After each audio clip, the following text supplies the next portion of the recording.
Chat, I'm back with my co-caster. If for some reason I am much louder than my co-caster, please tell me. I want you guys to yell at me constantly until we have the audio balanced. I don't want to be overpowering him in terms of his audio if I'm too much quieter than him. I also want to know that too. So please let me know. Tom, you want to say some stuff to sort of check our audio? Hello guys. How is everyone today? I just saw the lobbies. I didn't even know who was coming into this, but my god, these are some scary people. Dude, these lobbies are insane. Like if you think that this lobby is insane, like my god, both lobbies absolutely stacked from head to toe with just insane players. Honestly, like I think we're gonna have some insane games coming out of all these groups. Like I want to see, like we saw a lot of these teams just completely dominating their groups. A lot of these teams actually ended up sweeping their groups. I think a few of these actually 3-0'd their groups, which is like insane. Like that should just never be happening, right? But yeah, they're here and now they're gonna be hitting each other in this group. They're gonna be hitting each other in this tournament. It's gonna be insane. No matter what it is, we're gonna have some real top quality games no matter what. Yeah, man, I'm looking at these groups right now, and I do remember being part of the first portion of the groups, casting that with you last week, and man, we saw Jinsil's team specifically absolutely demolish the group. I heard, that Isu Sleeping Lion Couch Room also demolished the group. Versus team barely squeezing by, if I remember correctly. I could be wrong there, but that one was a little scary. But this is gonna be fun. I'm really excited for this. I gotta say, yeah, Versus team, I was kind of surprised to see him struggling, but I think he's gonna show up today. I think they're gonna be doing a fantastic job today. Also, hey, I know that this isn't really a team that a lot of people had their eyes on coming into this tournament, but Moonlit Puppy, Lil Dojon, and Ilara's absolutely like annihilated their group. If I recall correctly, they did extremely well. So hey, keep an eye on a lot of these teams. Also, one more thing I do want to point out before we get started, we did soft balance these groups, meaning that each group has 3 first place placements and 3 second place placements coming out of the group stage. So there are, there is some soft balancing there, but that doesn't mean that a team that got second place may still be a complete powerhouse. Like, all of these teams are absolutely insane. But anyways, you ready to get into these games? Oh, I am absolutely ready. Well, I'm gonna need to share your screen there when you get the chance. Well, that's a pretty good point. But yeah. I think it's time to get into it. Sorry, I was drinking some water. Let me share my screen, and we will get started. You see that okay? Right. Yeah, we're good to go. Okay, excellent. Guys, it's the we're finally here. You waited a weekend or a week. You had 5 days. Maybe you had some school stuff to do. Maybe you did a little bit of work, but it's time to relax. It's Saturday. It's time to watch some insane ERBS tournament action. Let me double check with the lobby, make sure everybody's ready, and then we can get started. I think legitimately, if I just had to like make a wild prediction, just who I think is gonna just come out really strong right here at the start, I gotta give it. Can I say their names? I gotta give it to Sana, Jinsil, and Susie. It's gotta be them, right? I mean, if I'm gonna pick anyone myself, it would probably be them as well. They've been around for way too long. They've worn #1 global for such a long time, such a dominant team, and I'd be really surprised to see them fall in semis. But I don't know. Right now, look at these groups. It could quite literally. I can't put on anybody right now. So they are my favorite to go, but these guys are all insane. It really could be anybody. Like that's just like me just saying like I know which team like in my heart of hearts is gonna show up today and show us good games. It's gotta be them. So if you want like a team to really watch in terms of how powerful you think they might be based on past performance, you really should be looking at Sana, Jinsil, and Susie, as they have been the rank 1 team in squads for a very long time. Now, here's the thing about squads. There's some characters that are kind of new to the scene that we're not seeing every team picking up, but from watching the previous tournaments, like in the qualifier stage, Lennox was doing an insane amount of work on every team she was on. How do you feel about Lennox coming into this set of semis? Oh my goodness. So Lennox in Group A absolutely demolished, from what I recall, when we were casting last week. That man, Lennox was just proving to be such a powerhouse, which to nobody's surprise, really. Lennox is a walking CC monster with everything in her kit literally being AoE or peel for her team, and the damage that comes out from just building pure tank is absolutely insane. She could follow up on any of her teammates. Her teammates could just go pure glass cannon and feel completely safe with her presence. And we're seeing that right now. We have 2 Lennoxes in this lobby with Averse and Flammable both going out. Averse A Bing verse? Lennox. Interesting. What? Huh. I Wait, said that, and then it didn't click when I said it. wait a second. Why is a verse on Lennox? Like, look, again, I know Lennox is insane, so I brought her up. I didn't even, like, in my mind, I hadn't even noticed that it was a verse who had picked her. I am so excited to see a versus Lennox. I've never seen a verse playing this character before, and guys, Lennox is insane. They must have some sort of like fantastic strategy, like plan. Maybe it's really good routing. Maybe they've got something in particular ready, because Lennox on a verse, that's just not his character.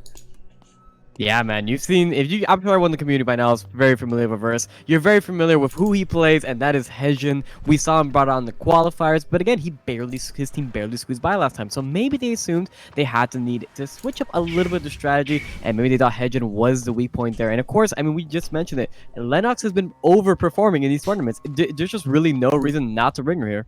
So can I point something out that I just like, it just really clicked with me, what is going on? Dude, Jinsol is on Heart.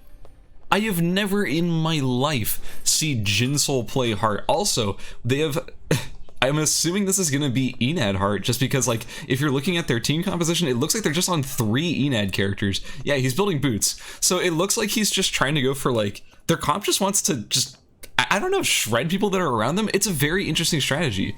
I don't really, I love to see what they potentially bring. They clearly did their homework. They clearly have something new here. I'm used to seeing Fiora coming out of Susie. Oh, they've got 2 players here. Are they going to try and interrupt Aisu from his teleport? Unfortunately, no, because none of these characters can actually stop someone from TPing early in the game. But that would have been interesting if they had managed to pick off Aisu right there on the TP. Let's see what else we have going on for our lineup. So Treetobe actually being the only Hyun Wo in this game right now. Wait, my man is on Tonfa here. That is not what I expect to see at all. What is this? I'll be honest, I don't remember him playing Tonfa Hyun in the qualifier stage, but like, hey, he's going for a tactical Tonfa. Maybe he knows something that we don't. I mean, I do like me some spice in these games. Other than that, we are seeing Nizuri on his infamous Adriana. Madru is going to be on what I can only assume. And no, it's actually pissed. No, it is TAC 50. I'm being lied to. Why would it be by anything the else? icon. Yeah, why would it ever be anything else? No one's in school this time around. They're very lucky. They know better by now. Everyone's learned not to go to school at this point. That is his zone. And we have Needlighter on the Kiara.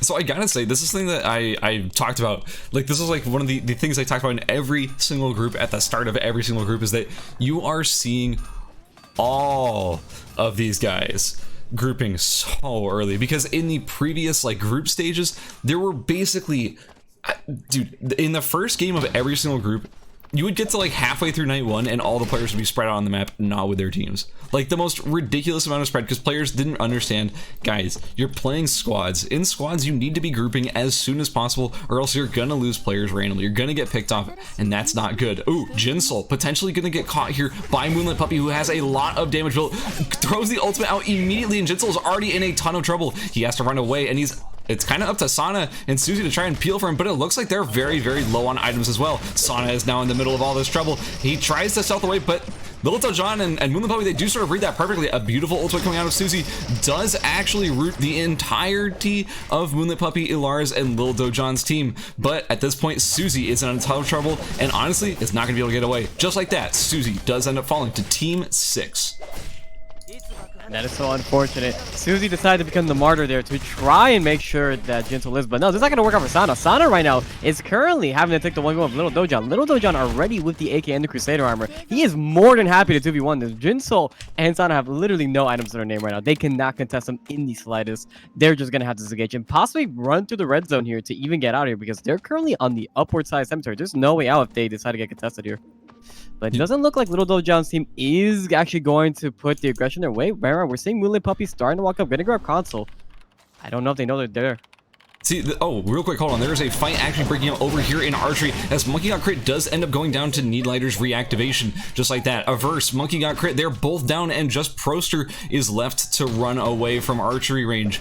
Nizori, Needlighter, and Madru also pulling a very, very nice early aggressive kill. Look at Madru's build. He has the TAC 50 done, the Burgeonet, the Gojin, Straitjackets, and Dropnir. We're not even close to day 2, and he is completely stacked at the moment.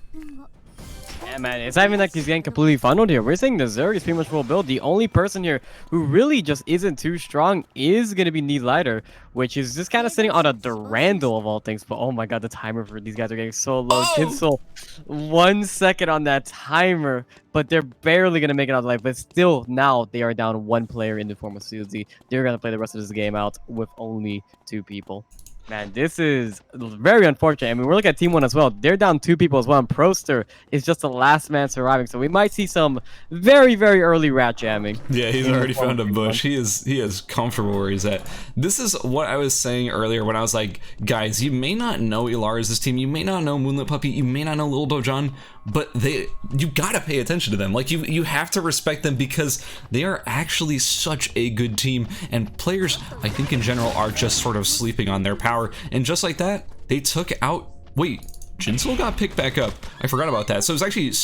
Oh, no, so yeah, Suzy for sure was the one who went down. Yeah. I forgot it was Jinsel who got saved by Suzy there over in Chapel. But yeah, just like that, we do have Jinsel and Sana down their 3rd, which again, this was one of the teams we were really watching coming into this tournament. Obviously, also a Versus team. We do... Like, a Versus is a fantastic player. Their whole team is full of fantastic players, but hey... Madru, Needlighter, and Nazori, they came with a very powerful strategy. I gotta say, the TAC 50 Aya, if you don't know what has happened recently to Sniper Aya is in incredibly good shape power-wise, so you gotta be keeping an eye on that. But it looks like there's a fight about to break out between Kalshroon and Lilaris and Lil Dojan. Lil Dojan right at the beginning gets caught by Kalshroon. Kalshroon with already about 3,000 HP. The entirety of Team 6 is funneled into this tiny area as all of this AoE from Kalshroon and Isu is funneling straight on top of them. Just like that, Moonlit Puppy goes down, and it is just Ilar's the last member currently standing for their team. But, of course, this is... I don't know, this is Sylvia we're talking about. It feels like... Oh, wait, no, Sylvia gives up the chase. That's actually not going to be it's going to be Ilar's getting away. I was really surprised to see that Sylvia actually gave up the chase. If I'm Sylvia, I'm going all in. The charges were down for the Adriana there, and Sylvia had plenty of fuel to her name. Maybe she just didn't want to risk it, didn't want to get a low result. You know, they were making a ton of noise. There was the potential of another team coming in for that 3rd party, and you know, there's no reason to get too greedy here when you already took out 2 players of the team. Getting 1 more will gain some more points, but dropping yourself is just never worth the risk. So just like that, we actually have only 3 teams with full members left. We have Team 2, Flammable, Waterfudge, and Tree to Beat. They are currently with their full team. They've been kind of avoiding fights this whole time, but they're up in archery, actually kind of picking the bones of the corpses killed by Team, Team 4 up here in archery. We also have Kalshroon, Isu, and Sleeping Lion. They've been doing a pretty decent job after having just cleaned up both Moonlit Puppy and Lil Dojan over here in Dock. Honestly, they were a powerful team to be contended with, but they've lost 2 members. And unfortunately, like this is one of those situations where it's like if your entire team is stuck in this tiny little corner and you run into a Shukai and a Zahir, it's not going to go well. Like, you're going to just get AoE'd like crazy. You're going to be losing pretty much all of your HP instantly because all of that damage is going to be hitting your entire team. Ooh, Alaris has found a comfortable place to sit down for the rest of the game. That's a pretty nice spot. That's a spot we didn't see in the previous games. That's all I'm saying. Yeah, I like it. I give him points for uniqueness. I'm a big fan of it. But yeah, going on to the earlier points, we are seeing, right now, where are we seeing? We're seeing 2 kills from Team 3, we're seeing 2 kills from Team 4, and no kills really from anywhere else on the map. Well, there was 1 kill from Team 6, but Little Dojan sadly did fall earlier. There's 2 actually. They're on 2 kills. That's pretty nice. Oh, you're right. Alaris, so that was like that kill as well. Yeah, so it's not the worst situation in the world, especially if they can get that placement. But I'm curious. We are seeing 1 person rat jam. Where's our second one? Oh no, Needlighter is about to face check a whole team over here. Needlighter, however, he does not quite face check it, and he does get the chance to throw down the ultimate. Now he's doing a pretty decent amount of damage, and it seems like it's Kalshroon's team on the back foot. Nazori throwing down a lot of pressure with that heated oil on the ground. Oh, the bat takes the shot for Isu. Okay, that was either very lucky or well planned. Now it seems like the cooldowns of Team 4 are sort of being... Ooh, it looks like Kalshroon's coming in with the ultimate. That is going to mean Nazori taking a ton... Madru taking a ton of damage. Needlighter does end up falling, but Kalshroon is low himself. He does end up falling as Madru tries to get away on the back of this fight. Although he's very low, he is going to fall at any second. Nazori is trying his best to peel, but it doesn't matter, and Madru does end up going down. Now it's just Isu and Sleeping Lion up to clean up Nazori. It looks like he will fall, and just like that, we have Team 3 wiping out Team number 4, bringing us to just 2 full teams at this moment. Man, we are not. We are seeing. Or sorry, I apologize. We are seeing in a very fast increase pace here than we saw in the qualifiers. Qualifiers at this point, I swear, we probably saw like one team drop at most. But at this point, we are seeing currently 8 people are out of the game. There's 10 contestants remaining, and right now, Team 3 has a very nice marginal, very nice sizable lead right now. They got 5 kills to their name, and they're in a very good shape to pretty much take this game right now. I mean, you look at something like Jukai, who has the potential to infinitely scale the game, and he was already a monster like 2 minutes ago, sitting on 3,000 HP. Now he's at 3,300 HP. This man is a walking unit. Yeah, I don't know how you deal with this man right now. Dude, who knew that Burnished Aegis would be a good item on Shukai? I'm shocked. I can hardly contain my surprise. Ooh, yeah, turns out nerfing Shah Jahan and then making another Shah Jahan wasn't the greatest idea. Maybe it wasn't the best call. So we have Wick spawning over here in Avenue, and it looks like Water Fudge, Flammable, and Tree are here to pick up that Wick kill. The only other full team that's not in the area to contest this. Instead, they were busy farming players, which is not a bad strategy nonetheless. The Wick buff will be a huge bonus for Team 2, however, if they do manage to get in a big team fight engagement. Honestly, it could be enough to tip the balance in their favor. Man, that Wick line coming down so early. I'm very surprised we didn't see any other team contest it, but the only other team that really had the potential to contest them was busy just kind of killing everybody. So while one team does get Wick, the other secures 3 kills. So hopefully that Wick line does actually snowball into the lead for Team 2 right now, because right now they really haven't been doing a whole lot. They've just been kind of running around trying to see what they get. But ooh, Flammables actually did get a very nice upgrade from that blood. Gets the bloody 9 tails, which is such a nice transition for Lennox. You can just see the damage increase from Gleipnir, the flat amp going up to 40 over what I believe is like 25. I think it's 35, but I don't quote me on that. Don't quote me on that, man. I don't know for sure. It could be like 30 or something. Gold. Pretty sure it's 35. But either way, it is quite a good whip to be upgrading to. Also, it increases the attack power as well. And it gives you some lifesteal. Who cares about the lifesteal? But basically, it's objectively a straight upgrade. So the way I'm looking at this right now is that I think Tree to be, I want to check their mastery. Let's do a quick mastery check. So it looks like, yeah, Sleeping Lion, Kalshur, and Aisu, they have very good weapon mastery at the moment. They're currently at 11-8-11, very powerful. They have a Scotty, they have a Boots of Hermes, Glacial Shoes. Like, they're looking pretty good itemization and mastery as well wise. But Flammable, Water Fudge, Tree to be, the other full team, their mastery's not that far behind, but Tree to be, he's only at 7 at the moment. But that does mean they do have their weapon skills, but still, being at 7 compared to players who have like 11, that's a little bit rough. Yeah, it is pretty scary when you look at the overall picture. But I do think that was kind of the purpose of their comp. I don't think they really care to get that Hyunwoo farmed up too much, because Hyunwoo has all that CC built into his kit, and they're building him pretty much as a pure tank, especially with the Tonfa skill. They're really just trying to have him as a front line, just a big wall you really have to pass through. We're seeing a lot of nice spots coming down this time of year. You're seeing the nice corner by factory, you're seeing the bush in factory. Everyone's just converging factories. All the rats are going around there. The rat killers are going to show up very soon, though. Yeah, I was gonna say, we do sort of have all of these like sort of I don't know how to say it, homeless players, you know, friendless players whose teammates have fallen early, all congregating around the south side of the map near factory. It is generally one of the less occupied areas on the map, and I think everyone has sort of identified that. But as a result, if everyone goes there, it becomes one of the more occupied places on the map. So unfortunately, if you're trying to hide from potential aggressors, if you're trying to hide from getting caught, well, it's going to be rough if everyone's sort of hiding in the same location. But it looks like Sana and Jinsel might actually end up running into Flammable, Tree to be, and Water Fudge, as they are about to come into the same area at the same time. Although it looks like they kind of had the heads up on that, because I think they had factory consoles, so they saw them coming in here. Now Sana's just trying to hide here. He will be sniffed out by Flammable as well. Oh no, he only has 3 seconds on his timer. Sana, no! I think he forgot about that. Oh, Sana, no. Wait a second. It said the kill went to Lil Dojon. I think that should go to Flammable's team. I don't know about you, but I think that might have been a glitch. So, yeah, that's really interesting. That was super weird what happened there. Yeah, we'll get that worked out in scoring. That should go to Flammable, Water Fudge, and Tree to Be's team, because they were the ones who forced him into the red there. I can only imagine how those comms went. It would probably went something about like, okay, Jinsu, you go over here, I'll go over here, whichever way to check. One of us is probably gonna die. The other one gets out, and then it's like, okay, I'll just run through red. It's like, oh no. Oh no. Oh, I forgot about this. 4 seconds. Oh no. Honestly, at that point, like I would have turned back and like tried to stealth with it. I don't know. It's a pretty rough situation no matter what. But just like that, our last remaining duo does end up dropping to just a solo. At this point, we have 3 solos on the map: Proster, ERCS, and Jinsel. We have Flammable, Waterfudge, and Tree2B. They're still a full team, and we have Isu, Sleeping Lion, and Calstron. They are also still a full team. Yeah, right now we're seeing the game slow down quite a bit. This is pretty much very known for what we saw earlier during the qualifiers as well. The game, once you start picking off a lot of teams, players start becoming very, very safe. But we are actually seeing the 2 full teams in the same zone right now. They're very close to one another.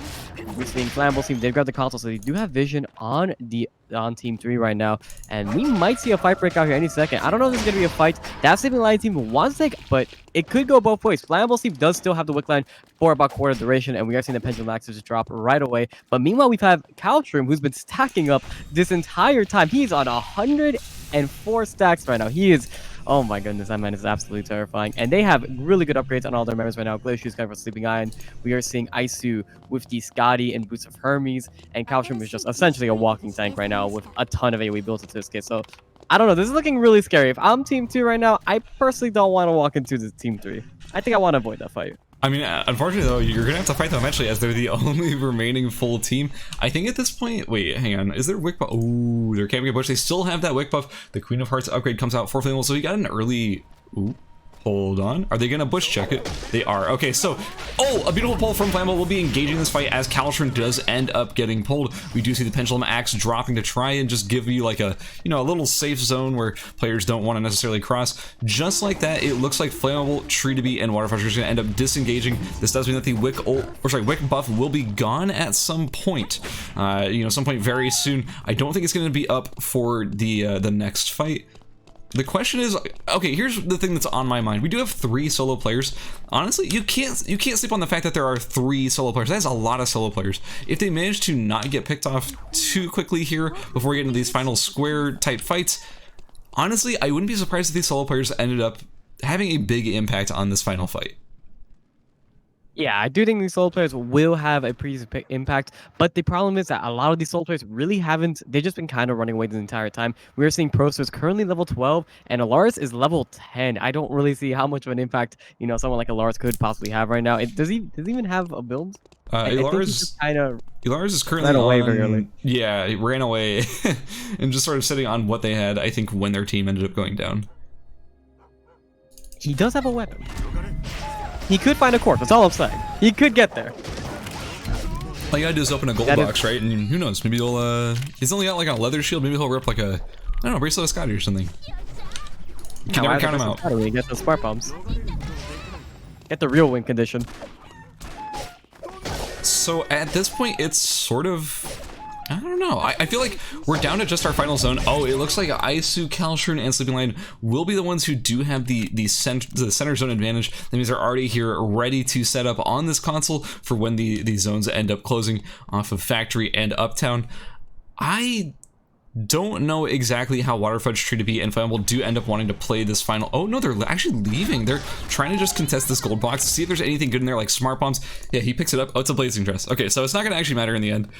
Picks it up just in case they don't want anyone else taking it, in case it does end up like benefiting them for some reason.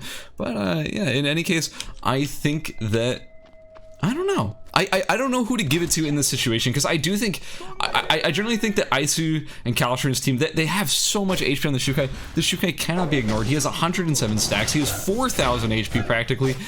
And he outputs so much damage. Like, this is so difficult to deal with. This is why Shukai has terrorized squad gameplay for so long. Even though he's been nerfed a bunch of times over time, it just doesn't matter. Like, it's still so powerful. The remote mine goes down, and they end up engaging right here. Calstron is already dropping to half HP. He hasn't even started his ultimate yet.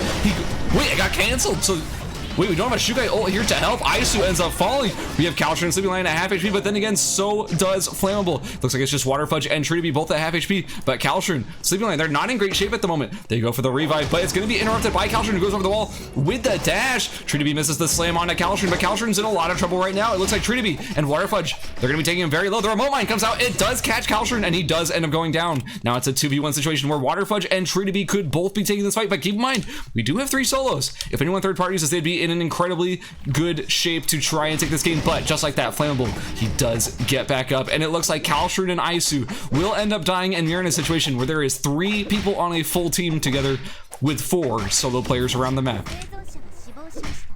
Yeah, this was not the situation that I thought was going to rise at all. I thought Team 3 was going to have that without a doubt. But the ultimate getting cancelled with Jukai was so much DPS lost there. I mean, you could just see it wasn't even close to the end. Flammable may have dropped, but Tree2B and Waterfudge were so healthy by the end of that fight. And there was really nothing they could have done. Ooh, Sleeping Lion probably finally finding his first rat of the game. Sleeping Lion will be on Jinsel throwing down the white flag. We gotta talk to Jinsel after this game. Jinsel, unmind that. That's not allowed, man. Yeah, you gotta stop that. So it looks like at this point, oh, by the way, guys, real quick, I do want to sort of elaborate on teaming rules. Teaming is actually technically allowed. Strategical teaming is allowed in this tournament up to a maximum of 3 players per team, so you cannot exceed the original base team size. That is the rules for teaming, because honestly, squads, it's the one sort of game mode where teaming is kind of okay, because if you're down members, if you're like a 1-person team with a 1-person team trying to fight against a 3-person team, teaming together there doesn't give you an unfair advantage where you're literally like double the number of players as your opponent, which is like kind of like what solos does. So again, the rules for teaming are try to avoid teaming if you can, but in some situations it's okay. You know, situational teaming at the end of the game is okay as long as you do not exceed 3 players. That is the rules of this tournament. It looks like Sleeping Lion is just doing his best to not get caught, but a beautiful root coming out of Waterfudge will end up catching him. He throws down the ultimate. He is trying to make sure that Sleeping Lion does not get those placement points because he knows that this is a team to be reckoned with. Sleeping Lion is forced into the red, but hey, they're gonna have to go and check. Oh, Proster, how did he not get checked by Waterfudge? Okay, he does get it. Oh, how is Proster? Nobody's walking in there. He's barely standing out there. They want Sleeping Lion dead. Sleeping Lion is going to be forced back into the steamer. He only have 3 seconds on his timer left. But he has no fuel right now. He's going to walk in the flammable. Yeah, there's no way Sleeping Lion gets out. The Sleeping Lion will drop. So Sleeping Lion, Team 3, Calshur and Isu and Sleeping Lion will actually be dropping in 4th place in this match because these solo players have been able to rat it out so hard. And just like that, you have Proster, Verse, and Monkey God, one of the teams that fell right at the start of this game, actually gets 2nd place. This is why it's very important if you do manage to get 1 person out of a fight, just leave, man. Just hide. Like, you can get those placement points just by ratting and surviving. And just like that, that is the end of game number 1. Game number 1 going to Flammable, Waterfudge, and Tree2B in a very convincing fashion.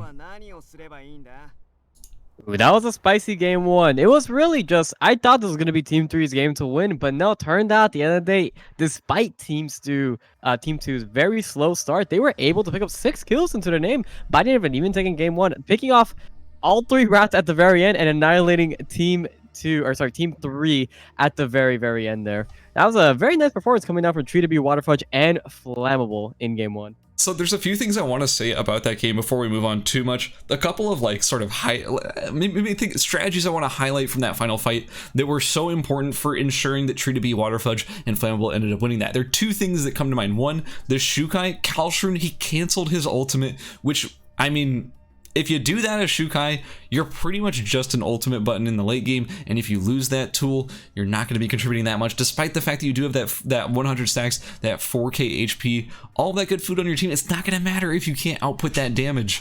Another thing I wanted to point out was that Tree2B, Waterfudge, Flammable, they had remote mines. Those remote mines did a ton of damage. I believe hitting multiple players, multiple remote mines went down there. That was a massive amount of damage that they would not have had otherwise, and probably was what tipped the fight in their favor. Both of those factors combined ensured that Tree2B, Waterfudge, and Flammable ended up winning that fight. So the result: in 1st place, game number 1 is Tree2B, Waterfudge, and Flammable with 6 kills. A very nice performance from this team. In 2nd place, we had Proster, Averse, and Monkey Got Crit, losing 2 members incredibly early. 0 kills.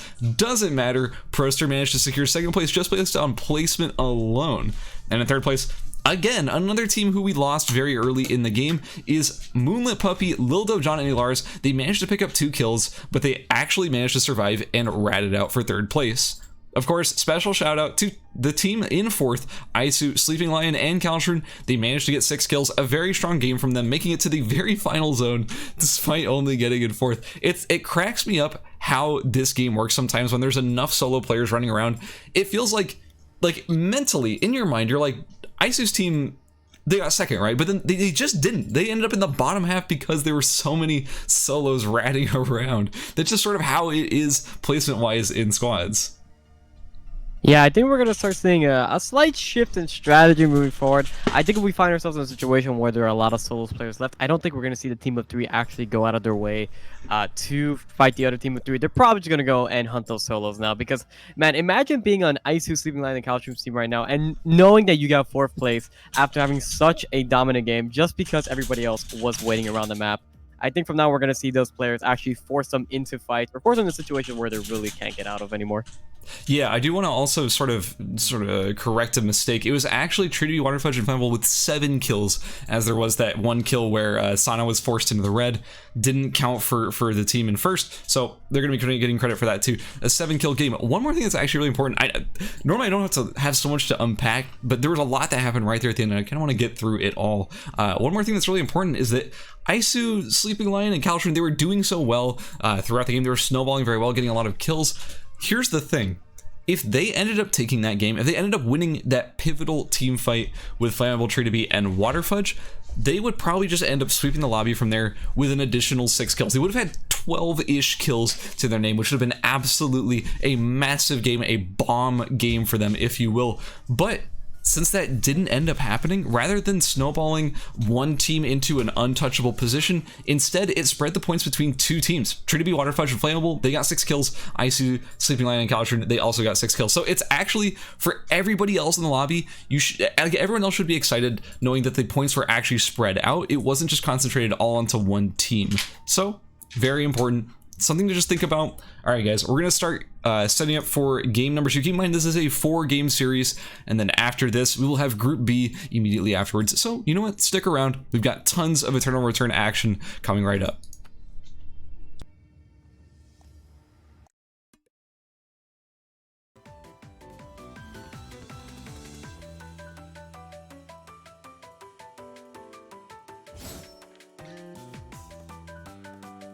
Alright, so normally this is a section where Skaz has to do his technical things, the nerd things in the background. We don't make fun of him for it, just a little bit. But, you know, chat, what do you think? Who do you think is going to be the one to take this? Who's going to take a Group A? We can only have 3 people. You know, we can only have 3 people take Group A right now. So who are your favorites to win this? Forget game 1. Think of just in total, all 4 games, who is your favorite to win right now? Also, just drop a kiss a homie. Because you got to drop a few of those every now and then. It's very important.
You're voting for Homecoming to win Group A. I don't want to be the one to break your heart here, but I don't think it's in this group. Homecoming gets my vote as well, though. I agree with you, chat. There we go. Now we get to kiss the homies. Ooh, seeing a lot. Okay, we're seeing some love for versus teams. Seeing a lot of love for versus teams. Team Skaz will win this. Well, congratulations, Skaz. I didn't know you were playing. Dude, you never know. You never know. I heard you're quite good at this one very sickly child known as Cicella. I do like to play some Cicella. Also, I believe it or not, I'm actually against, without my knowledge, I was signed up as a sub for one of the teams in this tournament. So technically, you never know, I might just pop in there as a sub.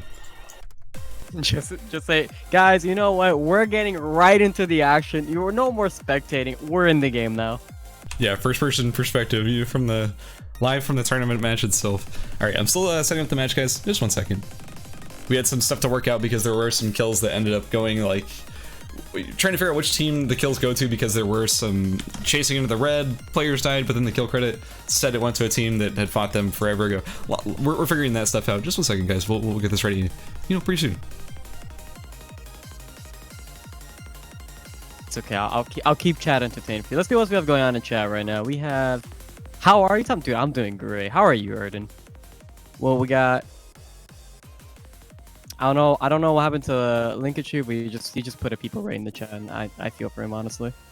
Dude, sometimes you just have one of those days, You just wake up, you're like, people rain. People rain. It's just so sad, dude. Got the little umbrella. Show son. Okay. Just trust me when I say I'm showing him.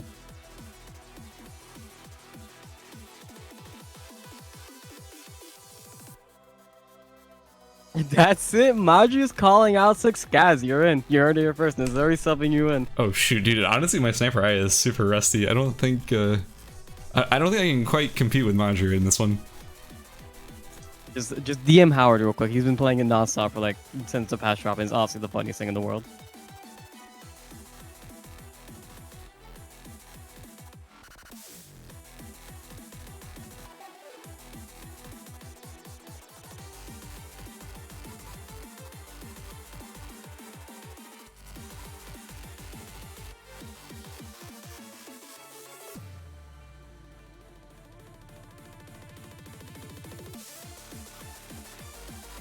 Hey Tom, you're dumb, haha. Hey, any mods in the chat? Why is Ashen still allowed in here? Yo, can we get that weird toxic Ashen guy out of here? Thanks. He's very not ethical. Thanks for yours. It's kinda, I don't know how I feel about that, honestly.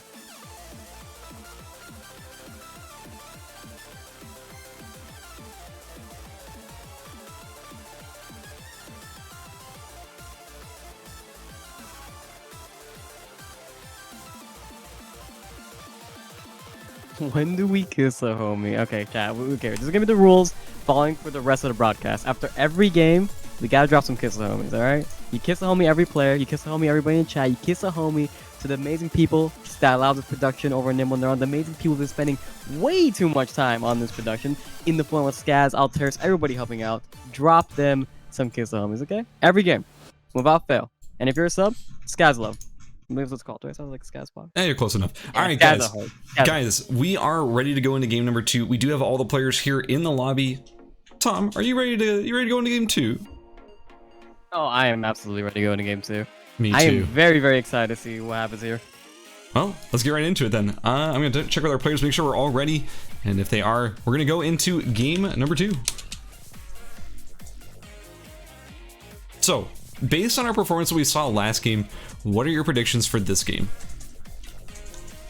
I don't think we're going to see a similar situation that happened in game 1. I don't think we're going to see Team 5 drop as early as it did. It was a very, very unfortunate circumstance. I'm pretty sure they're going to learn very quickly not to end up in Cemetery, especially against a Plasma Sword Yuki. That is not exactly the character you really want to run into. But we are seeing, ooh, look at Team 6. We are seeing possibly Little John is going to be on the Yuki. Alaris going for the Lennox. Are we upping to 3 left now on the Nunchuck Island? Wow. Hold on, Tom, you are sort of lagging out right now. You okay? Your internet doing okay? I think I'm okay. I'll make sure to just close everything. Might be on my end. I think it might be on your end though, but just make sure. Oh, blocker. Dude, I can't wait to see all the blocker messages in about 60 seconds. Okay, so we're getting rolling on game number 2. Yeah, so I'm noticing. Did you notice if a verse was switching off of Lennox or not, or is he still staying on a verse? Or wait, Lennox. He is a verse. I don't hope he's still on a verse. Yo, he's still really a verse, guys. Crazy. I know, it's insane. But I do believe he actually stuck with the Lennox. I think we're probably going to see his team maybe be a little more careful this time. We did have the same issue over in the qual. This was yet to repeat many times, is that teams they were very overconfident in the first couple games, and then we see towards games 2 and 3 that they would group a lot earlier. They would be a lot more cautious with their fights, and we will see a lot more cameras taking up consoles, just being very careful in the later games. So something interesting here that I do want to point out is in fact that Jinsol, Sana, and Susie are sticking with the same strategy that they had in game number 1. It didn't pay off for them, but they're sticking with it. They want to do it again. They want to just sort of commit to this. It looks like the only major roster change in terms of character changes, I think is, if I'm not mistaken, is Team 6. Did they have a heart before? Am I crazy? I'm trying to remember. Did they have a heart before? I don't think Moonlight Puppy was on heart. Am I crazy? I don't know if I'm going crazy because I don't recall if he was hard. I don't believe he was hard last game. I know Little Dojan was on the Yuki. Was he on Kiara? Am I going absolutely insane? No, we definitely had Little Dojan on Yuki, but why for the life of me can I not remember what this team was running outside of Alaris was Yuki? Adriana. Oh yeah, it was the Adriana because he had the leather shield and was hiding at the end. But I don't know. I'm going crazy. My brain can't process it. I don't know who Moonlight Puppy was. Like I wanted to say he was Yuki, but I'm just like, wait, that's against the rules. You can't just have 2 Yukis. Hang on, I have to do something administratively real quick. Sorry about that. So follow Sana. Okay, so guys, right now we are looking very basic early game. We're just gonna see the teams try to craft 1 or and grab components for their teammates. This is very standard for squads gameplay, especially at the higher levels. So what you're going to see is teams are going to generally route towards the second and third zone together and make sure that they have all the components for their teammates. You're not going to see them on full build per se, but you're going to see a lot of small components for those full builds and generally have their completed purple item, probably maybe a chest or helmet piece, something else just to complement the routing. So like for example, a very good one for this is Sana, Jinsol, and Susie. Sana and Susie are both our build right now, and they kind of need literally the exact same items because they're pretty much going the exact same items, and those items build in stack of 2s, so they can both share those items in relative ease without having to sacrifice their routing, well, pretty much at all. So like you're saying right now, the beautiful camera panning right on time. Averse Pro are grouping over in Pond, and they're just dropping all of the components that they will possibly need for each other. And we're seeing this is a change from the first game. In the first game, they actually grouped them over in archery range, and they dropped it really early in the first game. Ooh, and we're seeing Water Punch taking the first fight over in Avenue. Tree is going to get the dash off on Needlighter. Needlighter is going to be the first drop of the game, and Missouri is going to decide to walk away from them. No, we're seeing Madru starting to path very aggressively. No, looks like he's actually going inside main building and is going to let this go. I don't think Madru's third-partying this. Just a theory, I think Madru's going to stay away. I don't know what happened to Team 4 in terms of their itemization in this game, but Madru, we're almost at night 1, and he has nothing bigger than a white at the moment. Okay, he has just gotten a green. Like, I don't know what's going on with Team 4, but they are struggling to get their items finished, whereas most other teams have most of their, at least their weapons done for most of these characters. Famble's kind of struggling, but I mean, his team's got a kill, so he doesn't really care quite as much. Yeah, I believe Tempo was actually very occupied this game around. Looks like Madru was the one person who sadly wasn't actually able to get those components for his first one. Like, ooh, we're seeing Little Dojan going on a Sleeping Lion here. Gonna get the stun right away. Sleeping Lion is gonna drop the Q, get the heal. Calcium is going to engage, get the ultimate off, and the Heart ultimate is not gonna stop the Jukai ultimate in the slightest. All that damage is gonna drop off. Ooh, Yuki with the beautiful way to get out of there. But we are gonna see Sleeping Lion come on the bike. Is gonna get such a beautiful W hitting both Moonlight Puppy and Alaris, and they're both gonna drop, even if Little Dojan barely escaped with his life. Yeah, just like that, we're going to be seeing Team 6 falling to Calshun, Aisu, and Sleeping Lion. Keep in mind, this is one of those strange interactions in the game. Heart's ultimate does not interrupt any skills that are currently... There's some skills that are channels, and there's some skills that are just sort of ongoing effects. Anything that's just sort of an ongoing effect, like Magnus Spin, like Shukai ultimate, things like that, they do not get interrupted by that Heart ultimate. So what you're seeing there is sort of a combo in favor of Shukai, as he basically gets to throw out all of his fire waves without being interrupted by the Heart ultimate. And honestly, all of Heart's team was sort of forced to sit there and take the whole thing. So man, it is a rough situation when you're playing Heart when a Shukai ults, because you feel like there's actually just nothing you can do, and you're just hurting your own team. That was really unfortunate. I believe that he did try to get the ultimate preemptively right before the Jukai was going to drop his own, but he was just a tad bit faster there, and well, it did the exact opposite of what he wanted to do. It actually ended up hurting his team pretty significantly. But you are going to see now, like we mentioned earlier, teams are grouping up very, very early. We are seeing Sana and Susie over at Chapel right now. They're crafting up just a storm, and they pretty much shared all their items. Staying on the double AR build yet again. They seem to be really rocking this build this time around. We saw this a lot over in the first qualifiers, and they absolutely destroyed their lobbies. Yeah, you got anything to add to that? So, wait, repeat that question? I was doing something real quick. I'm curious to see what you have to add about like Sana and Susie's strategy with this double AR book. I know this is something they've been running for quite a while now. It's probably been about like a good month now. Yeah, so the thing about the strategy is their idea is that they want to just scale really, strong into the late game. Once they get an ultimate comes out from Monkey Crit, it does not end up connecting. We do actually have a fight breaking out between these two teams. Nope, they're just gonna break away. So, as I was saying, basically the point of this composition is that with 2 ARs and a heart on sort of Enad heart, the idea is that they can shred anybody with high defense. They just basically get to ignore most defense because Enad ignores defense. Also, if anyone gets close to them, their damage comes out like very fast and very consistent. It's always going to be very strong against a single target character. So it's going to be like a lot of just like, I don't know, imagine if your entire team just shot lasers and all of your lasers could just be concentrated on one person at a time. That is what this team is focused on. It's focused on just lasering down one person at a time while being just generally pretty tanky and hard to deal with because they're all running XCR. And XCR is that assault rifle with a bunch of max HP. Between that and the motorcycle helmet, you're seeing some pretty tanky AR users. Also, if the fight goes long enough, you have 2 AR skills to work with, and those are absolutely insane weapon skills that end up like just winning a fight all on their own. Also, what is happening with Waterfudge? Why is he in the red? He like came back in here to try and find something. I'm not sure what exactly, but I mean, griefing his own timer to get it, that's a little bit risky. Yeah, especially very, very early on to the game. The last thing you really want to do, we do get timer back now in solo specifically on kills, but squad hand, it is not there for you guys. So you lose that timer, it is permanent. So you really want to be cautious with the timer, especially if these teams that do last long enough and we see a situation where there's 2, maybe 3 teams. Ooh, we are seeing a small engagement coming down from Procer. No, doesn't look like anything's actually going to happen here. We are seeing some nice plays coming down from Jinso and Susie. They are trying to get just, that little bit of zoning off, but they don't really have any real form of hard engage outside of Jinso with his guitar active edge. I don't even know if he has it online yet. It is day 2. Normally, this is where you would see the actives come online. No, just on Mastery 6. Does need to be Mastery 7 for that weapon skill, and that's really the only form of engage / pick apart they could have right now. So one thing to be concerned about here, I was gonna say, if you were Gentle, Sana, and Susie in that situation, you were about to get pinched between 2 very powerful teams. But I don't know. It looks like both of these teams, they sort of fanned out in opposite directions, and just like that, it looks like Team 3 just walked straight through. And that's weird. I swore we saw some pings here, but looks like there's nobody left. I don't know. A decent amount of cover. I don't know how this keeps happening, but these two teams, they're like magnetic. They just keep finding each other, and they just keep trying to get into fights with each other, but then it doesn't go anywhere. Like, they're just stalking them practically.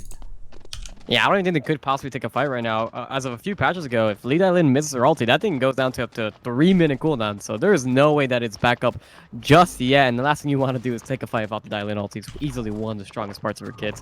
You can just pick off somebody so effectively. Especially look at this comp. You touch one person with CC, they're dead. They're gonna drop immediately. Okay, so one thing to keep in mind, wait, okay, so it looks like Nizori is being chased into the red by, what is this, Team 2, Waterfudge, Flammable, and Tree to Be. They have forced Nizori into the red. They're not going to end up chasing him. They're not going to be able to secure that kill. It looks like Madra and Nizori are just sort of on the rat for placement game plan, and honestly, that's not the worst strategy in the world. You saw it pay off very well last game for, I believe it was Team, wait, where are they? Hold on, where's a verse? I can't find a verse. Am I crazy? Whatever. Team 1. I'm on them. I'm looking at them right now. It was Team 1 who ended up getting a lot of placement points, getting 2nd place because they did end up going for placement. It worked out really well. Okay, it looks like Sana, Susie, Jinsol, they may end up trying to do an engagement here. Monkey God Crit's ultimate is back up by this point, and it's no longer going to be a factor to consider here. Sana, he throws the Q over the wall, but it doesn't end up connecting as Monkey God Crit Verse and Procer end up just running away. I'm surprised to see the tree still up at this point. Yeah, I'm really surprised to see this up too, but I know Sana is going to be quite the happy man right now. He is on that ISO, and this is a team infamous for making an absolute absurd amount of traps very, very early on to the game. And that's, yeah, we can see him looking through the boxes right now. We know exactly what these guys are crafting. They are crafting the smart bombs right under everyone else's noses, and you're going to let this team, especially with an ISO here, craft those bombs, you are going to struggle late game very, very bad against these guys. These guys are going to absolutely shred any team that walks by them. Also, they do have access to, what is this, Hotel, Beach, Uptown, Dock. Like, between these zones, yeah, and they're TPing over here to 7th area, you know exactly what they're doing. They're looking for gunpowder to finish those smart bombs. However, it does look like ISU, Caltrin, and Sigline. Oh, they might catch Sana here. There's no way they let this go. Susie? Okay, they engage on Susie. No. Oh, but the E misses from Caltrin. That will actually be a failed engage by Caltrin there, just like that. Susie gets away. I can't believe that just happened. I was so stressed watching that. Poor Susie. I was amazed that they didn't immediately jump on Sana to begin with. But then again, I guess they can't just like, no, they could. Honestly, if they engage with the sleeping line, that's probably the best way to just pick someone off, because you're guaranteed to land that first stun. If you engage with Caltrin, it's not quite as guaranteed to land. It's a little bit riskier. I'm noticing that Caltrin's items are a little bit on the... Okay, there we go. He finishes the Sheath of Shot Hunter, picks one up or something, but he's no longer on that leather shield. I love that new cool Wickeline thing. Oh, Nozori getting caught once again by team number 4, forced to go into the red one more time. I think at this point, though, he is out of options as team 2 fans out to cover every exit. Looks like Nozori's going to try and get in past Flammable. Can he just get past one person? It's going to be rough with that Wick buff ticking, and it is a Lennox. This is a character who can pull you back consistently, but oh, a beautiful ultimate. Oh, the pull just perfectly lands. There will be Nozori getting picked off by Flammable over here in Avenue. Yeah, this is why we're seeing the earlier strategy between him and Madru, them splitting off on the map. Where one get caught, their team is still technically up and running. Madru has been riding in his own little part of the map for quite a while now, and as we can see, he is an Avenue in just sitting by the temple entrance right now, so he does have a little bit of an exit to go to the Hyperloop if need be. But that's kind of why they split off very early. We're seeing Little Dojon doing exactly the same. Everybody has found their nice little corner of the map, just, you know, having a good time. But those are for those two teams. Right now, we do see 3 active teams actually meeting up in Avenue. We're going to see Team 2 and Team 1 here. Ooh, we're going to see a beautiful pull come down. And we're going to see, oh my god, there's so much AoE. Proster dropping his ultimate. We're going to see the other QR dropping the ultimate as well. Bug got crit. Going to drop his own ultimate, but it's not going to be very effective. Proster getting the XQ on Water Fudge. And we're going to see Tree to be getting very, very low here. Proster is going to land the root on him, and he is barely going to survive right now. That root was not enough, but Flammable is just dealing so much damage right now. The Wick line plus the Q, everyone is so low right now. Tree to be is going to drop. Flammable is going to drop away. Wait, Madru down! Oh no! Wait! What's happening? I can't believe this. So Madru managed to snipe the kill onto a verse. Madru is currently... Wait, what? No, he didn't. He has 0 kills. Did the bleed? I think Flammable might have gotten it with the bleed there. That's so sad. Madru was such a beautiful awareness. He was sitting by the entrance, and those noises were going on for so long. He decided to peek his head out, and he saw 3 people with 1 bar of health remaining, and he was ready to take it. That was actually very, very nice to play from Madru, but sadly, the Wickling bleed does take it. But this does mean that Madru actually does get some items, and even gets the mental chest to help him out with that riding strategy just a little more effectively.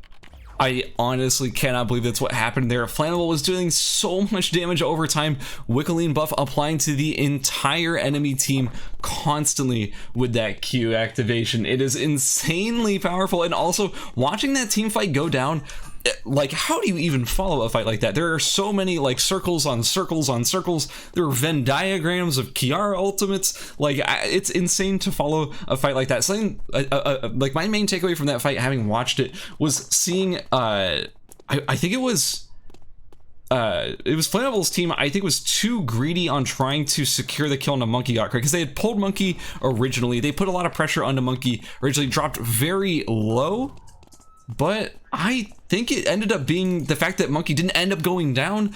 They chased too far to try and, like, secure that kill, and as a result, they took too much damage and did end up losing that fight after all. But congratulations to Averse, Monkey on Crit, and Proster for surviving that fight and honestly walking away with 3 kills. That's a really good situation to be in. Now, we do seem to have a fight about to break out as Caltrin, Isu, and Sigline were hiding in this bush, trying to get a catch onto Susie, Sana, and Jinsel. Although, like usual, like these last few times we've seen them, just barely not catching them. If they had gone up, like, down here through this bush instead of up here, man, they are teasing death at the moment by not getting caught by Isu, Caltrin, and Sleeping Lion. Yeah, the reality is how if you're ISIS team right now, how do you engage on these guys? You know you have the I ulti, you know you have the hard ulti to reset the fight. You have a million traps coming down from Sana, along with his own ultimate as well, and the root. There's just so much havoc that team can cause, so much space that they can open up if you try to engage with them, especially with their team comp. The only real form of engage they could have is something like Kalship, but Kalship is actually getting a really nice angle here. They're getting cut off into a very narrow hallway. But we are starting to see them get those auto attacks off, which I know is very little bit of damage, but they are actually stacking up their passive, their AR skill pretty heavily here. They could have the overheat online pretty soon, and if that goes online, this fight could turn around on this head really, really fast. So one more thing that's actually something I want to point out is that these Enad builds are very good against defense stacking characters, and you know which character doesn't care about defense and just stacks max HP? Yeah, you guessed it, Shukai. Shukai, like high max HP characters do very well against Enad because, well, let's just say that Enad does not care, or does not do very well against max HP. It's just a flat amount of extra damage that ignores defense. So if you're not like defense stacking, if you're not a low HP character with high defense, then Enad is not very good against you, especially if you're just like a max HP stacking juggernaut chef, so to speak. Honestly, it's going to be tough for Sana, Jinsel, and Susie to end up winning against Aisu, Kalshrun, and Sleeping Lion, but if they have enough traps, as I assume that they do, because we've been seeing, I mean, we know these players, we know how much they make smart bombs, we know how much they make remote mines, it wouldn't surprise me in the least if they ended up winning just because they have a good amount of traps. Yeah, this game is going a lot longer than we saw in the previous game, and we're actually seeing more actual teams still alive here than in game one. So I wouldn't be surprised if this does end up to a final circle situation or something very close to it, where those traps are going to matter in absolute ton. Ooh, we are seeing Versus team getting very close to Little Dojon here. Little Dojon is actually getting very close to being stuck between two teams. That's a pretty nice spot. What is that spot? Okay, guys, I'm sorry. Little Dojon, I don't want to. I don't want to. I don't want to spoil his strats. That is so cute. I feel like everyone has always hidden, or has always like known to hide in this corner because it's pretty safe. It's not a corner you necessarily want to check, but behind this tiny little piece of wall, I want to say that blocks vision, and no one should be able to see this unless they explicitly go to check it. That is one hell of a hiding place. That is actually, we can see, I swear, if we see another situation drop like last time where Madru, where teams took a fight and Madru just came in, but now it's just Little Dojon. Madru's getting in position as well. If we see a fight break out here, it's between these two full teams. Oh no, it's not gonna happen. Madru is just gonna die here. He got lead island ulted, and that was going to be the end of his life. Averse does have the silence on his W, and just this entire team just has so much crowd control built into their kit. You get caught by one, you're gonna drop. There's nothing you can do about it. Look, I know they're powerful, all these teams, they're doing great, but this is the highlight for me. I love this. I love finding out about new little cheeky spots to hide in, but I guess we'll have to hold that thought because it looks like team number 3 is about to clash with team 1 as they are all dropping cameras in the bush to try and get the vision advantage in this in this next fight between these two teams. It looks like Proster and Averse and Monkey Crit, they aren't necessarily in the best, I don't know, they don't have the best position considering that they lost this bush. And honestly, guys, it's a school final zone. If I'm Lil Dojon, I'm cheering because I am secure and safe over here in this corner. He doesn't have to move, and he'll be able to stay there for as long as possible, and I would be shocked if he got found, unless there's like some weird vision thing that I don't know about. Oh, that's what I'm saying. Look at that. Hey, don't see. You can't see him because he's hiding behind that tiny little piece of wall that blocks the vision. I love this. I love this. Oh no, Little Dojon, you know he is grinning right now. He's like, yep, they're never gonna find me. This is the best hide and seek player in all of ERBS, and no one could find him right now. I'm seeing in the chat that's apparently a homecoming spot. You know what? I don't know, dude. Homecoming. Maybe you have to claim it on stream, or else I don't know. I think this is Little Dojon's spot now. Unfortunate. Over here on the right side of school, we do have Team 1 Averse, Proster, and Monkey Got Crit. They are sort of, you know, maybe just powwowing, building up good vibes, trying to get ready for this final fight. Here in the school, we do have Jinsel, Susie, and Sana. You can assume they have a ton of traps to go into this final fight. Also, we do, dude, did they not find him once again? They're still looking for him, and they can't find him. I love this. Why would you even check? If you walk up, you're like, not there, guess we're good. But no, you have to walk into the door to see him. They have no idea that he's there. Oh my god, he's gonna get second place from this alone. Oh, but school will be restricted in the next 2 minutes. So yes, 2 more minutes of just pure safety right now. But we are starting to see every single team is here. This is the final zone. And right now, everyone's picked their own corner of the map. We are seeing Sana's team over here in the bottom left. We are seeing a versus team taking the bush over on the right side, and Isu's team is going to be by the trash can, very close to Little Dojon, and Little Dojon has secured his nice little corner. This is going to be one heck of a breakout in about a minute. I do want to highlight that in true Vidify, Stan fashion, Jinsel has managed to finish a wonderful tonight. I know it's not quite the same as it was before. It's not as difficult. Oh. Once again, they can't catch Little Dojon. They have checked this corner like 3 times, and I think every single time they have no idea he's there. They have actually no idea he's there. This is never gonna get old. I love seeing this every time. They just walk up, they're like, no one's there. But he's just there the entire time. Has Netflix open, another tab, just having a good time. Yo, he is straight vibing right now. He is, dude. Can we check it on the Little Dojon? He is still there. He is so comfy. He has 50 seconds to be comfy though, because after that, his timer is going to start counting as the entire zone restricts, except for this final square around the console. I do want to mention this bush right here is one of the most powerful bushes in the entire map, especially in any final zone circle, well, square, because just a tiny little fraction of it is technically in the safe space. Oh, a pull from reverse into the bush trying to catch somebody. It does not end up connecting. Proster's E does land, but it does get broken in the end. Now Susie, Sana, and Jinsel, they're trying to take the bush to take control of this powerful position. Having this bush advantage is huge, so whichever team does secure this position is, I gotta say, they're in the best position going into this final square. 6 seconds left until everything will be restricted, but this square, we still have 3 full teams, and they're about to converge at this one point. Will we see a bunch of traps come out of Team 1? I would expect so, but maybe they might be struggling. It looks like our versus team is going to come in from behind. If I'm Kalshroon, Sleeping Lion, and Isu, I'm excited because it looks like the other teams are going to be fighting before I am. Ooh, they're going for the pinch onto Sleeping Lion, Kalshroon, and Isu, trying to put them between the other teams so that they are forced to be 2v1 instead. The smart bombs come down from Jinsel, Sana, and Susie. It looks like a verse is going to be putting some pressure onto them as well. Oh, so many smart bombs. They're getting baited, but it's a smart bomb. You can't really bait that. It's sort of fused. Little Dojon, he comes in. No, he's not safe anymore. He's not comfy. He ends up breaking that smart bomb. It will not be the other teams that end up catching this, and Susie, outside of the ultimate, will be cleaning up Little Dojon. Yeah, we're starting to see these last 3 teams. This is going to be everyone securing their own little corner of the map right now. But right now, this is going to go for the range team. The range team is just able to start poking down people, start burning through that food very slowly. Ooh. But everyone, you have a minute left before the zone closes off. But we know these guys are trapped. We're going to see the IR ultimate drop that. Proster is going to get caught out here. But Jinsel is going to be forced out zone, no longer with the ultimate. Susie and Sana are going to be forced out as well. Jukai is going to be dropping something. Proster is going to be the first one to drop in this 3v3v3. And we are going to start seeing everybody getting so low.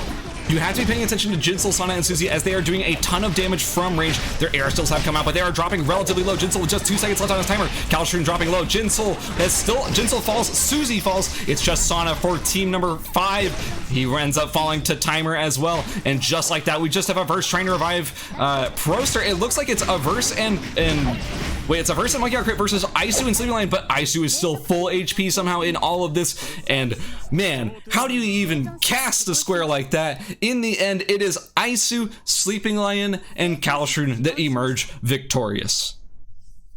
I think one thing we saw there at the very end is that AoE does reign supreme from Dizahir and the Jukai. The Jukai managed to hit maybe 6 people with his ultimate every single wave, and that damage was just absolutely disgusting. But regardless, amazing play from everybody in that top 3 in the final circle, and of course, Little Dojon. Don't think we forgot about you. We know you got 4th place, but you had a wonderful performance as well. That corner looking very comfy. You did quite good.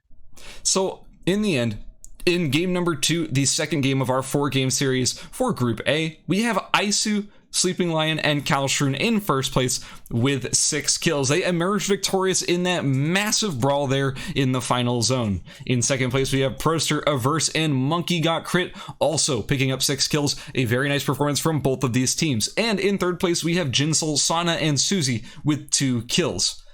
And I think that's it. Did any other teams get kills? Yes. Tree to Be, Water Fudge, and Flammable. They ended up with 3 kills, so I want to give them a huge shout out, even though they only ended up in 6th. That is it for game number 2. It's time to set up for game number 3. Wow, what a final square we just had. That's going to be it for game 2. Let's do game 3. Man, that was an absolutely crazy final circle. coming out from our contestants right at the end there. I don't even know what you're supposed to say. I don't know how you're supposed to cast that. I don't know what you're supposed to do, but all I know is that everybody was absolutely playing out of their mind, and that is kind of what I was expecting to see coming out of these the semifinals here. These are all amazing teams, and anybody here can take it, and we're seeing that right away. That look at the top 3.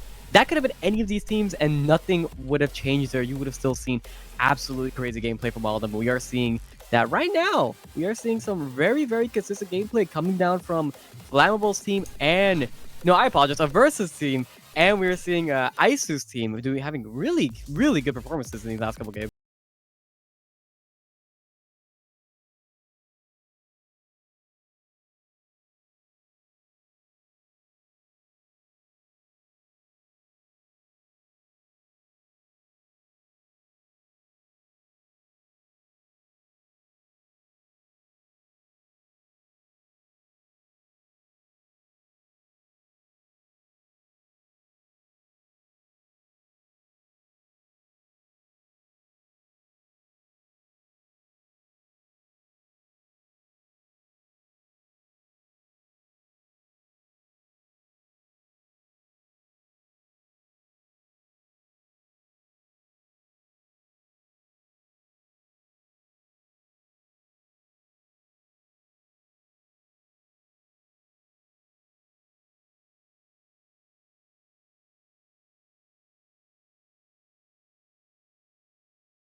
Thank you, guys. Took them long, you know. I It took them a appreciate whole minute. What's wrong with you guys? Yeah, what's going on? What? They're so delayed.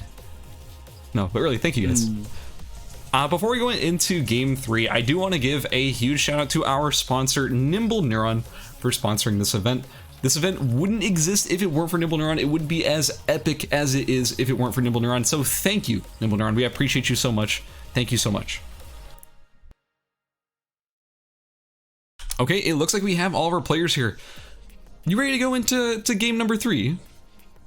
Oh man, I don't even know why you're asking. Of course I'm ready to go into game number 3. Let's get this rolling. All right, let's check with our players to see if they're ready, and if they are, we will be getting started.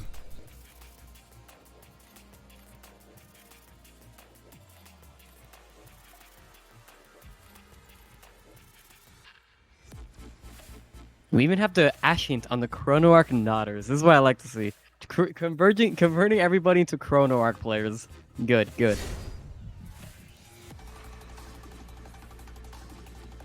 All right, looks like we're getting into game number 3 here. And right now, I don't think we're actually seeing... Okay, I'm not going crazy this time. I don't think we're going crazy. But Moonlit Puppy is just changing characters every game, and he's trying to mess with us. He is now on the Nadine, which is a very interesting choice, considering Nadine doesn't actually do a whole lot of damage to squad. She deals like 80 85%? I want to say it's even lower than 85%. I feel like they've nerfed it past 85% at this point. In any case, I am a little bit surprised to see that pick coming out of Moonlit Puppy. This is the first Nadim we've seen in squad so far in the semis. I don't think it's the only Nadim we've seen, including the there had to have been a couple of Nadims in the qualifiers. There's so many games. Like there had to be I'm pretty sure there was at least one Nadine. But in any case, Nadine is a little bit of a frustrating character at the moment to play in squads because she does have such little damage because she's been reduced down to like 80 to 85% damage dealt, and she's a single target character, and she needs to farm a bunch, which means you're going to be taking away all the farm from your teammates. It's just a weird situation to be in for a DPS character if you're having to essentially sacrifice your team's farming and strategy just so you can scale. So I don't know. We'll see how the Nadine pick ends up, playing out. Nadine's actually not terrible in squads. That being said, like all that being said, she's actually not terrible in squads because she can actually be an early game bully. So if you do manage to get those early game fights, Nadine does quite a lot for you. I mean, if we are seeing a Tonfa Hyunwo perform, I don't see why we can't see a Bo Nadine perform. That is all I have to add to that, because this Tonfa Hyun has been performing very, very well, and it wouldn't be any surprise to see something like a Bo Nadine actually do quite well. I mean, especially the bow skill. Bow skill is such a powerful skill, especially as the game does progress. We're going to see it's going to be able to check bushes, is going to be able to put up so much pressure from such a long range, be able to farm animals at a very safe range as well. And yeah, it's going to be very exciting to see how Zeddy performs. Wait, I have a absolutely wild prediction. Hear me out. What if this is Amp Nadine? Wait, no, it's not. Okay, never mind. It could have been, but then it wasn't. There's a chance that, like, if you start on Peach, this could be sort of like a golden ratio type Nadine build, but I don't think that's gonna be the case. Unfortunately, my heart's broken. I was very excited. Oh, we're seeing Alara's tipping in here to try and get a ton of pressure on to a verse. Wow, that was crazy. I did not expect that coming out of Team 6. A very aggressive early game here, trying to maybe even catch a verse with some early game damage. I mean, Nadine, like I said, Nadine's early game damage is very high, and you could end up killing somebody when coupled with Lennox, who is actually also an incredibly strong early game character. Yeah, if we saw Lennox being even level 3, if Alaris was level 3, I think we would have just saw a verse 100% drop there. But looks like a verse was a little lucky, even though despite the very unfortunate TP coming down from Team 6 onto him, and he was able to walk away. And I love how we see every game this exact same situation lines up. Icy tries to TP, Susie drops a Q on him, everyone walks away happy. I'm actually curious, if I'm Team 5, do you think that you've seen Isu TPing here every single game? Do you think you just set up a trap at some point and just try and catch him on the TP? You know he's going to be there every single game by himself, vulnerable. At what point do they say, you know what, we know they're routing, it's time to just kill him there because he is one of our biggest competitors? Ooh, if they have another dominant performance that we've been seeing, from the last previous games, I think it's something you could actually, consider. Like, that would be an actual consideration moving forward, because you could just deny those teams the points. They would be forced to play for placement, not really be able to pick up those skills anymore. And now you may be slightly behind now from your items, but hey, a kill's a kill, and you just took off your biggest competition. Absolutely. So we'll see if they end up adjusting for that. I don't know. Oh yes, it is golden ratio. Okay, yes, I was right. After all. Tom, you could never, ever doubt me ever again. This is going to be some sort of either early game Amp Nadine or just Amp Nadine in general. I'm so excited. Yes, Moonlit Puppy, show me the Amp Nadine. Man, you could tell. Guys, can anyone in chat tell that Skaz loves Nadine? Can anybody here tell? I can't tell, because this man absolutely adores his Nadine. Nadine's so we're gonna see some Amp Nadine pop off even the first time in a tournament scene. Normally Nadine is just on the very basic auto attack build, does go for those RNG components, but no, this Nadine is a team player and they want to snipe you down from range, and we might see the first fight of the game come with this Nadine team, because we're seeing Missouri walk into RG range, and this is Nadine's territory. You do not want to be here right now. Ooh, set up in the bush. We do have Nadine with the golden ratio and Shaman's bronze. You're going to see these Qs absolutely chunking, taking half of Needlighter's HP in just one charged Q. That being said, Needlighter just doesn't have that much HP in general, but still, you have to respect that golden ratio Q damage. It does an absolute ton with 65 attack power and 20% skill amp. God, dude, I don't even, do we have to follow the rest of the teams? I just want to follow Moonlit Puppy. I'm sorry. I mean, I don't think we're forced to. Right now, nothing really else is happening on the map. Every single team is actually split up from one another. There's not two teams within the same zone right now. Everyone's just kind of avoiding one another very heavily. We've been seeing a lot of small little reroutes just to make sure that you don't have to run to somebody very early on. Don't want to repeat what we saw over in game 1. Except, you know, Sadas, Jinso, and Susie, they just was saying, hey, look, we gotta have to go to Chapel. We're not avoiding this. We're gonna be in Chapel. We're just not gonna die this time. Well, I gotta... Oh, go ahead. Especially since Team 6 is swapped off on what they've been doing. What was contesting Team 5 prior was Little Dojon on that Yuki, was Moonlit Puppy. He has a Cabana! What? What? How did he get that? So they must have RNG'd a meteorite off of the wolves. I think over in archery there was one camp of wolves they ended up getting. Man, I'm so happy. Tom, I'm so happy. This is not on my bingo card of things I expected to see in this tournament, but boy am I here for it. I love seeing like day 1 night Cabana. Ooh, we have a team set up here in the bush. I think Jinsel knows to bush check this, as he will not just be sitting there and facing it. ERCS is about to come in here and try and pull somebody. Yes, it is in fact Sana who gets, or sorry, Susie who gets pulled here. The Heart Ultimate actually is only catching all of ERCS' team, and that is leaving Sana and Susie free reign to just auto attack people from the outside of the circle. Beautiful positioning from Susie. Now we're seeing Proster in a lot of trouble as he is being chased down by Jinsel, Sana, and Susie. They're able to chain slow very well with that Heart Q constantly coming down. We also have chain roots. There it is, a root landing from Sana that will be Proster about to get rooted right there, and just like that, Proster will fall. Okay, good. Okay, I was like, if Proster gets away right as I say, Proster falls, and I'm gonna be a little disappointed. But it looks like Proster does end up falling, and it is going to be ERCS and Monkey Crit getting away with just a, I don't know, they're in trouble, but they have lost a member. It looks like Neelighter, Madri, and Nazori are about to get third party, or not third party, just engaged on by Kalshroon, Sleeping Lion, and Isu as they're trying to contest this tree, but maybe they're not in the best position to do so. Ooh, Sleeping Lion is full build. I gotta say, he is looking clean right now. Yeah, we're seeing the respect go for Team 5, or sorry, not for Team 4 right now. They are pretty strong, but right now, Isu is just very much lacking in IFC. He's only on there with Redeeming Marble and the Sunset, despite Sleeping Lion being so strong right now. Everyone else on his team is kind of not the strongest, but Isu, you see him, he's moving up for the aggression play right now. He's trying to get the W for the speed up, but Monkey Crit is going to start trying to hop his way out, but right now he's getting caught out. The tornado will land. Sleeping Lion will get the continuation on the CC, and Isu will drop the element. Monkey Crit will drop here, and you will 100% be finished off.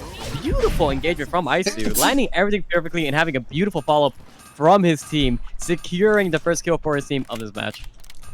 So, hang on. How's Moonlit Puppy doing? Oh, got a golden bracelet. Okay, so anyways, I gotta say that was a wonderful pick-off there for Isu, Sleeping Lion, and Kalshroon. An unfortunate game for a ERCS team at the moment. They've lost... What the heck? How is he not in that bush? They've lost 2 members to 2 different teams. It's just, look, that just happens. Sometimes you just have a game where you get picked off and you try to run away and you run into another team, and it's just unfortunate. But that being said, a beautiful engagement by Nazori, Madru, and Neelighter. Those long range ultimates coming out of Nazori, they are really disruptive, and yeah, they mess up your movement. They do a ton of damage. We're already seeing Waterfudge and Trinity in a lot of trouble, but hey, the beautiful slam by Trinity is going to be knocking Neelighter very low, and the Haymaker comes out just like that. We are seeing everybody incredibly low in this fight as Madru is trying to finish off Trinity, and he gets the kill. Can Nazori and Madru end up winning their respective 1-to-1s? It looks like Nazori ends up falling to Neelighter, and it's just Madru left here to try and clean up this fight. I don't think it's going to end up happening. Yeah, I don't think it's going to happen either, but we are going to see Trinity actually get revived here. Neelighter is probably going to be the Kiara. Real quick, that sorry, I misspoke. It wasn't Neelighter killing Nazori. They're on the same team. I meant it was Waterfudge taking out Nazori. Continue. Oh no, I was gonna talk about everybody's trying, but we are seeing something a little more interesting happening here. Madru getting the TP in, and he's just dropping a nice MP. Like, please run into me. He's gonna drop the sniper skill. Flambo is gonna take it. The fire trap is gonna proc, but sadly, fire traps, while they're very cute, they don't exactly do a whole lot of damage. So that will spell the end of Team 4 minus. Oh no. He gets away. Unfortunately, neither of these characters have a way of interrupting TPs outside of that AR skill. Keep in mind that Susie's ultimate got changed to a root in one of the most recent patches, even though it wasn't up. If that was available, it wouldn't have mattered anymore because it is a root, no longer a suppress. I gotta say, I think this is the game where Sana, Jinsel, and Susie end up scaling super hard into the late game. Look at Susie's items. He has the Laurel Wreath, he has the radar, he has everything he needs to succeed in this game.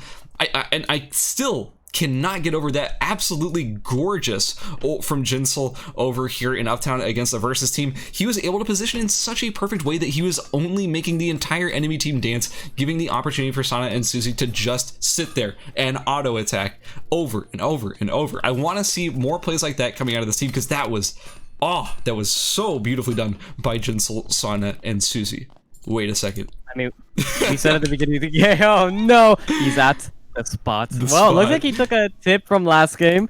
He saw little Dojan having a nice little time in that corner. Probably opening up Netflix as we speak. But memes aside, this is something we did talk about earlier in regards to Team 5, how they're such a dominant team. And we saw this from their plays, just how strong they are. And Team 5 isn't allowed to take a fight with your favorite team right now, being Moonlit Puppy. The bow skill doing so much.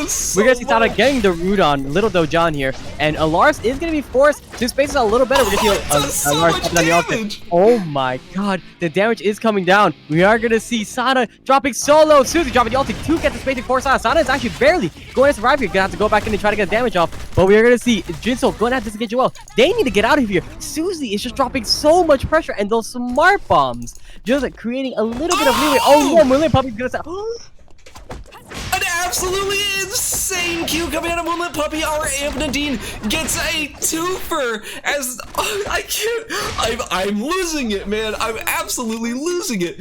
This Amp Nadine is putting in so much work. A beautiful snipe catching both Jinsel and Sana. I'm sorry, I don't mean to scream, guys. That's one of the coolest things I've ever seen in this game. What a beautiful snipe coming out of Moonlit Puppy. Oh my god. Dude, I don't have words for that. Moonlit Puppy played that so well, and you saw the damage come off. Look guys, we're seeing a lot of very basic builds here. We're seeing a lot of very basic characters, but Skaz's hype is completely justified. The last thing we expect to see in this tournament, especially in the semifinals of a tournament with such a large prize pool, is an Amp Nadine, an Amp Nadine that's popping off. She's doing absolute work. They are destroying with this character right now. This is I'm speechless, Tom. I'm speechless. This is insane coming out of Moonlit Puppy. This has been so cool so far. I'm losing it, man. I'm having so much fun watching this Amp Nadine pop off. In that fight before, like, I'm not even just talking about the double snipe. I'm talking about everything else that happened in that fight. Jinsel, Sana, and Susie, despite the smart bombs, despite everything with that engagement, they were just getting chunked from long distance from Moonlit Puppy with those beautiful Qs. That was, they were not respecting that damage. They were not ready for that Amp Nadine damage coming out of Moonlit Puppy. I just want to, I'm gushing. I'm positively gushing at the moment at how much I'm enjoying watching this Nadine play.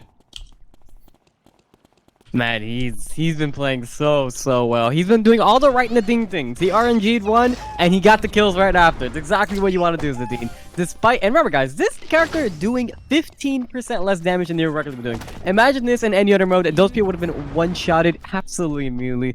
But you give a good player a good character, you put a little bit of spice on it, and this is exactly what you're getting right now. Absolutely. I don't even care. We don't even forget the rest of the tournament. We can stop it right there. That's the highlight. That's so, it's so good.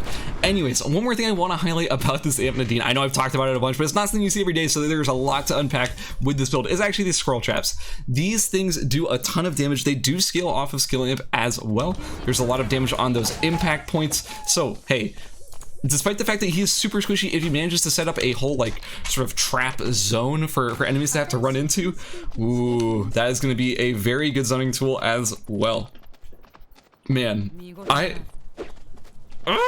I'm so excited. I want to see more of this.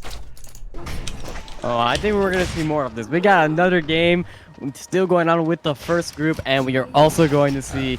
I doubt we're gonna see Moonlit Puppy change after that beautiful play. I think he's got a little bit of blood flowing through his body now. He's hyped. He's probably very, very excited after that kill, because I know I would be incredibly excited after that kill. I think the one funny thing we're seeing right now is 2 players on the map currently have yet to move in the last 5 minutes, which in the form of Madru and ERCS, they found their own little spots, and now Susie is joining them as well in their own little spot over at Beach. You know, just sitting with some king clatters. I'm not gonna settle down, just gonna be like, hey, look, they're here. Look how nice they are. Yeah, he's just vibing with some clan clatters right now. He's kind of comfy where he's at. I wouldn't be surprised if this ended up being, dude, if this is another final school like square.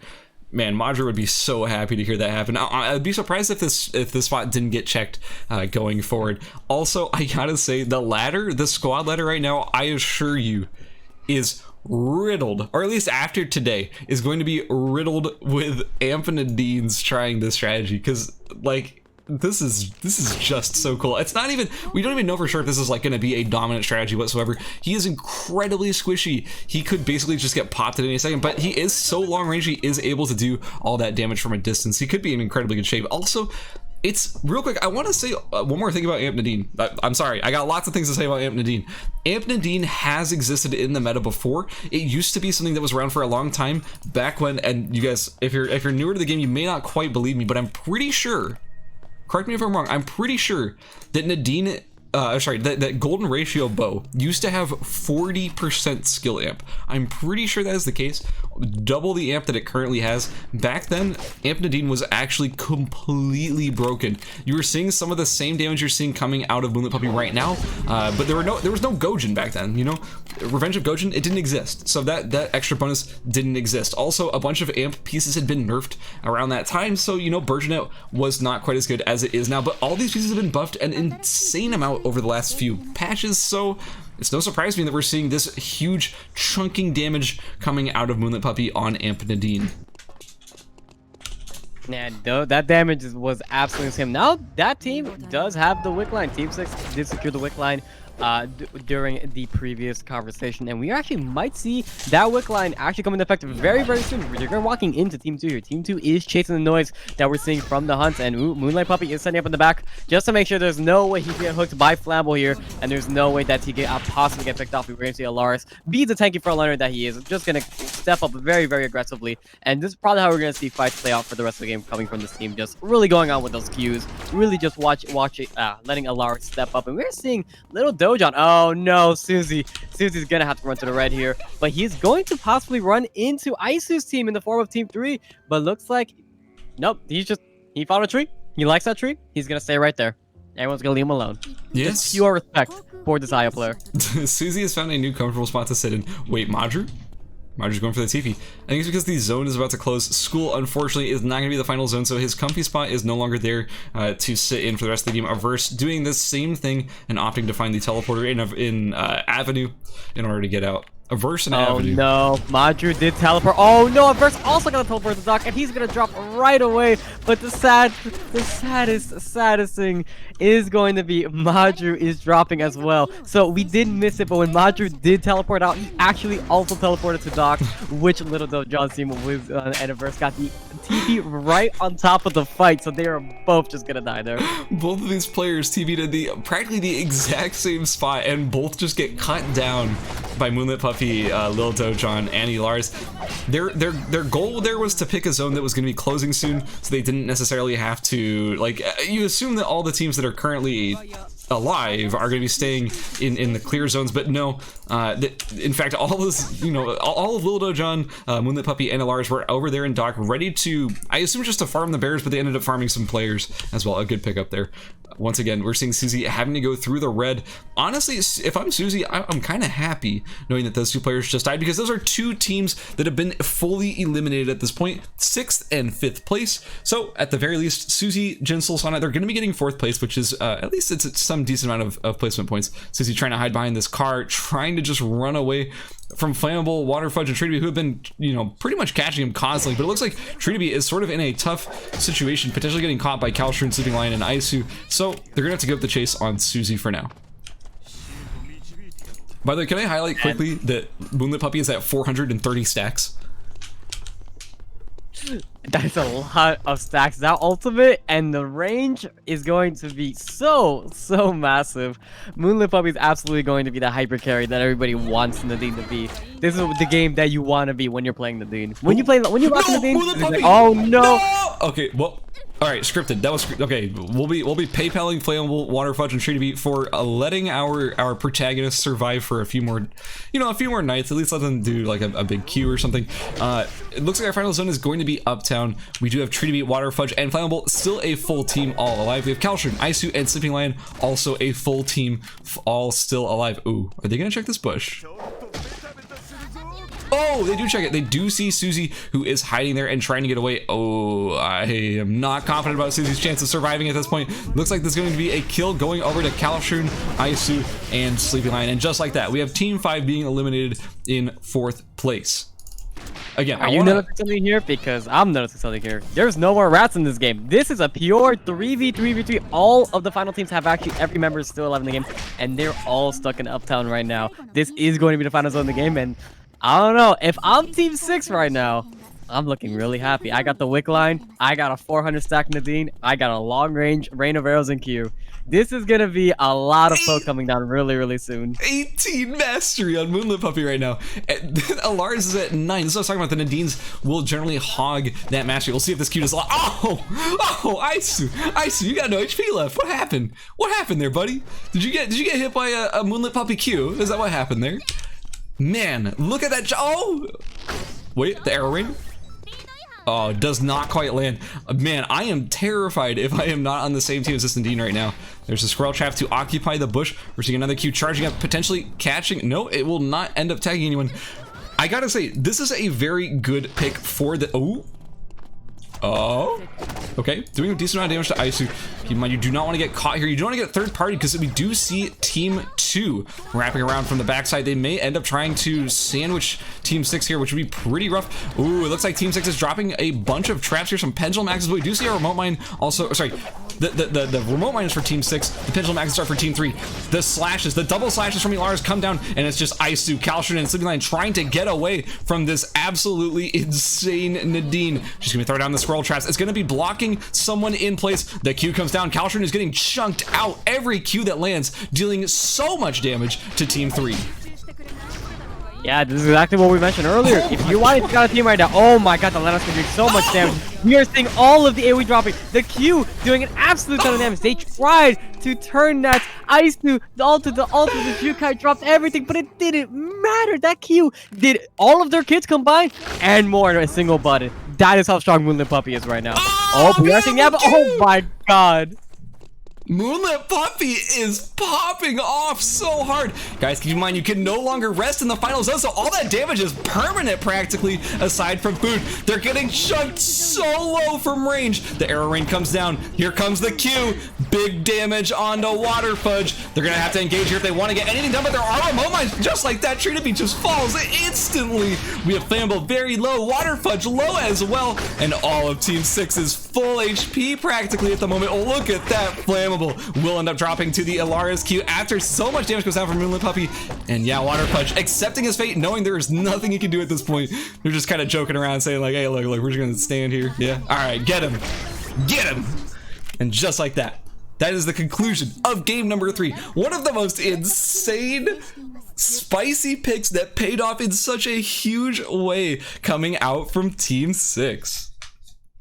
Man, we mentioned this earlier. Anybody from these groups could take it. Team 6 was having some really rough games, game 1 and 2. But now the tables have turned because Team 6 now has 10 kills. First place with the spicy secret strategy that is Amp Nadine. And my god, did they do work. I'm so guys, can you hear it in my voice? Can you hear how happy I am to be watching this game right now?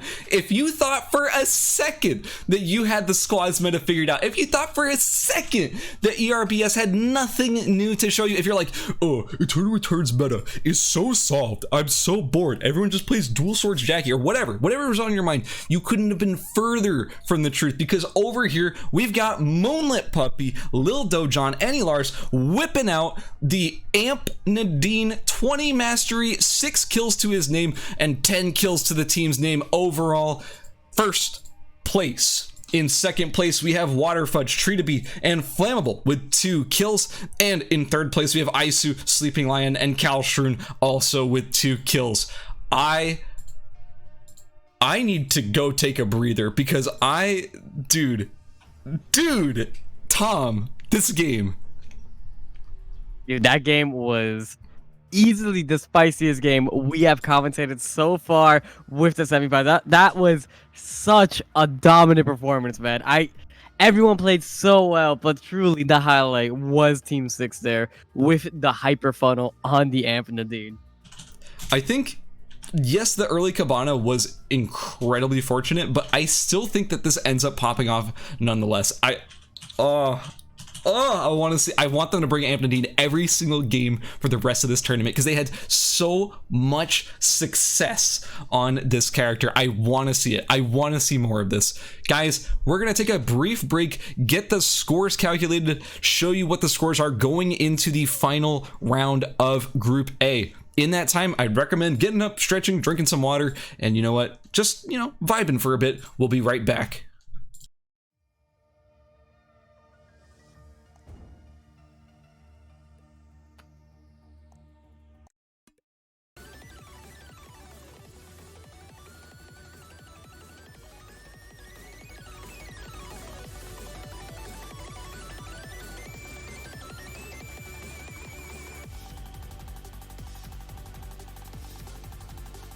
Man, I know if I'm Moonlit Puppy right now, I'm probably screaming. That man has such a spicy run.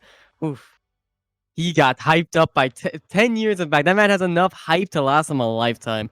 But chat, did we ever get a kiss a homie, or are you Oh, I did see you get some kiss a homies. Okay, good job, chat. Good job. I'm proud of you. I'm proud of you guys. You got roughly about 5 more games to go with that. So maybe make sure to keep those kiss a homies up, because if you don't, we're gonna have some issues.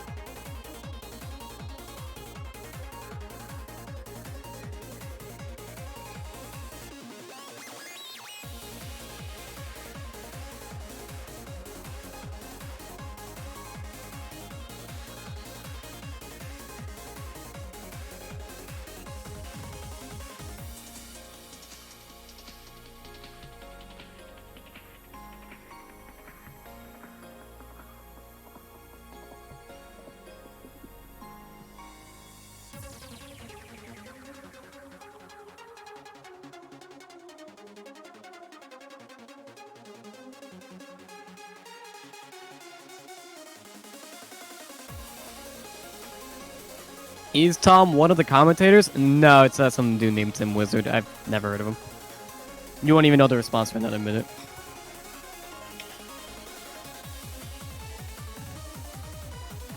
What is this copy pasta coming from the chat? Nadine is actually one of the best characters in the game. Not only is her crowd control insane, but also her mobility is uncontested. She can single-handedly take out an entire team without even being in vision of them. For W kill any player in the game, please nerf Nadine. I mean, look, I'm not going to argue, don't nerf Nadine. Nadine is fine the way she is. Let the homie have his pop-off game. Don't put it on the Nadine himself. The Nadine, the player, piloted so beautiful. The team played around Nadine so well. He deserves all of the praise he's getting right now.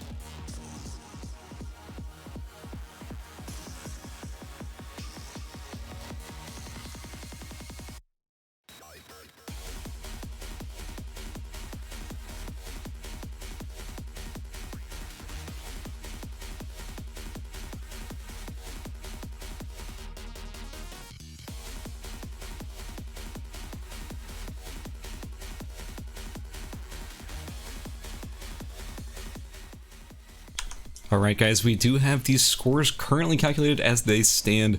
Let's get that brought up for you. Hold on, sorry, Tom. I was muted. I'm going to be bringing up these scores in just a second. Let's see where we currently stand. at the moment. I'm excited. I don't know. I think after that game, I have a feeling I know who's in first place, but they did have some rough game 1 and 2, so maybe it's going to someone else right now. In first place, we currently have Isu, Kalshrun, and Sleeping Lion with 67 points going into the final game. In second place, we have Lil Dojon, Moonlit Puppy, and Elars with 63 points. And also very close behind is Treatabee, Flammable, and Waterfudge with 61 points. It's going to be tough to break into this top 3. They do have a pretty decent point lead over the other 3 teams, but I gotta say, man, these top 3 teams, they are doing a very fantastic job with that massive pop-off game coming out of Lil Dojon, Moonlit Puppy, and Elars. Also, the very consistent high placements and performance out of Isu, Kalshrun, Sleeping Lion, and honestly, Treatabee, Waterfudge, Flammable, they're also being very consistent so far, and I do like what they're bringing to this tournament. And that's our scores going into the final round. I think we're going to see one of 2 things happen here. We're going to see teams that haven't been having the highest of plays right now. They're probably going to switch up some strategies. But the guys who've been doing very, very well, I think they're going to stay remotely the same. I think we're going to see a little bit of a shakeup come out from this last game. I think probably the team I'm expecting, like 100% expecting a sort of character swap out of is going to be Jinsel, Sana, and Susie. I think they have been doing not as well as they would have liked. They're currently in 5th place with 33 points. I think they still have a chance of having an insane game and coming back and winning, but as it stands, it seems like their comp isn't necessarily working out for them. Ooh, and I think if anyone's been here long enough, there's a good chance we're going to see a very, very specific old school comp from these guys. Yeah, I would actually be more surprised if they didn't bring out the Fiora, the the Dylan, and the Shukai at this point. I would actually be shocked if that's not what they did. In any case, guys, it's time to get going. We have everybody in the lobby. We are, I'm pretty sure, all ready. I'm gonna double check with our players, and then we're gonna get started with game number 4, the final game of Group A. Remember, oh, one more thing, I do want to point this out, didn't mention this earlier, the top 3 teams advance. Top 3 teams, not top 2 anymore, it's the top 3.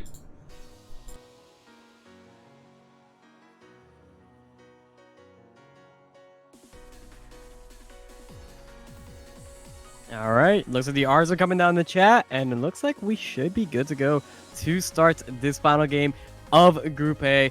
And I'm excited. I'm very excited to see if we see Team 6 come out with that spicy Amphitheater again. Ooh, no? Is Moonlit Puppy just dedicated to whichever game? No, yes. He's on an Amphitheater. My hero. Surprisingly enough, we are seeing 2 very, very big changes here. Averse is on the Hedgen, and we are seeing, well, not actually change up here, but we are seeing Jinsel's team sticking with what they've been doing. They have actually just decided, hey, you know what? AR has been working for us. We might have had some unfortunate games, but maybe they don't feel confident bringing up that old school comp for whatever reason, honestly. Maybe the routes contested. Maybe they're not lining up things as properly, but they seem to be pretty confident on this AR team. They've been bringing out a lot throughout this whole tournament.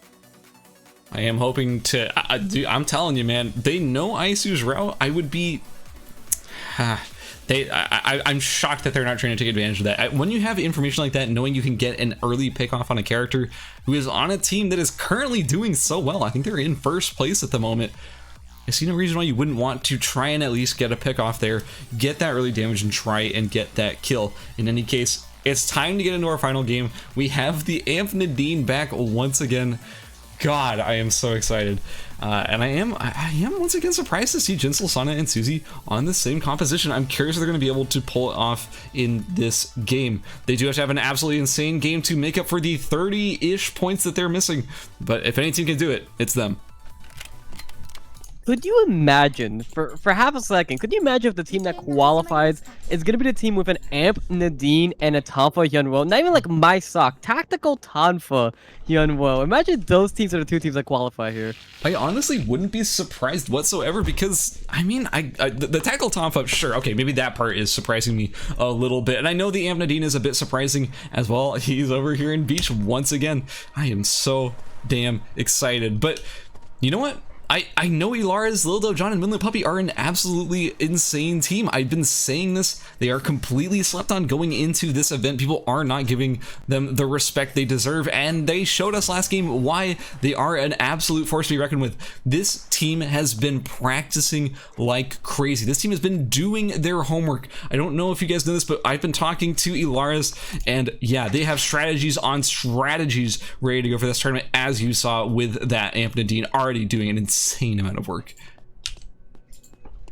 Yeah, I'm curious to see if maybe we get a second pop-off game this time around, or maybe the teams have wisened up to their strategies, and Moonlit Puppy's not going to be able to get that space he got within the last game. But one other thing that did change up here was Averse is on his signature pick in the form of Hedgen. Looks like Jinsoul's gonna be fine here. It doesn't look like they actually know he's there, and he's gonna be able to teleport with his life. That was so scary because he was being denied the teleport by, I'm blanking on who it was. I think it was a Lennox. Which Lennox was it? Was it ERCS? It had to be. Yeah, so it was like ERCS denying the teleport there by Jinsoul, and then right as he finally does get the chance, it looked like Team 2 was about to come and sandwich him, but no, he does end up getting out. Jinsoul does make it over into Cemetery. I'm curious, so another team we haven't put much highlight on is actually Madru, Nizori, and Needlighter. They've been doing quite well in this group. There's no team in this group that hasn't been actually doing extremely well considering the circumstances. This lobby is absolutely stacked with teams with a ton of strategies coming into this tournament, and every team is kind of bringing up a pretty decent, I don't know, I feel like every team prepared well for this tournament, wouldn't you say? Yeah, absolutely. Every team's been performing very, very well right now. And, you know, really, when you are in lobbies of this high caliber, you know, every player in this game is easily some of the best players that North America has to offer. Then what it comes down to is just those little bit of tweaks, something like that Amp Nadine, something like just changing up routing like we're seeing right now coming from Team 1.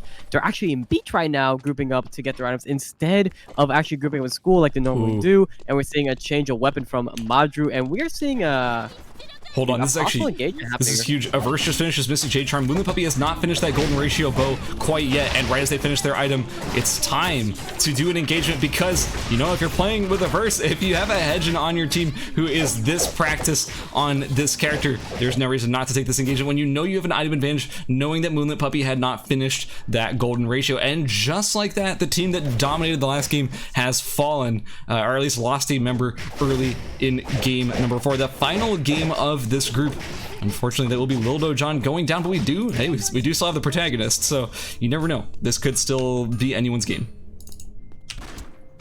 I am curious to see that was an interesting choice we did. So we're actually sleeping line going in on Madru here. Madru is on that side, but he's gonna toss the ultimate, but Isu will get him with the tornado, dropping him right away. Kalshu coming in with the ultimate, getting a tick on Needlighter. I'll think to just swap his focus over to Needlighter, but that ultimate's dropping down very late from Needlighter at the very end, and that is going to spell 2 kills for Team 3. Yeah, just like that, we are seeing Team 3, the team that was already in first place, picking up 2 early kills in this game and kind of denying Needlighter, Madru, and Nizori from having the insane game that they needed to break into the top 3 and qualify. Unfortunately, that will sort of be, I mean, you never know, Nizori could drop 14 kills and, you know, win still, but let's just say it's not super likely considering he has no teammates left alive. Well, we do have a lot of teams up here in Alley, as maybe the rest of Team 6 might end up getting caught between Waterfudge and Monkey Got Crits teams. Both of these teams are getting awfully close. They're trying to maybe teleport out, run away, something. But, I mean, at least they're aware of the fact that they can't go over here. Like, they didn't just blindly walk into them. Maybe they got console, maybe they know something that we don't. One thing I do want to mention is that we brought up earlier, but Averse isn't on bow. He's on Shuriken of all things. This is something that was buffed quite a few times now, to the point where I believe it is doing 10% more damage and taking 10% less damage overall. It is a very tanky weapon to be on, and Hedgen's damage doesn't need to be the highest thing in the world when you're just kind of a CC bot. So I do want to actually really quickly clarify that. I think in squads, I could be wrong on this one. I'm pretty sure in squads, Shuriken Hedgen is at exactly 100% damage dealt, which is still huge because that's, you know, I think Bow Hedgen's at like 85 or something, so it's like, it is a huge amount of damage increase, bringing her back up to that full damage amount, full 100% damage dealt. We have Flammable, Waterfudge, and Tree to be all camping this bush, trying to get a catch onto Proster, Monkey Got Crit, and Averse. They are forced to come in from Alley, as Alley did just close. I'm pretty sure they're aware that there is a threat here. They're trying to check these bushes. They're not just blindly walking into them as expected. We're seeing all of Team 5 coming in out of the red, losing a ton of timer. Maybe they just didn't realize that the zone was turning red. Maybe they had a reason to be there. Who knows? In any case, they're down to just a few seconds left on their timer. And that's kind of not where you want to be, especially seeing how important those timers have been in these games. Yeah, we have a repeat of the earlier situation in game 2. That could very easily become very important, incredibly fast here, because if you don't have those timers in the final circle, you can't really kite away from your opposing teams. You're going to be stuck in that circle. You're going to be forced to think whatever traps, AoE, or whatever the enemy is going to be throwing at you. Of course, Missouri did find the nicest spot you could possibly imagine, which will be by the dock Wolves. And right now, we're not really seeing a whole lot of happen throughout the map. Missouri becoming one of the bears, actually opting to deny people these bears. Maybe try to get a little bit of experience up in his name. Maybe he thinks there is potential to get those 12 kills like we mentioned earlier, but I don't know. Yeah, I don't know. The farm begins now. This is the comeback arc right here. Like, he's gonna get it. I believe in him. Is that what I believe it? It's definitely gonna be Nazar on that Adriana. That is his character. He has claimed it. That's absolutely his character. I do like seeing throughout this entire tournament, he has been bringing the incendiary bomb, which is sort of different from what I've been seeing out of him in the past. So I do like seeing that adaptation, not being on smoke bomb, being instead on incendiary bomb after they have buffed it quite a few times. Sana jumping into attack Sleeping Lion, Kalshrin, and Isu. That root does come down from Sana. Sana with a very aggressive roll forward. Will it end up paying off? We have another situation here where the Heart ultimate is only going to be helping the Shukai, but Sana in a lot of trouble will end up falling to Isu, Kalshrin, and Sleeping Lion. Now we're just down to Susie and Jinsel to end up cleaning up the rest of this fight. Ooh, it looks like Susie's in a lot of trouble. Susie will end up going down to the barrel from downtown. Now it's just Jinsel. It's up to him to run away. The question is, will he manage to get away before he ends up getting caught by this? I mean, it's hard to run from a Sylvia, guys. It's one of the best characters at chasing in the entire game. No, but it looks like as per usual, Sleeping Lion opts to like not chase one down to one person. He always decides to stick with his team. He never tries to push his limits too far out of his reach, because he does know that one thing that could possibly happen is that he could get picked off. Since there was so much noise happening earlier, you never know who's around. You do want to be, especially in the final game situation, the last thing you want to do is really risk your placement there. Yeah, once again, we're seeing how powerful it is that Shukai's ultimate is not interrupted by Heart's ultimate. He's able to throw down that ultimate before Heart manages to pop R, and as a result, getting a lot of free damage on all of Team 5. An unfortunate situation, it just kind of happens that way. It's just one of those interactions that you just sort of have to be aware of when you're choosing your team comp, when you're choosing your fights, and how you approach them. Just like that, guys, we're down to just 2 teams still fully alive in this game. We have Team 3, Kalshrin, Isu, and Sleeping Lion, and also we have Team 2, Flammable, Water Fudge, and Tree to Beat.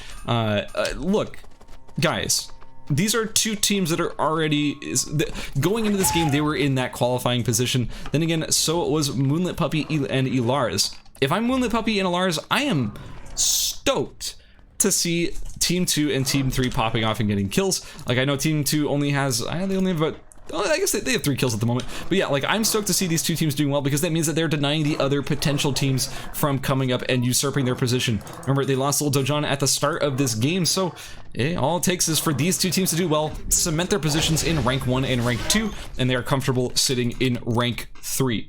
That being said, we do have Jinsel still alive, Nozori also still alive. These players could get an insane amount of placement points if they do end up winning. Wait, we missed something here. What happened to Team 4? Oh yeah, how about that? Yeah, you know what? How about that? I'm assuming that they were. Did we just miss it? I may have just missed it entirely. You know what, guys? Hey, it happens. They left the game, Sally. It looks like they had some connectivity issues. No, but reality is we may have just possibly missed it. It does happen. Apologies. Yeah, it happens. In any case, it doesn't really matter that much. Unfortunately, they were close at 4th place, trying to get into into the qualifying position. But I think by falling there, it will not be. It probably won't be enough. But we'll see. We will see. They did manage to pick up 2 kills. They did manage to get 5th place. Maybe that's enough. No, sorry, 6th place. Ooh, dropping in 6th. I don't know about that.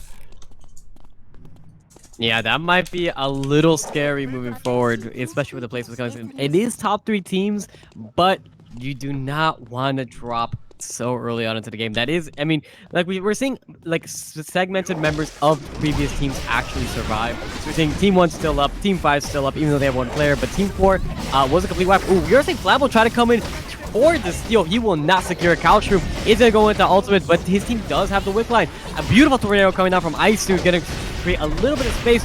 But right now, oh my god, the Q absolutely shredding. Water Fudge getting with the alt reactivation, going over the wall. Sleeping Line gonna hop over the wall and drop Water Fudge. Oh my goodness, Isu doing an absolute obscene amount of damage on Nesla here. We just saw that Q took, man, a quarter of everyone's HP. Man, that was an insane amount of damage coming out of Team 3. Once again, seeing that even if it looks like they're on the back foot, even if it looks like they are losing that fight slightly, it doesn't matter. You have the Shukai, and in that situation, you have the Wickeling buff. That's giving you quite a lot of an advantage. And yeah, over time, you do end up winning that fight. I think Nazori just got chased into the red by Team 6, only to walk into Shritabi and Flammable. If I'm Nazori, I'm over it, man. Like, I'm over it. It's fine. Just take me out of my misery. Actually, you know what? Shritabi, Flammable, they give up the chase. Nazori trying his best just to rat for points. I appreciate it. I mean, Nazuri could potentially maybe squeeze out the placement point he needs to maybe possibly squeeze into the top 3, because we did see, again, Team 4 dropped 6th place. That's going to hurt them quite a bit. Maybe if he manages to squeeze in a couple kills here, maybe steal a couple of those with the ult very far away, there is some hope for him. It's not hopeless just yet. At the moment, we are basically just seeing one team that is still fully alive. We have Team 3, Isu, Sleeping Lion, and Caltroon. They're in an incredibly dominating position at the moment with very good items finished. They also have the Boots of Hermes, the Bracelet of Scotty, and now Caltroon is allowed to sit here as Shukai and make as much spicy fish stew as he would like. He's getting close to 100 stacks, and he's going to be very powerful once he manages to finish this. Also, I gotta say, an interesting build coming out of him this game. I'm not sure if this was... I mean, I'm not saying that this is not intended, but he has a high CDR Shukai build here, which is not something you see a whole lot coming out of Shukai. But I mean, at the end of the day, these items also give you a ton of max HP as well, which is a stat that Shukai cares about a lot. And abusing CDR quite well, you know, creating a lot of space for his team. Abusing the base damages from his Q and W, which is pretty practically all AoE.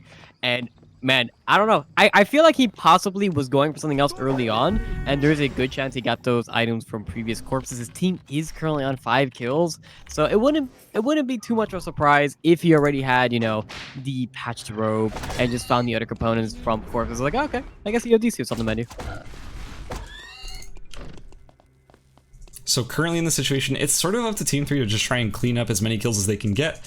If you're Jinsel, if you're Shritabi Flammable, if you're Nazori, or Moonlit Puppy, or your Lars, any of these players who are currently on a fractured team that don't have additional players, it's in your best interest to just try and catch what you can. If you can get a few kills here and there, that's really nice. If you can get a few extra points, get a little bit closer to that qualifying position, and you're pretty happy. You got a smile on your face. I want to point out one more thing. They fixed the TP bug. Did you know about that, by the way? Did you know TP bug? Yeah, so you know how like when you used to TP, it would like cancel and say like, oh, it's not available yet. So you couldn't TP your entire team at the same time on the TP. Did you know? Oh yes, I am very aware of that. It was incredibly frustrating, and I don't even play squads a ton. But whenever it happened, it was I hated it. So it sucked. It was really annoying, but they did fix it. So you just saw right there, all of Team 3 was able to TP instantly at the same time all the way over to Chapel, just showing how impactful that actually is. It makes it so much harder to get, you know, to have like a straggler potentially get left behind, because you used to have to stagger those TPs before, but now you don't have to do that anymore. We have Flammable and Shritabi. They are just opting to run through the red to avoid getting cleaned up by Team 3. And just like that, we're having our rats, you know, scurry off to their little safe locations as much as they can before it's too late. This placement points, they do matter quite a lot. So, yeah, at this point, it's just in your best interest to try and play hide and seek and hope that you are the last person to get caught. Yeah, this is kind of what this final game has devolved to. Too many people were picked off in the game. Literally everybody, every single team here outside of Team 3 was picked off. I mean, there is still a very small amount of potential for Team 3 to still drop here, but I am just not seeing it. Again, these teams are allowed to actually tactical team up here up to a limit of 3. They cannot exceed the original amount, but if they are able to find each other, say Team 6 does find one of the stragglers from the other teams, they could group up with them if they so desire. That is technically true. We haven't seen anybody really trying to tactical team much in these squad tournaments, and honestly, we kind of do appreciate it. We don't encourage the teaming, but it is technically allowed since it is such an important part of squad gameplay. Again, though, it cannot exceed the original 3, so yeah, you can't go like up to 4, 5 players. Nah, that's against the rules. But as long as you're just bringing it up to 3, that's kind of okay. It's sort of the rules that we've established for this tournament.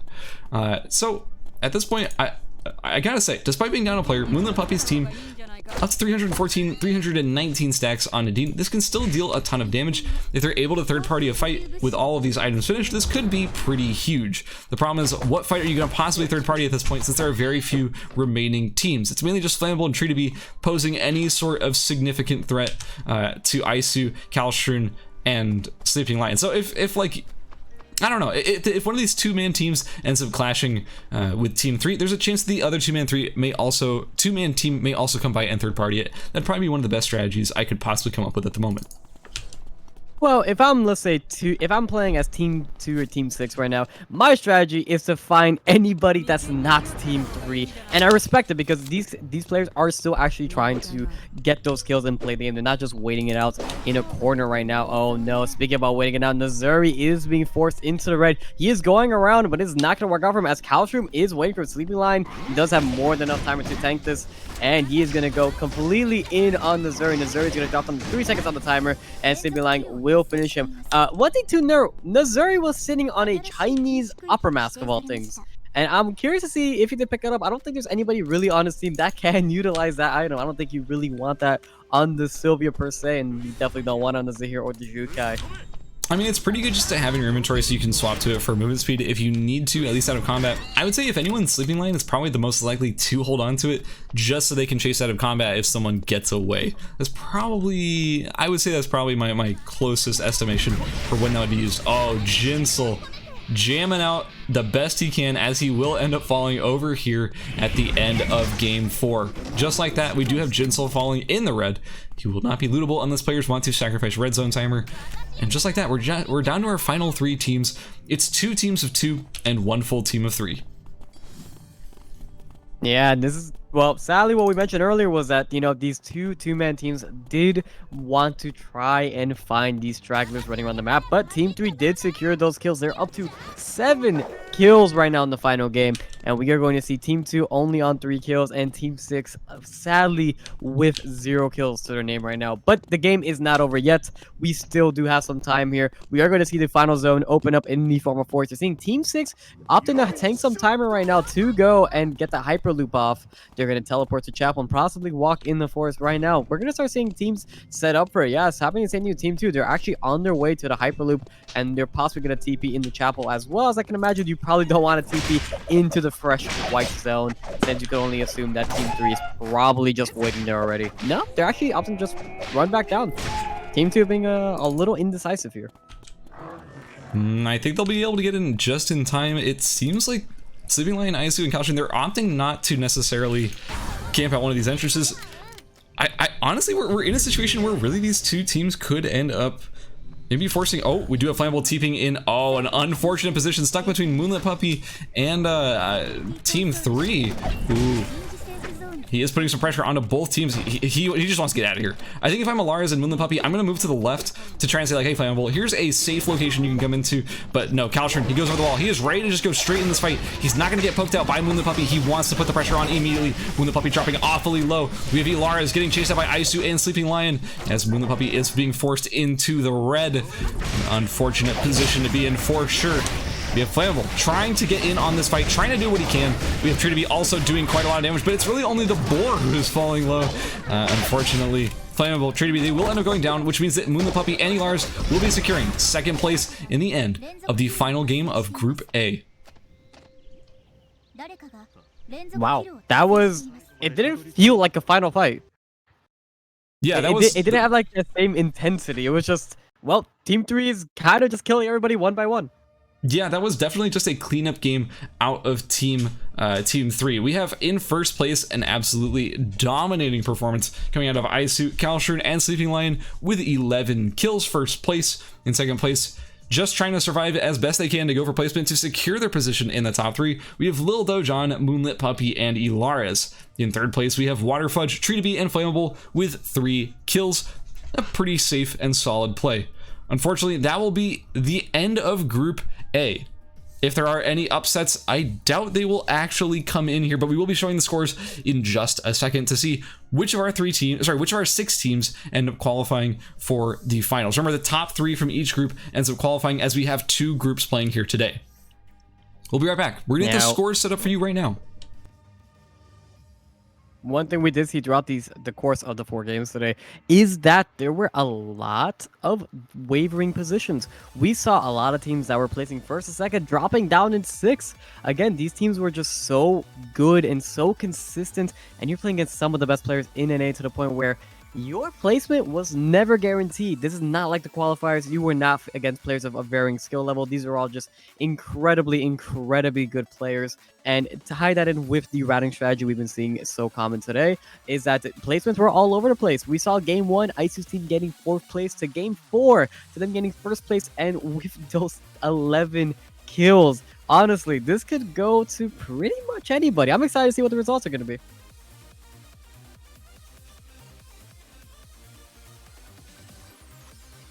Also, chat, while Skaz is away, you remember, we did promise some kiss of homies in between games. So I want to see those come down in the chat whenever possible.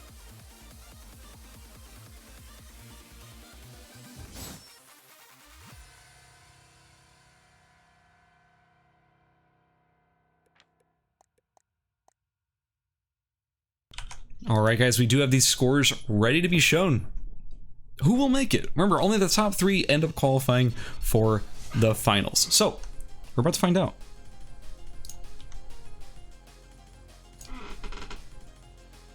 And here they are. Well, nope, that's a black screen. Okay, now here they are. In first place.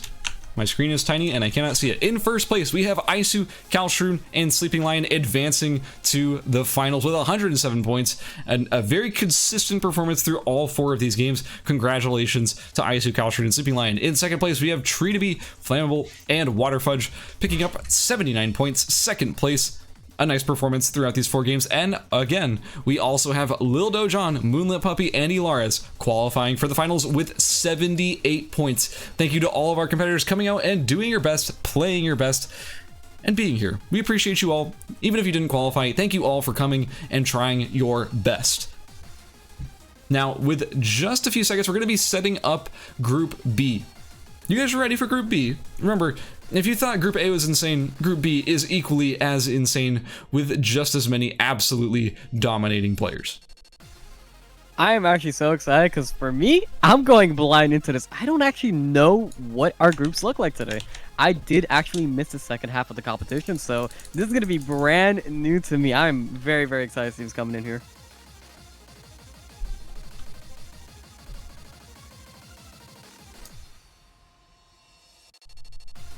Ah, chat. They dropped the kiss of homies. I'm so proud of them. There's so many kiss of homies. I'm so happy right now. All right, I'm going to be posting the code in the group chat. It's time to get into Group B. It's time to get things started with our final group of the day. Well, I guess you could call it that. I mean, it is the final group of the day, but there's only 2 groups today.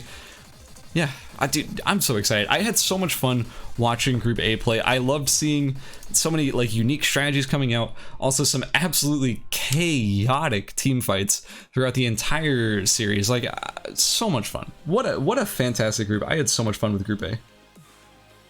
Man, it was a crazy set of 4 games. We saw a lot of upsets come out. We saw very little mix-ups from the lineups, really only coming out from Moonlit Puppy pretty much every single game until we settled on that Amphnadine. But we did see a little bit of spice come down from reverse at the very end with the Shurk and Hedgen, which did pop up a little bit until sadly we did end up missing that final team fight with them. But there was, I don't know, man. The games are great. The team fighting was phenomenal. People had amazing pacing throughout the entire course of the event, and we saw just an absolute dominant performance come down from Isu's team. Isu sleeping the line and just putting on such a good performance. I'm genuinely just so proud of them. Ooh, we are seeing the contestants starting to trickle in, and wait a second, these are, like I said, I did not actually know who was coming into this, and I'm seeing a lot of names that I recognize right off the bat.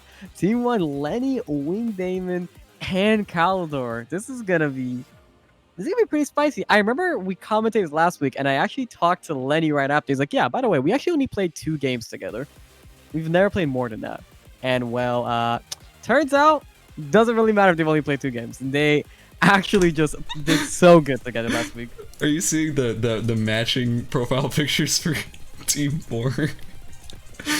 I absolutely hate them so much. I love God, these guys. I hate them. They're so cute together. They all have matching profile pictures, guys. They're such troll. What did they do? Was this just like 4 in the morning? They're like, you know what we really need? And then Pie Master's like, please let's just go to sleep. Like, we really need some matching Naruto pictures. And Homecoming's just like, look, listen, I already have them ready. Here you go. Just send them to your Steam profile. God, they're such trolls. I love them.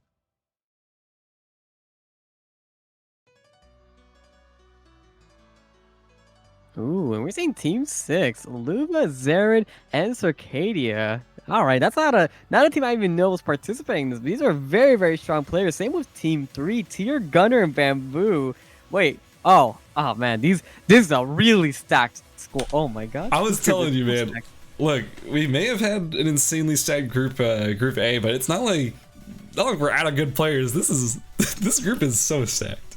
This group is insanely stacked. Yeah, it's not even just a group. Man, I don't even know. There's not a single weak team here. I mean, there wasn't a single weak team in Group A, but my God, it's like when I know every player by name, that is what I am concerned. I'm concerned for all of these contestants, but man, am I excited to see what these guys are about to perform in just a few minutes here.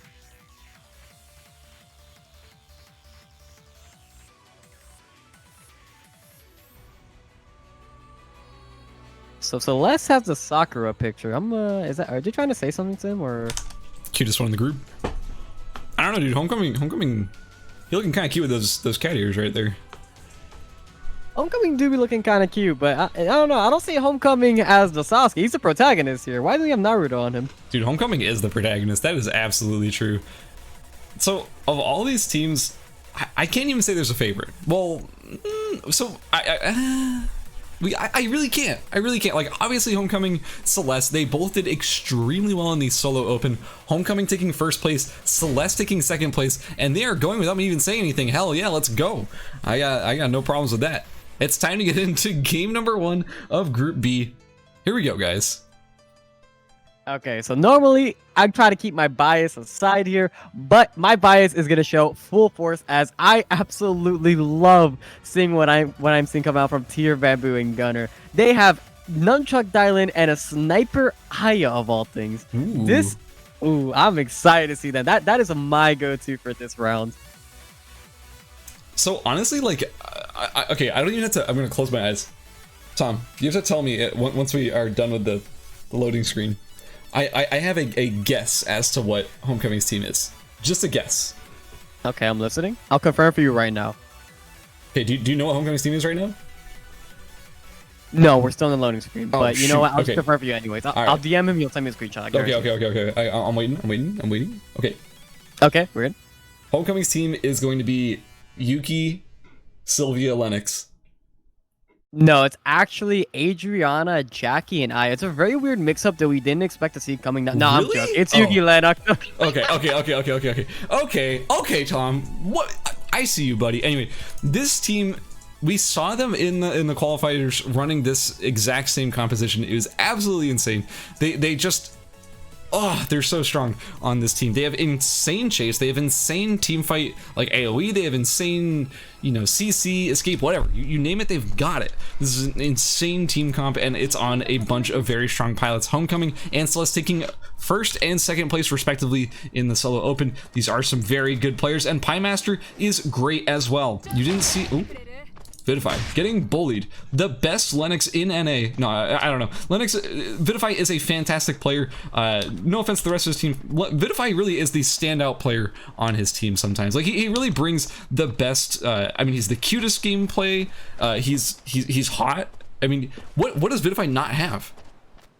Charisma, attraction, the man can seduce you with his words alone. That is Vidify, but no, my God, at least it is dropping so low. What is going on here? He just wants to teleport. It's level 2. Wait, so it's both Homecoming and Bamboo on this exact same build. It looks like Ellison. Oh, Homecoming trying to go for that early kill, but Ellison is taking extremely good food. Well, was taking extremely good food for a second or two. Homecoming very aggressive as both Cryowolf and Ellison are both struggling to finish their weapons. It looks like Homecoming is trying to get his teammates to rally over here and try and get these kills, but if Vidify's here to join the party too, he's going to be trying to clean up this kill on Ellison as Cryowolf is just trying to heal his teammate as best as he can. Ellison does end up falling to Vidify. Ooh, Vidify looking good right now with that clean one extra kill. But now Vidify's in a lot of trouble as, what's his name, as Homecoming and Celeste are both here to contest. This may have been, why did my map just do that? This may have been some unwarranted aggression here from Vidify, as now he will be going down to Homecoming and Piemaster and Celeste. Just like that, we have a ton of action. Looks like Ellison will be getting picked up here by Pi, as his teammate just bailed out. Why did Cryowolf just said, all right, peace, I'm out. Like, you could, Ellison, you could just chill on the ground, that's fine. Now Celeste is trying to... I want my leather. Yeah, it's Celeste is trying to clean up the skill, but he will be taking a ton of damage. But Piemaster, he's here to a third party as well as Homecoming. Keep in mind, both Homecoming and Celeste both have their weapons finished. This is not a great position to be in if you are Cryowolf, Ellison, or Pi. This is such a weird start of a game 1. Oh my God, beautiful snipe coming up for Celeste. Ellison is gonna drop yet again, and we're saying Homecoming is on the chase. This is just such a slug of a fight for so early in the game. Nobody has any items. We are missing our ultimate abilities. These characters, Sylvia and Emma mainly, can't really do a whole lot without those ultimates online, and looks like Cryo is gonna drop as well. What is going on here? I was gonna meme on Vidify because he was down. I was just gonna Vidify cam him, but the dude got picked up right as I went to go check.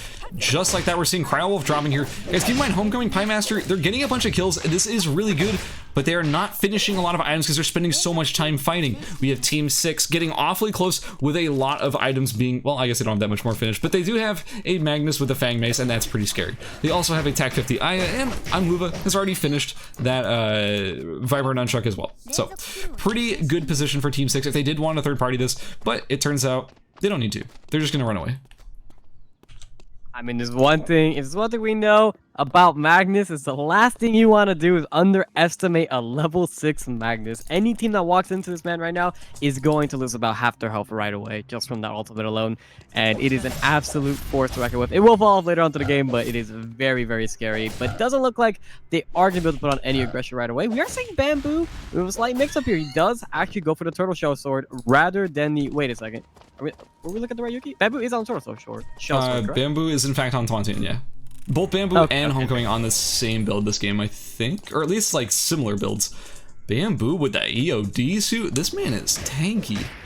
I mean, so we know this. Bamboo and Homecoming, they are good friends. They do share a lot of Yuki strategies between them, so it wouldn't surprise me if they were going for the same thing, but that doesn't matter. There's a fight breaking out in school between Team 6 and Team 2. Vidify dropping awfully low. He trades the ultimate back to do a lot of damage to Luva. Luva's forced to stand still and not chase, and just like that, it looks like Alex Itch, Vidify, and Gobu will be getting away. Alex Itch, they're once again going for the Loyor and Zar amp dual swords Nadine, or not dual, yeah, dual swords Jackie strategy, where honestly your goal is to just do a ton of damage really fast in a burst against one or more characters with that dual swords rampage. He's pretty tanky too, with both the Sunset and the Imperial Crown both being finished already.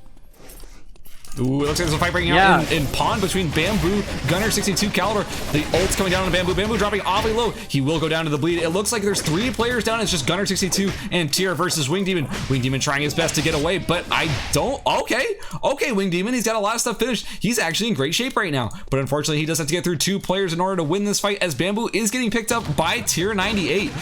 Wing Demon opting to just get away and say, you know what, I'm sorry, Calidor. I'm sorry, Lenny. I've got to just let you go. Calidor trying to climb or to crawl towards the other team to maybe get them away from Lenny to see if Lenny can get picked up, but no. Lenny will also be falling here as team number 1 loses 2 members early in game number 1.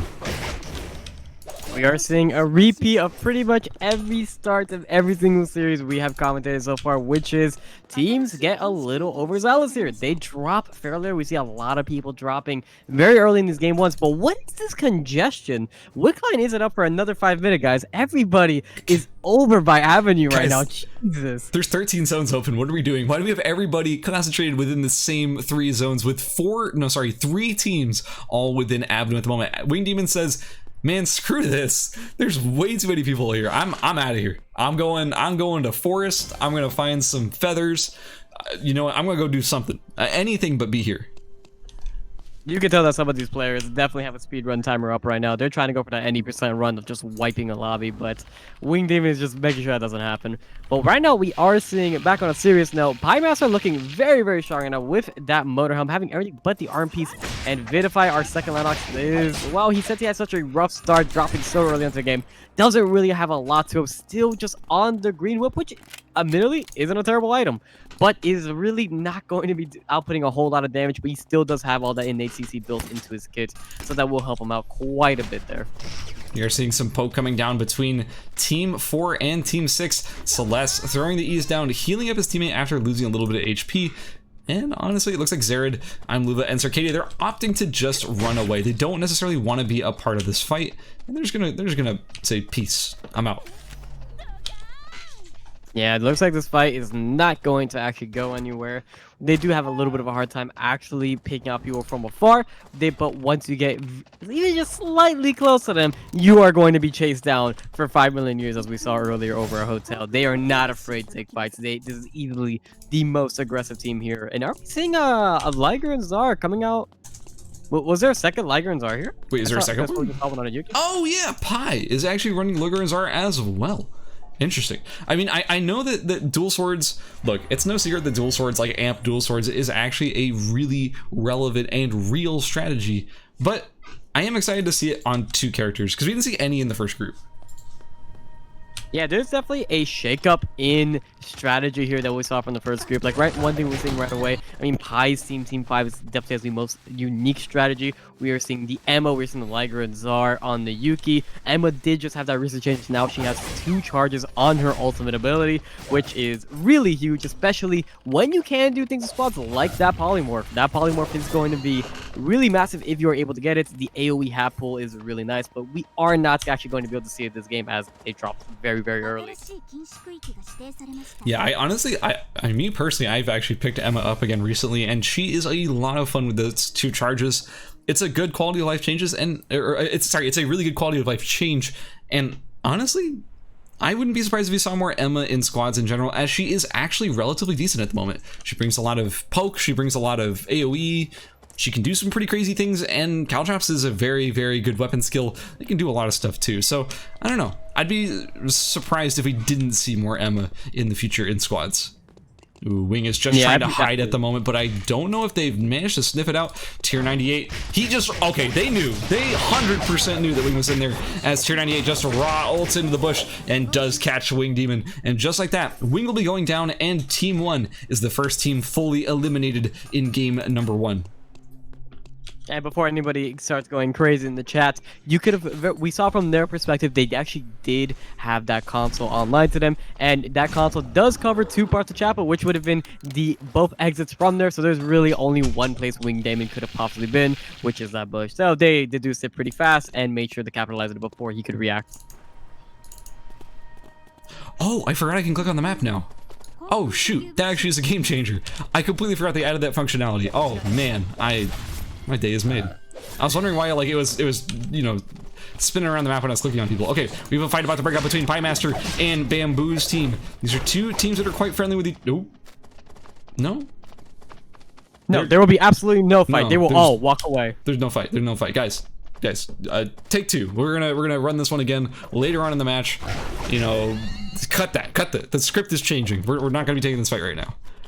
I could have sworn we sent them the updated script before this. My God, I'm getting my PayPal back. I'm refunding this. Yeah, we have to double check, make sure these players are actually staying on script, because this is getting a little ridiculous. There was supposed to be a fight there. We had the camera there and everything, and now we have to break and go another day. Like I'm sick of this. It's like it's an old-fashioned cartoon. It feels like a Scooby-Doo episode. It's like, guys, look, you're the villain here. You have to drop. There's no exceptions to this. But memes aside, Wickline is actually active on the map, and we are starting to see some players start converging towards Avenue, while some other contestants are actually converging over to the Apple. That sniper skill doing a nice chunk to Homecoming, but even though it's doing a nice chunk to the left of me, Arcadia's team over here on that Amp Magnus still doesn't have the chest piece and the accessory finish. He is just sitting on the bikini, looking very, very sharp right now, but it doesn't look like any fight's going to be happening. I like how we had Yuki and Dylan just like dashing through really fast, and then Sniper Eye is just like casually sauntering through that red zone. So it looks like Bamboo's team, Bamboo, Tier 98, and Gunner 62, they are trying to get over towards the research center where Wick is about to wait, no, Wick's been up for a minute. Hold on. Wick's being killed at the moment. What am I talking about? I'm a minute behind. Wick actually spawns at 10 minutes, not 11. And as a result, it looks like Vidify, Gobu, and Alex Ish were in the perfect position to end up taking Wick. Now there is a fight over here in Cemetery. Back to the action. We have Zared in a lot of trouble as Homecoming, Piemaster, and Celeste do end up catching I'm Luva and Zared. Looks like those two players will be going down as Circadia is able to just get out of there. A very nice engage by Team 4. Tom, how do you feel about our current team's chances in this game? Ooh, it's looking like, if I was to give any prediction on who's going to take this game, we did see Wickline go down to Team 2. Team 2 has been very, very passive this game. We can only imagine. We are seeing them go between, they went pod for a very long time. Going between pod and temple does spell double guillotines. You know, double guillotines is easily one of the best traps of the game. But we are starting to see that they're right next to Team 3 here. I'm not sure this is going to be a fight Team 3 does want to take. Yeah, we are just seeing grab the board and like, you know what? This is all we came here for. We just want this board. We're gonna mind our business. You guys can take temple. You guys have the double guillotines. We don't want them. But aside from them, we are seeing Team 4 is still up and running. They do have 5 kills on him right now, so they are slightly ahead of Mastery. They are quite strong. And we are seeing Homecoming is on that Moonlit Pendant. Oh, it looks like, oh my god, Celeste sitting on the Auto Arms Magnum Bow. So he is very, very strong as well, despite being just a little bit squishy. And we have been seeing Lennox doing an absolute insane amount of work this tournament. Easily one of the strongest picks in squads you could be having right now. We are just seeing Lennox do so much and have actually just never really having an issue getting that build together. I don't think we've seen a single game where Lennox has just been struggling to get those items. She's just always online. Well, as a massive buff to Lennox's itemization, we do have Burnish Aegis, an item that just got added between the qualifiers and the semis here. This week, they added a new item called Burnish Aegis that actually builds out of a spiked plank, which is an item that you need to finish Gleipnir. So, it's an item that's easy for Lennoxes to finish. Also, hey, it's got a bunch of max HP, the most max HP you can get off an arm slot, so it's perfect for Lennox. This slots right into Lennox's build, a character who's already good in the squad, and now their itemization just got even better. Kind of easy to see why a lot of these teams are opting to pick up a Lennox. Yeah, I know that Burnish Aegis has been doing an absolute ton of work in these games. We pretty much been seeing, I mean, just look how many Burnish Aegises we have in this game right now. I swear, every time we pan to somebody, they're also seeing a Burnish Aegis. Because there is another thing that we kind of aren't mentioning here. You might be seeing a lot of things like steel items or iron chi items, or now we're going to be talking about third one, the spiked plank item. These all come in 2s. You can easily drop these for your teammates, and they can complete a nice item as well. And something like Burnish Aegis can just kind of go on anybody. Ooh, we're seeing tier 98 charge of the nunchuck skill is going to whiff, and Vidify will miss the pool as well. Everybody is going to skate right away. I swear, every fight we have seen in this game has just been like, okay, here's one attack. Okay, miss, let's walk away.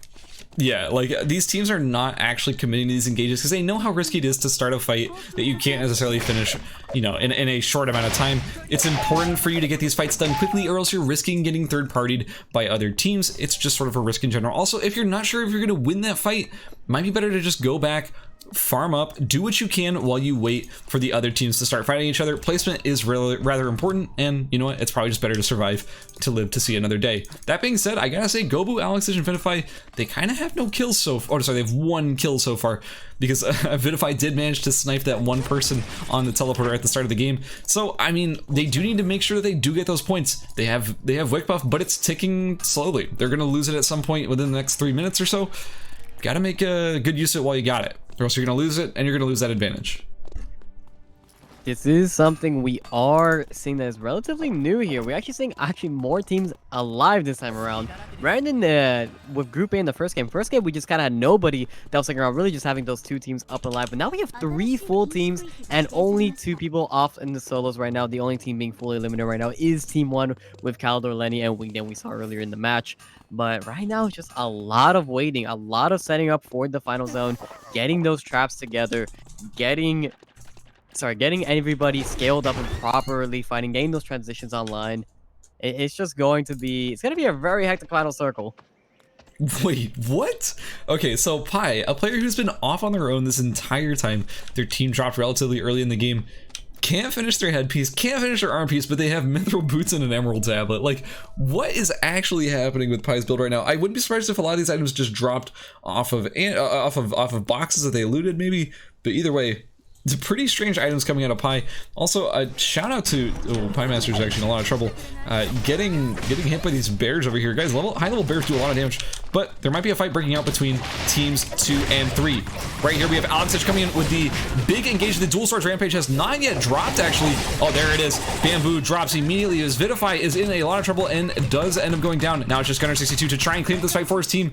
And unfortunately, it will not happen. Gobu, ERCS and Vidify, they end up winning this fight against Team 3, establishing themselves as one of the only teams remaining with a full roster of players. It's just Team 2 and Team 4 still fully alive here at the end. I was surprised to see ERCS take so much time to throw out that D skill. I expected to see Bamboo pretty much drop instantly. Yeah, I was very surprised as well. I don't know if he was waiting for his W to come back up. I don't know if he is missing the bleed or what happened there exactly. But one thing that did happen, and I'm very surprised that this fight actually went in Team 2's favor, is Bamboo got a disgusting ultimate on every single person on Team 2. And sadly, it just wasn't enough to chunk him down there. But man, that Wickline bleed just coming in so clutch. The burst coming down from Alex, which a burst you really just don't expect because it's a build just not really played these days. Oh no, Pi is gonna get caught out in Cemetery. He is gonna have to start walking away here. Really, he only has one route of escape. Yeah, there's not a lot of places to run here for Pi. He's forced to go over to the top side of Hospital. My guess is he's going to try and teleport here as Pi Master is already... Dude, when Pi is caught by the Pi Master, it's not very good. He's going to end up TPing out. That is the correct move here, or else he'd have to run through that Lennox, who is actually quite built at the moment. Oh no, he's going to TP right in the middle of Team 2. Oh, Well... Okay, he does get caught. Okay, I was gonna say there's no way this player manages to get away by hiding in that corner. Unfortunately, that will be Pi dropping as in the entirety of Team 5 is cleaned up in 4th place on this group. And just like that, we're down to a 3v3 v1. Yeah, we are seeing that the last person remaining in the final team in Team 6 is our fellow Magnus, who has just decided to set up camp near the temple teleporter quite a while ago. Nobody has bothered to check this area yet. There is still a lot of little spots on the map where this Magnus could really be. And, well, good luck trying to find him if you don't know where he is already. But right now, we are going to see the final zone is going to be forced. It's going to open up in 45 seconds. And these teams are going to have to set up really soon. We know the traps are going to come down. We know the wick line has finally timed out. So Team 2's advantage will go away there. But they were able to pick up those items off wick line and potentially make some remote mines. Ooh, over here we do have Circadia trying to get onto the TP, trying to get into the final zone. Unfortunately, as we saw with Pi, TPing into a zone is pretty risky as it might just drop you right in the middle of Team 2 or in this case Team 4. Although with just 14 seconds remaining, he does have to make a decision rather soon. Yeah, I think at this point it is sort of hopeless for him to actually try and run in to the exit. Here we go. Circadia, where will he land? In beach. Okay, I like it. What a cute strat. So instead of opting to go straight into force, he's instead going to TP into beach and try and find a safe location over here in the corner. Unfortunately for him, though, it is Pi Master, Celeste, and Homecoming who are ready to catch him in that corner. Now Circadia, he is stuck in this corner and is forced to go around. He's going for the bike. A very clean strategy if he manages to make it in with just 3, 2, 1. Oh, Circadia does not end up making it in. Just ends up dying to the zone. Very interesting. I think that should that kill go to Team 4? How does that even get scored? I have no idea how that's supposed to be scored. I mean, the last team he did see was Team 4, which did pressure him into making that move in the first place. That is true. I'll Unless any rules against that. I think that's a kill for Team 4. I think that's counted as a kill for Team 4. He did have the chance to walk back in, but he tried to greed for the better position, so it is a little bit ambiguous. In any case, that'll get figured out by our scorekeepers later on, as we are just into our final fight between Team 2 and Team 4. Okay, honestly, just a straight up team fight. I love to see this. Oh, a beautiful pull on to Piemaster, bringing him back into the remote mine. Piemaster is in a lot of trouble right now, but the smart bombs do come down from Homecoming, and Celeste, Piemaster is almost dead. It is in their best interest to just disengage and try and get away from this fight. Oh, good, nice job, Gobu. Let's go, Gobu, as he manages to bait out one of those mines dropped by Team 4. But just like that, it looks like their Lennox will be able to go back to full HP. Piemaster already able to recover from that fight. Yeah, that's going to be kind of nice coming down from Piemaster there. Be able to actually reset the fight there. But a lot of traps were used. We did see 2 smart bombs used, where you are seeing double guillotines drop. The remote mines are dropping. We're seeing Team 2 just securing this finals of dominance, but it looks like they don't care. Homecoming is going in. Beautiful ultimate coming down. People are going to start stepping on the double guillotines. The traps are going to come down. Everybody is just going in. The rampage will drop as well, and it's just not doing enough. Celeste trying to get the pick off in the back, and he's just not doing enough damage. Homecoming dropping. The traps just keep exploding. Goku dropping more remote mines, and it's funny. Just like that, we're seeing Vitify dropping. It's now a 2v2 situation with a huge number of traps on both sides. Vitify trying to climb into the zone. Looks like Homecoming is getting picked up right here on the side. Alex is dropping very low. He will end up falling to a smart bomb. Just like that is Gobu, the last hope of Team 2. He throws down the I'm screwed thumbs up. And unfortunately for Team 2 fans, it looks like Alex will be falling to the zone, and Gobu has really no chance of coming back in here and clearing up this fight. And just like that, we have game number 1 going to Piemaster, Celeste, and Homecoming. Man, what a beautiful performance for those final 2 teams, man. That could have easily gone either way, but you just saw, well, a lot of traps. Mostly, we saw a ton of traps drop down there, but regardless, Homecoming did go into that fight with an absolute gorgeous ulti, and we saw that early regression really just paying off in their favor. They were never too behind of the rest of the pack to, you know, really feel impacted. One thing I noticed that's actually very cute here is that we may be noticing their headpiece. They're all sitting on that motorcycle helm. Yeah, motorcycle helmet is, I mean, look at this, motorcycle helmet, motorcycle helmet, motorcycle helmet, magazine, magazine, magazine, almost a full stack of EOD suits as well. Keep in mind, if your entire team just needs the same items, keep in mind, your build will build along the same path. That is essentially what they are opting for here, a very cool strategy. In first place with 8 kills, a very strong performance from Homecoming, Piemaster, and Celeste in game number 1. In second place, we have Gobu, Vitify, and Alex with a solid 6 kills. A nice performance from our team here. And in third place, with placement points, we have Imluva, Zared, and Circadia with 0 kills. I do want to give a special shout out to Team 5, of course, because they did manage to get 4 kills before dropping in 5th. That is Gunner 62, Bamboo, and Tier 98. And that's it for round number 1. We still have 3 more rounds to go. It's still anybody's game. Don't be sad if your team didn't do well early in this match, because, hey, guys, we still got 3 more. Man, I am super excited for these last 3 games of the night. But, man, these guys have been performing super, super well. And you were not kidding when you said these groups were absolutely stacked. And, well, they're showing up with that hype. They have been playing so well in that first game, and I'm excited to see what the final 3 games are going to look like here.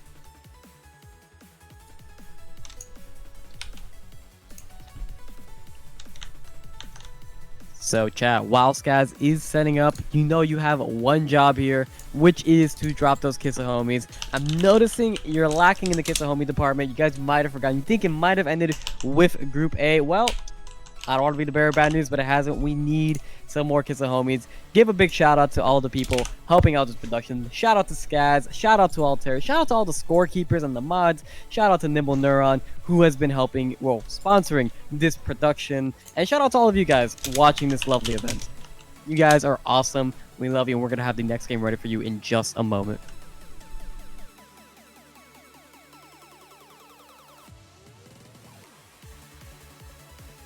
Also, all of you are attractive. Don't let anybody tell you otherwise. You're all beautiful, okay?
There we go, chat. Was that so hard? Was that so hard to drop some kids and homies there? There we go. Proud of all of you guys.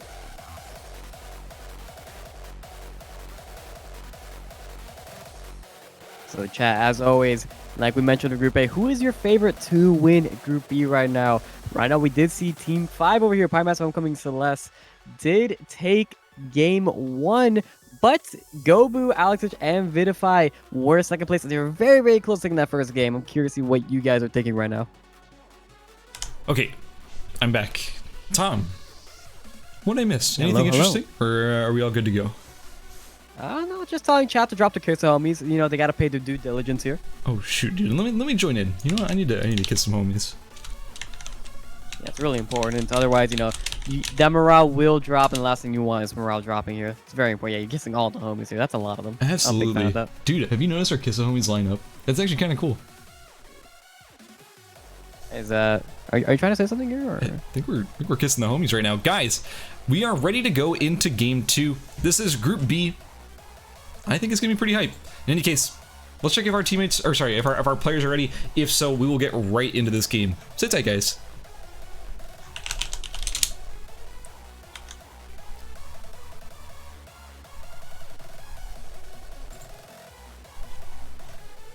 Honestly, I was not surprised to see the teams that did. Oh, I guess they're starting. This team is ready to go. They are not waiting for me to say go. They are just going. You know, I kind of like that.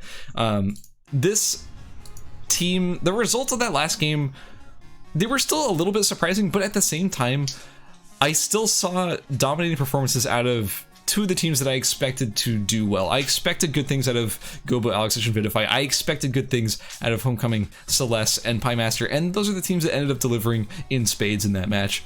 Is there any team that you think is being slept on at the moment and has the chance to pop off in a major way?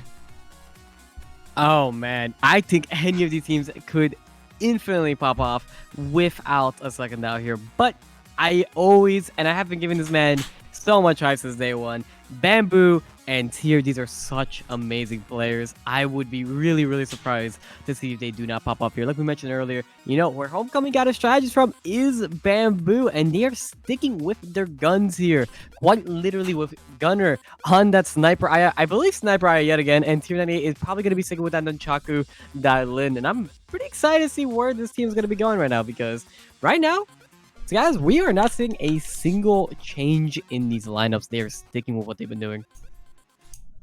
Yeah, we are seeing pretty much the exact same thing out of all of these teams. We still have the three Lennoxes.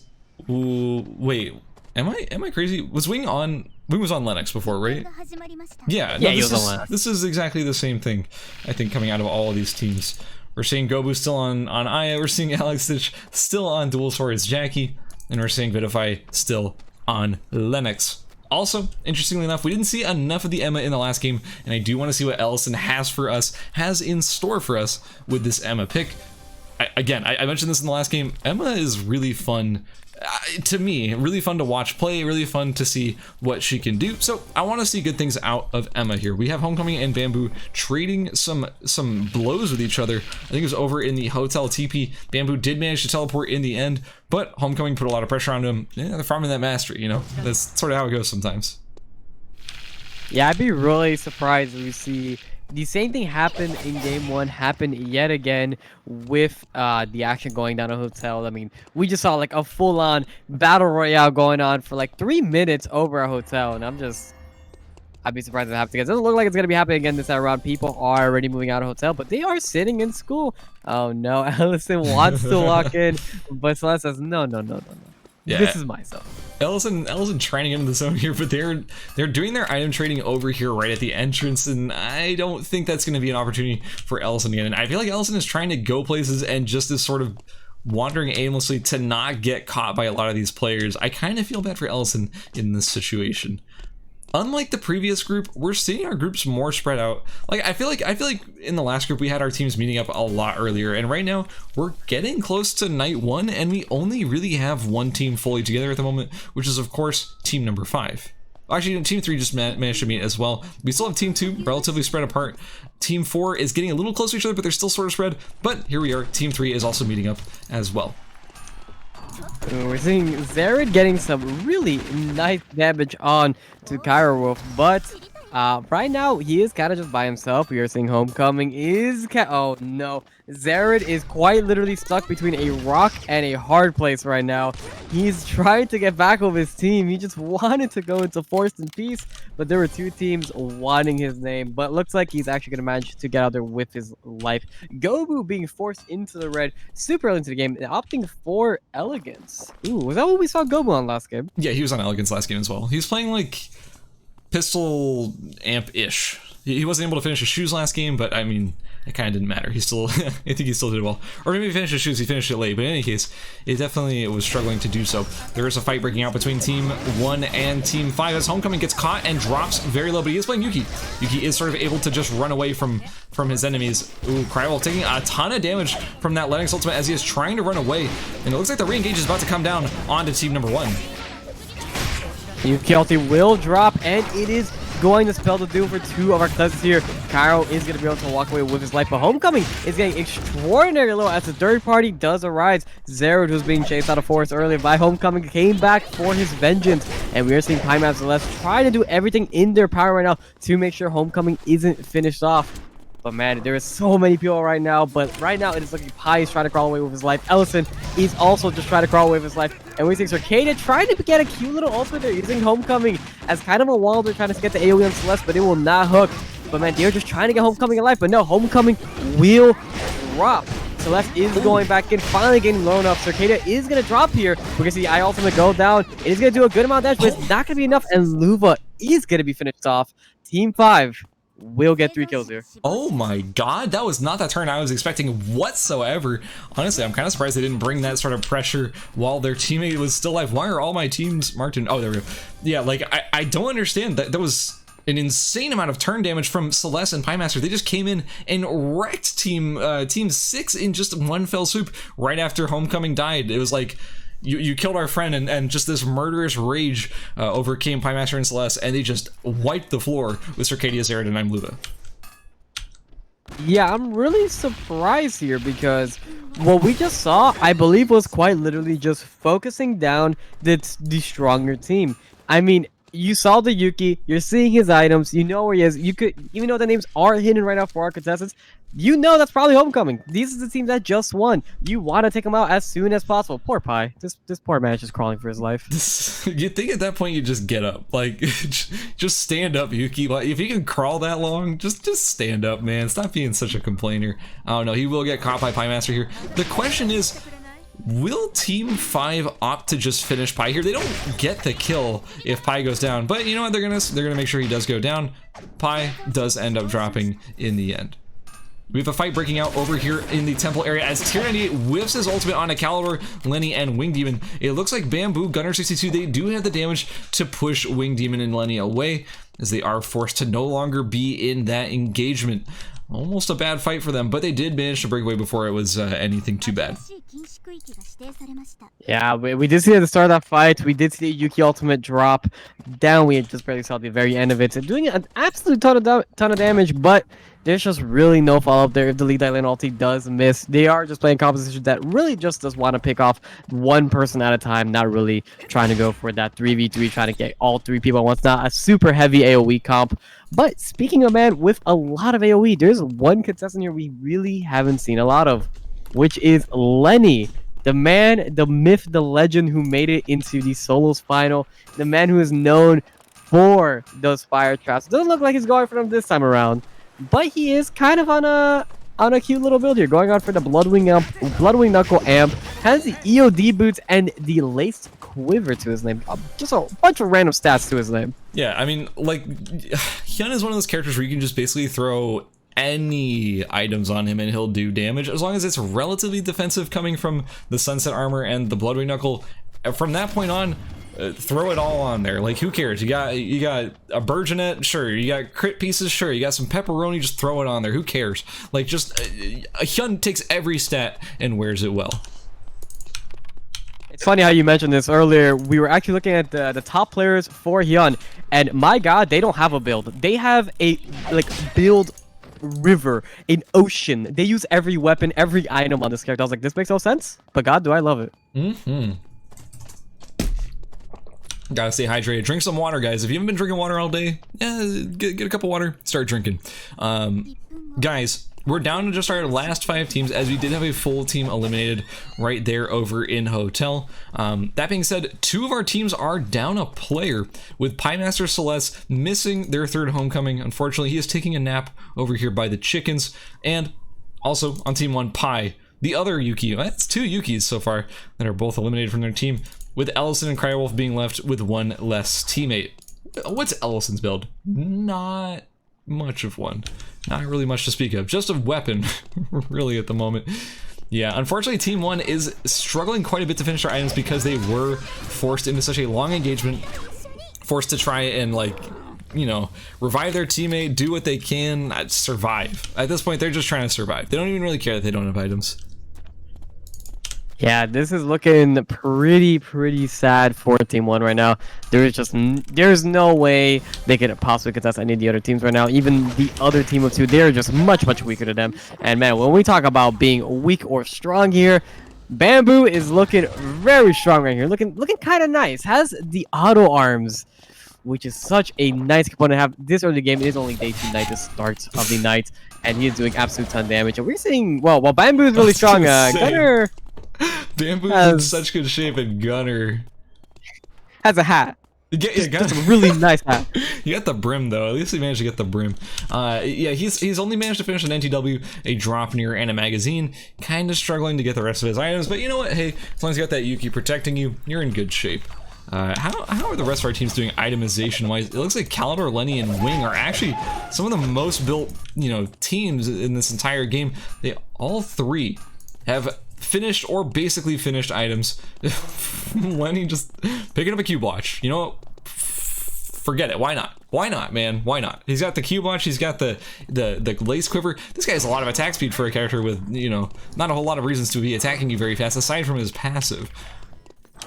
But hey, it's defense. Don't care what you have on Hyunwoo. It's literally just, hey, this is a nice item. Ooh, what color is this item? Oh, it's blue. Oh, it's a cube watch. Ah, that goes in there. Yeah, just take it. Why not? It fits on him. It's got an item defense. dumpster. Look at those items. Look at that damage. He's doing pretty good. I mean, with the new skins coming out, we do know Hyunwoo does have some pretty nice drip coming to his name, and that cube watch is gonna look pretty nice on that outfit. I'm just saying. God, drip. Hyunwoo drip with the cube watch do be looking kind of fly though. Okay, so over here in Ellison, still struggling to get those items, has managed to pick up an Uchiwa, a big upgrade from where they were about 3 minutes ago ish. Unfortunately, Crywolf also is struggling to finish their items as they're trying to get anything, but really, as you can tell by the fact that they're just standing still over here in a strange part of dock, they're just trying to be passive. They're just trying to not draw any attention. Now, let's check in on Wick. Vibin. Absolutely not a care in the world. It's like you never knew that this was a character people tried to kill in the first place. We've got a whole team up here in archery, a team over here in forest, beach, dock, you name it. Nobody's in Avenue trying to kill Wick right now.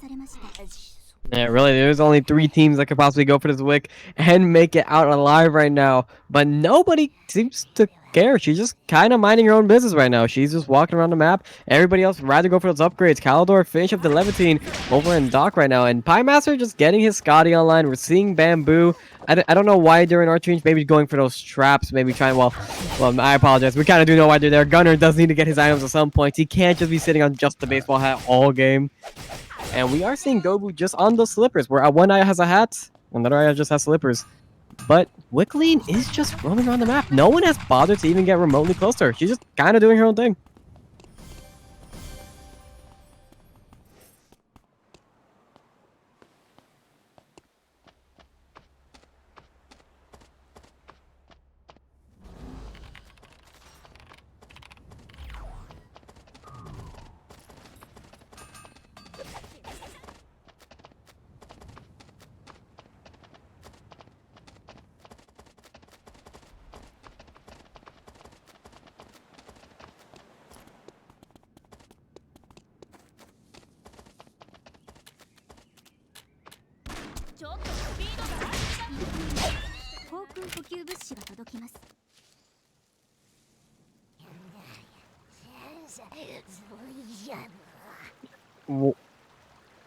One thing we do see is a pretty common trend is repaired slippers. We did see it a lot over in the solos finals as well. Repaired slippers are just so hard to finish, and in tie with just you really don't have any other good options if you are an AMP character or somebody who really just wants that SP regen. They're not even like the most amazing item in the world, but they kind of just what you want and normally fit onto your route, but most of the time you just are forced to stick on those slippers as you can never get the Ash to complete them.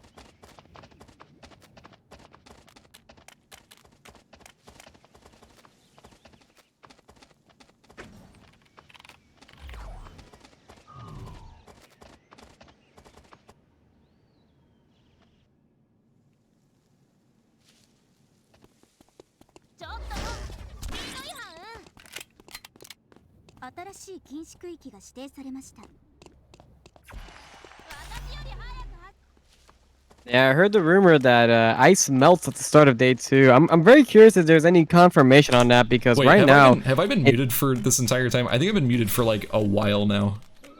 I'm just now finding out. Well, hey guys, what's up? I've definitely been talking this entire time. I'm sorry, guys. In any case, let's talk more about the things we've been talking about over the last few minutes. I think, Tom, you've been unmuted, but it's just been me who's been muted. So, in any case, guys, I was just talking about the fact that there are trees of life on this map. It is hard to finish Reach Jacket Sneakers. It is one of those things that is, let's just say a lot of these players are being stuck on repaired slippers. It's hard to finish these shoes, and as a result, yeah, well, players are struggling to have their movement items finished. A lot of these trees of life are not going to Glacial Shoes. They're in fact going towards Scotties and Levitins instead, which is a little bit unfortunate because you don't get to finish your shoes instead. I don't know why we have to lie to everybody. We were just muted we were just flirting a little bit. It's kind of what we do at this point. He just made up an excuse at the very, very end there. Wait, chat is still going crazy. Are we sure we're okay here? No, we're vibing. It's just it's a 60-second delay. They'll go crazy for a bit. Just making sure. Ooh, it looks like Pie Master. So basically, Pie Master, our two-man team who lost homecoming early, Pie Master and Celeste, they did manage to sneak Wick before anyone else was able to stop them, and just like that, they managed to get away cleanly. A nicely, nice little pick off by Team 5. Unfortunately, though, killing Wick does not give you any points. It just gets you closer to, you know, getting those fights successful because you have great items coming out of Wick. You also have the Wick buff, which gives you a true damage bleed for the next 6 seconds on all damage that you deal. A very, very powerful pickup. Unfortunately, though, they are still down a player, so they are kind of struggling, but their items are looking very, very good at the moment, with Pie Master on basically the ideal Lennox build at the moment, only missing the upgrade to the whip. Yeah, this is one situation that we really haven't seen pop up a ton, where a team with only 2 players right now is actually possibly they have a very good chance to possibly take a 2v3 fight if they were able to get those upgrades and able to get those traps. But right now, they pretty much fully transition. One thing that is never noted enough in these games is you might notice the level difference between these 2 players versus everybody else. They're level 16 to pretty much everyone else being level 13 to level 14 at most. They are getting increased experience because, well, there's a player missing. They're able to take more farm. They're able to do more things and not have to worry about one extra person. Ooh, and we might see 2 teams run into each other very soon. Allison and Cryo, we're trying to find a different place to walk to, but it is not going to work out for them. But Emma is a character that can rat jam very, very effectively. Celeste is going to be on the chase. So it's going to drop the cow traps down, but is trying to use a hat aggressively. That is not going to work out for her. And they will drop to Team 5. That is going to be their 7th kill of the game, despite losing despite losing homecoming so early on into this match. I've never seen a team that essentially is only a 2-person team for the majority of this game doing so well for themselves with 7 kills as a 2-person team. Absolutely insane. They're finding the pickoffs where they can. They're getting Wick buff where they can. They wipe teams early in the game and they're riding that momentum into the late game. You said it yourself. Level 17, level 16, they are taking absolute complete advantage of the fact that they do get that EXP bonus as a fractured team. Hey, these people are not in bad shape. Like, between Celeste and Pie Master, they almost have the opportunity to take out a full team because they do have that Wick buff as well. I wouldn't be surprised if they ended up just wiping a full team as 2. I wouldn't be surprised if we see him go very aggressive very soon here with that Wick line buff and with that level lead. They are going to need a little more time to possibly get those traps. It did take them quite a while to amount to this lead, but hey, 7 kills to their name.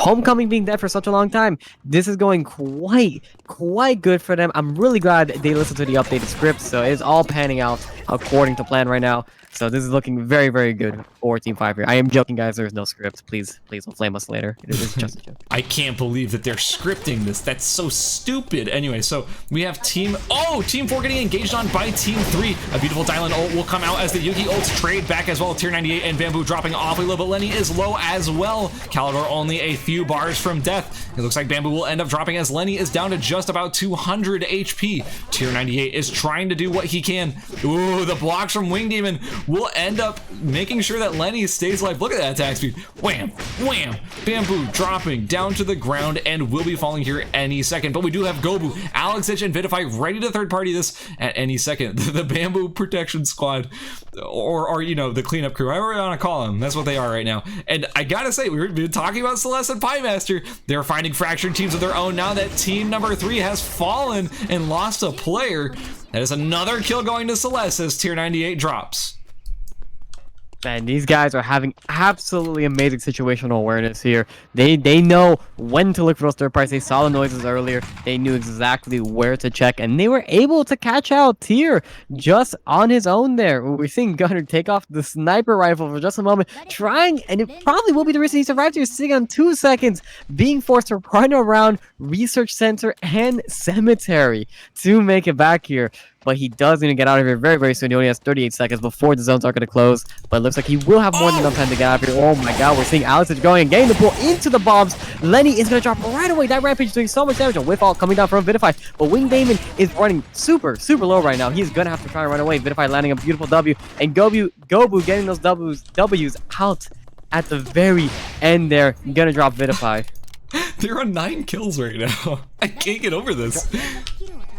Celeste and Piemaster managed to catch and pick off Gunner 62, and just like that, our 2-man team is up to 9 kills, playing extremely well here at the end of game number 2. They TP over into, ooh, okay, a nice strategy. They're TPing over into archery to try and get the safest re-entry into the zone. They're gonna find Gobu though, as he's sitting down over here on the top side of the zone. Celeste engages. The Wick Bleed is still active, but there it is. Piemaster gets ulted by Gobu. He is forced to stand still for too long, but they're smart bombs, guys. They can still win this. A beautiful pull from Piemaster. Vidify, he drops to the smart bomb as Celeste picks up another kill.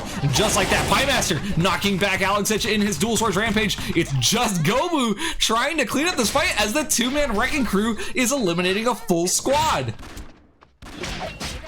We mentioned it earlier. We're going to mention it again. These guys have a massive experience lead on everybody else on the map right now. Celeste is level 20 for crying out loud. They had those smart bombs the entire time, and those smart bombs act like a third player. Right now, they're on 11 kills to their name. They have the potential to go up to 13 kills here. What was just a moment ago, we were talking about like, well, maybe there's a chance they could. No, to wipe all of that, they are now currently the strongest people in this game, and now they're the people to defeat. They have a very strong chance of just taking this entire game yet again.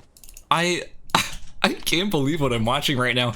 We have as soon as Homecoming went down, hang on, where's Homecoming? As soon as Homecoming went down, right at the start of the game, like, we saw Piemaster and Celeste, like, go into full murderous rage mode. They were determined to avenge their fallen comrade, and they are playing out of their minds right now with an insane 2v3 against, oh, that's a wasted pendulum axe. Oh well, whatever, the dog gets killed there. An insane 2v3 against Gobu, AlexEdge, and Vidify, as they do end up winning that fight, thanks mostly in part to the fact that they are insanely high level, insanely high mastery, and they had the Wick buff still right there in that fight. I can't believe it. And the smart bombs too. They had tons of smart bombs too. Like, man, these guys are playing so well right now.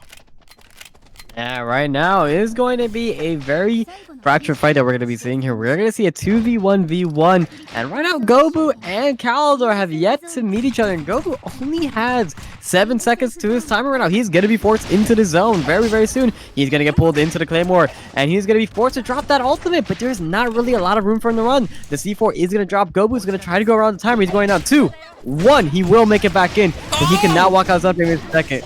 He will drop, and it looks like Calidor will be dropping as well, but just a second later will secure him second place, and game number 2 is going to go to Team 5. I don't know if you caught that right there. Piemaster actually whipflashed Gobu back into the zone and he exploded to his timer. Yes, he surely would have dropped there to the bomb anyways. He surely would have died to Piemaster and Celeste, but he did end up getting pushed back in to die to his timer. That was so cool.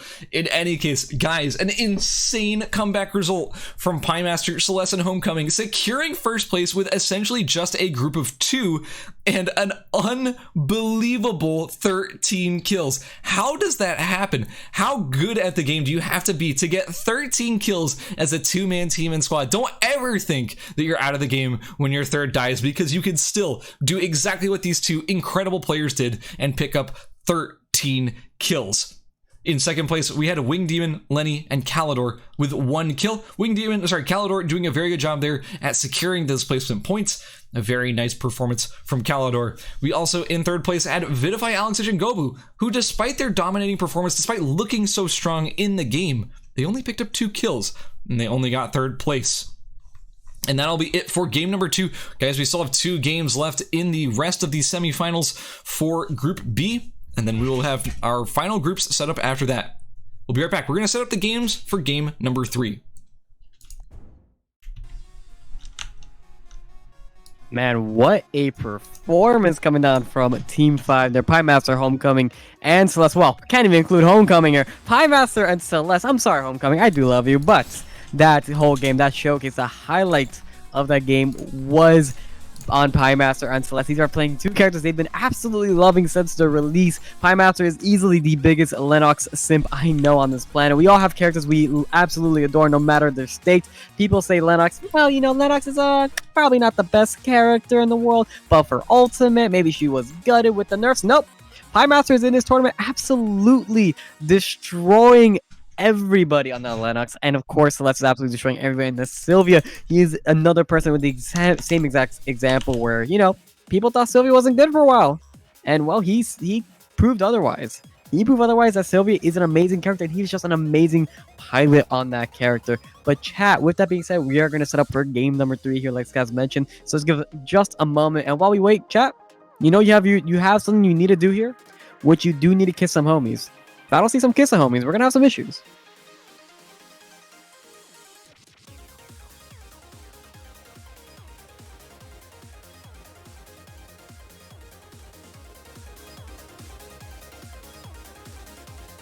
I absolutely love this message here. There's a reason that Homecoming is Sasuke now, because Naruto and Sakura have to avenge him.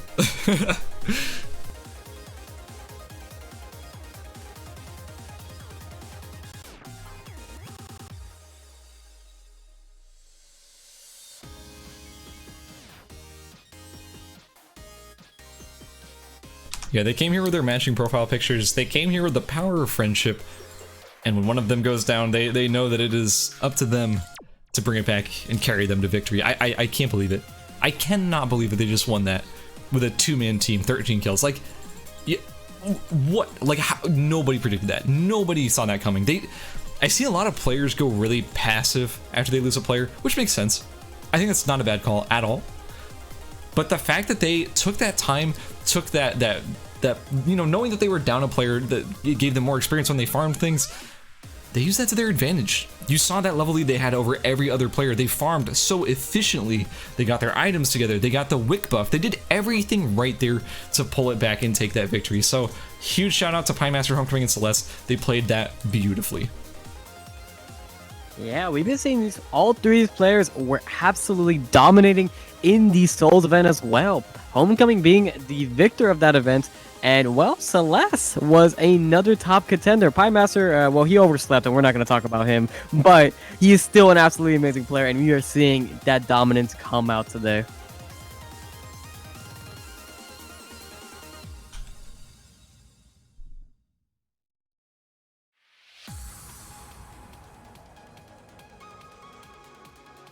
Oh, no, you're fine. So, chat, are you ready for game 3? We are just waiting for one more team here. They're getting in just a moment. They're having some issues. Chat, who is your favorite to win this right now? I mean, there's a very clear response on who the winner should be, or probably is going to be, which is Team 5 right now in Homecoming Pirates Left, taking 2 games and having an insane lead. But remember, it is not just the one team that qualifies, it is 3 teams. Who else are you going to be going for here? Who are you rooting on personally? Don't ignore the results right now. Who are you rooting for?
All right, guys, we're getting here into the character selection on game number 3. I love that. Honestly, I love that this character selection actually goes so fast. We don't have to like wait for it to count down or anything. It just goes right into it.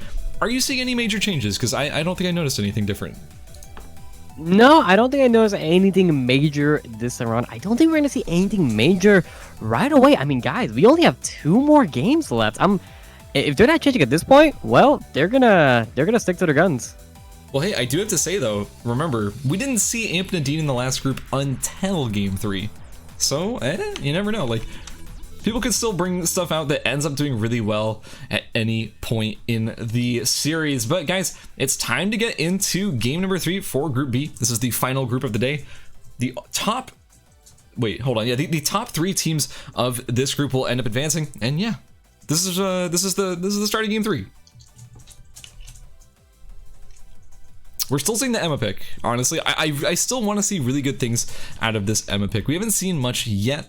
Unfortunately, they keep getting into team fights early that end up with one of them dropping, and they are unable to sort of translate that into sort of an end game team comp where we can see where that Emma really shines. But I don't know, maybe we'll see that here in game number 3. Tom, how do you feel about Emma? All I can say is Control 6. That's my opinion. She has such a good laugh in Korean. It's fantastic. We get some wahas. But yeah, I'm not surprised to see this many Lennoxes. Lennox is, we've been talking about how good she is in this entire series. Lennox is doing a ton of work for these teams that have been sort of, the teams that are making it to the late game tend to have Lennox in this group. That's basically what I've been noticing. You just cannot ignore Lennox's presence. It feels like she was released as like this love character for squads. A character with just an absolute ton of AoE in her kit. Oh no, are we seeing Homecoming? He is in the Plasma Sword. Zerid is just an Aya, not the most mobility in the world, especially early on, and is stuck on that sniper rifle. A character that could drop you very early is going to be Yuki. And well, looks like... Zerid is trying to just walk away. The stun's gonna drop. The auto is gonna connect, and Zerid is gonna be the first person dropping this game. Man, poor Zerid just always having to run away from Homecoming super early on into the match. We saw this last game, despite him not dropping, but Homecoming on that Plasma Sword so early is just gonna secure that kill. Yeah, and just like that, we do have Zerid falling over to Homecoming. Plasma Sword is such a powerful item early game. It's very easy to finish quickly, and it is a huge damage boost to any Yuki or two-handed sword user who currently has it. Guys, Homecoming, an early kill, once again pushing his team further and further into the point lead that they already hold. It's actually kind of ridiculous how common plasma sword these days. Oh man, look, we're seeing it again. We saw it once, we'll see it twice. We're seeing a Sniper Aya having to run away from a plasma sword Yuki, but this Sniper Aya came to fight. They're not on a white weapon. They're actually on a complete weapon, but Lenny said, no, no, no, no, no. I will protect Calidor. You are not going to be able to get him, but Wing Damon is on the back foot as well. Poor Gunner is going to drop. Like I said, you've seen it once, you've seen it all. Ooh, but Tier 98 is trying to do what he can with... Oh, okay. We're seeing a lot of AoE damage coming out of both Bamboo and Tier 98. Doing a lot to Wing Demon, Calidor, and Lenny, but I don't think it's going to be enough as the ultimate coming out of Lennox does actually tag both of these players. The bleed doing a lot, and just like that, we do see Tier 98 dropping as well. With that Amped Island early game strategy, it will not end up paying off as Gunner 62 did end up getting caught. Man, we are seeing an explosive beginning to this game. All of our Sniper Ayas are getting picked off. This is easily the most explosive start of a game we've seen so far. Game 1 did have the Hotel Bloodbath. Game 2 did have the Hotel Bloodbath again. But now Game 3 is just the Pawn Bloodbath. All the Ayas will be dropping, well, the Sniper Ayas. No offense, Gobu. I know you're still here. And Gobu's just like, wait, whoa. You think I'm going to drop? No, I'm looking for kills right now. I'm the one trying to find kills. I'm not going to be killed today. But people are just dropping left and right. 3 people completed that already. Bamboo is gonna get caught out, but he is by himself, but he is on that Yuki. It is not going to be very easy to chase at all. Pretty sure he's gonna be able to just walk away fairly easy here. Interestingly enough, Gobu, Alex, and Semifinals, they opted not to chase Bamboo there, even though they could have gotten a kill for free potentially if they had committed everything to chasing him down and finishing him. But you know what? There it is. Sometimes you just gotta play it safe. Sometimes you just don't want to overextend, and just like that, Bamboo does manage to get away and live to see another day. Yeah, I would be surprised to see what Bamboo even tries to do here, but he is just by himself. You know, unlike last game where we did see a 2v3 situation, trying a 1v3 is a completely different story. But hey, at the end of the day, anything is possible here. Yuki's a character with a ton of AoE in his kit, namely in his ultimate. And that could easily pick off some kills in a nice third-party situation. So, you know, never count him out of the fight just yet. He might just surprise you. Absolutely. Also, we are seeing Team 1, a team that has struggled to make it out of the beginning of each game after getting picked, at least one person picked off early each game. We're finally seeing them in the mid-game. We're seeing Ellison managing to finish some items. We're seeing Pi getting the Logor and Zar finish, as well as the Schrodinger's blocks, getting close to that mastery level. Where are they at? So our dual swords players, currently one is at level 5, Alexich is at weapon level 5, and where is Cryowolf? No, not Cryowolf. Pi is also at weapon skill level 5. So basically, once they get to weapon mastery level 7, then they can unlock their dual swords rampage, which essentially makes them an actual character. A very strong one at that too, because they are playing an amp focused version of dual swords. Yeah, what people may not realize right away, that massive amount of damage you've been seeing coming down from, let's say, Alexich or the Yukis when they're doing that little nice spinning maneuver, that is the weapon skill known as Rampage. It does apply flat amp on top of it, which is what Liger and Zard does have. So pretty much every tick of that damage is going to apply that flat amp, which is an absolute ton of burst and can easily one-shot, well, anybody in it. And it is AoE, so you can one-shot 1, you can one-shot 3. It just depends on how well you're able to set up. And with the team he does have here, he can set up fairly easy. Yeah, honestly, Lennox is one of the best characters to pair with these dual swords characters because she has the ability to like CC an entire group with her E and sort of keep them in place while the dual swords rampage does manage to go off and deal a ton of damage. That's why I like Gobu, Alexich, and Vitify's composition. Between Vitify and Gobu, there's a lot of AoE CC, and it keeps them in place while Alexich sort of just does the bulk of the damage. But it's not like they're not doing damage either. This whole team can do a ton of damage. It's just very synergistic. One thing I do want to point out, I know we've been hyping up Lennox a ton as a character that's been super picked, but can we just, you know, go through a head count real quick? How many, what's standing out to you as a character that's been played an absolute ton in pretty much every group we've seen? I think you're for a second, I thought you maybe were fishing for Lennox potentially, but I think you're actually talking about Yuki. Is that who you're going for? Oh yeah, I'm talking about Yuki. I feel like we know he's strong. Everybody understands how powerful he is, but we just have yet to really put the highlight on him. Yuki has been doing an insane amount of work in these games We saw it in the qualifiers. We saw it over in Group A. We're seeing it again with Group B. We have 4 Yukis in this group. That is how strong he is. It doesn't really matter what you have on him. His build is very diverse. You could play so many weapons on him. You could build so many different items on him. His damage is there. It's very consistent. He has a disarm on his E, a stun on his Q, the parry being an absolutely amazing active, and his ultimate, which is, well, the cherry on top, a massive AoE bomb in his kits. It's just, this character is absolutely disgusting. Paired in the right hand and quads. And the damage, we can't highlight this enough. The damage on his ultimate, keep in mind, is max HP true damage, and I want to say the number is like 25% max HP true damage in a giant AoE. Sure, it has a little bit of a delay, but my god, Yuki is absolutely loaded on damage and utility. He's also one of the most highly mobile characters in the game, and he comes online basically instantly as soon as he finishes either a Swantian or a Plasma Sword, both weapons that are very easy to rush, and it's not like you can't transition into something better in the late game, as there are plenty of options like Leviathan to craft later on. Yes, Yuki is an insane character, and honestly, I wouldn't be surprised if maybe he was toned down at some point in the future, but that remains to be seen. Yuki, he is a powerful character. We also just sort of have a bunch of Yuki mains in this lobby. As we know, oh, hold on, is that I'm Luva potentially getting caught here by Lenny, Calidor, and Wing Demon? Yeah, getting slammed into the wall, and just like that, Luva will end up dropping. And that's another kill going to Lenny, Calidor, and Wing Demon. But anyway, as I was saying, basically, Yuki's insane. Yuki does so much damage. Yuki scales super well. Yuki is just quite the character. Yuki is absolutely insane. We even saw it with the Souls event. I mean, Homecoming, all credit to him, he's an absolutely amazing player, but the Yuki performance just felt kind of restrictive. He was just kind of making sure that nobody else could deal with him, and really nobody was able to ever contest him at any stage of the game. And whenever he was in a bad situation, well, Yuki, you know what he could do? He could run away forever. We've been saying it once, we'll say it again. If a Yuki doesn't want to die, he is not going to drop to you. Yeah, Yuki with one of the highest mobility kits in the entire game. His E is very, very long range. Doesn't matter that he can't go over walls. It is so long. It is so fast. And his W, it also resets the cooldown on it as well, or at least lowers it quite a bit. We have Alex Gobu and Vidify hiding in this bush, trying to just catch someone who's maybe looking for resources over here on the top side of Uptown. Question is Team 5 greedy enough to fracture in their formation and maybe go look for those extra items? They are looting quite a bit here, and I think Team 2 does have the console to see them here. No, they're gonna just leave.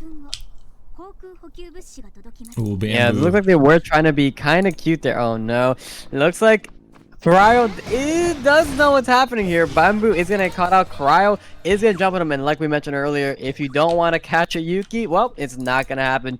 Bamboo is just going to take the Hyperloop here. And as long as he doesn't get a very unfortunate TP, he should be good to go. So I kind of like the items coming out of Crywolf, Pi, and Ellis, and they have some interesting stuff going on. I like the Tac-Ops EOD suit, Shah Jahan, very reminiscent of a lot of builds I really like to run on Sicela, so it's interesting to see them running here on Emma. Although I will say that one issue with Emma is that she is very mana hungry, and it's really hard to handle that if you don't have your Straight Jackets finished or your Uchiwa, as that is your main source of mana regeneration on this build. Honestly, like I think this build has a lot going for it. What were you gonna say? Oh no, one thing I found really funny is that every time we've had an explanation, there's just been a Magnus biking near it every single time. Yeah, pretty much, honestly. Like, the Magnus, he keeps getting caught and he keeps just being forced out and, you know, forced to run away. But hey, that's sort of what Magnus does. He can rat jam very well by just running away from things with his bike. Although, unfortunately, I think oh no, if he TVs out, he won't get caught here by Piemaster, Homecoming, etc. Well, looks like Wick did end up going down over here at the entrance to Research Center between Cemetery and Research Center. That is in fact Team 4 picking it up. Wing Demon, Calidor, and Lenny, a team that we have been seeing a lot through this tournament. Still, this team does need to have a stellar performance in order to secure their spot in the top 3, but they are doing pretty consistently well.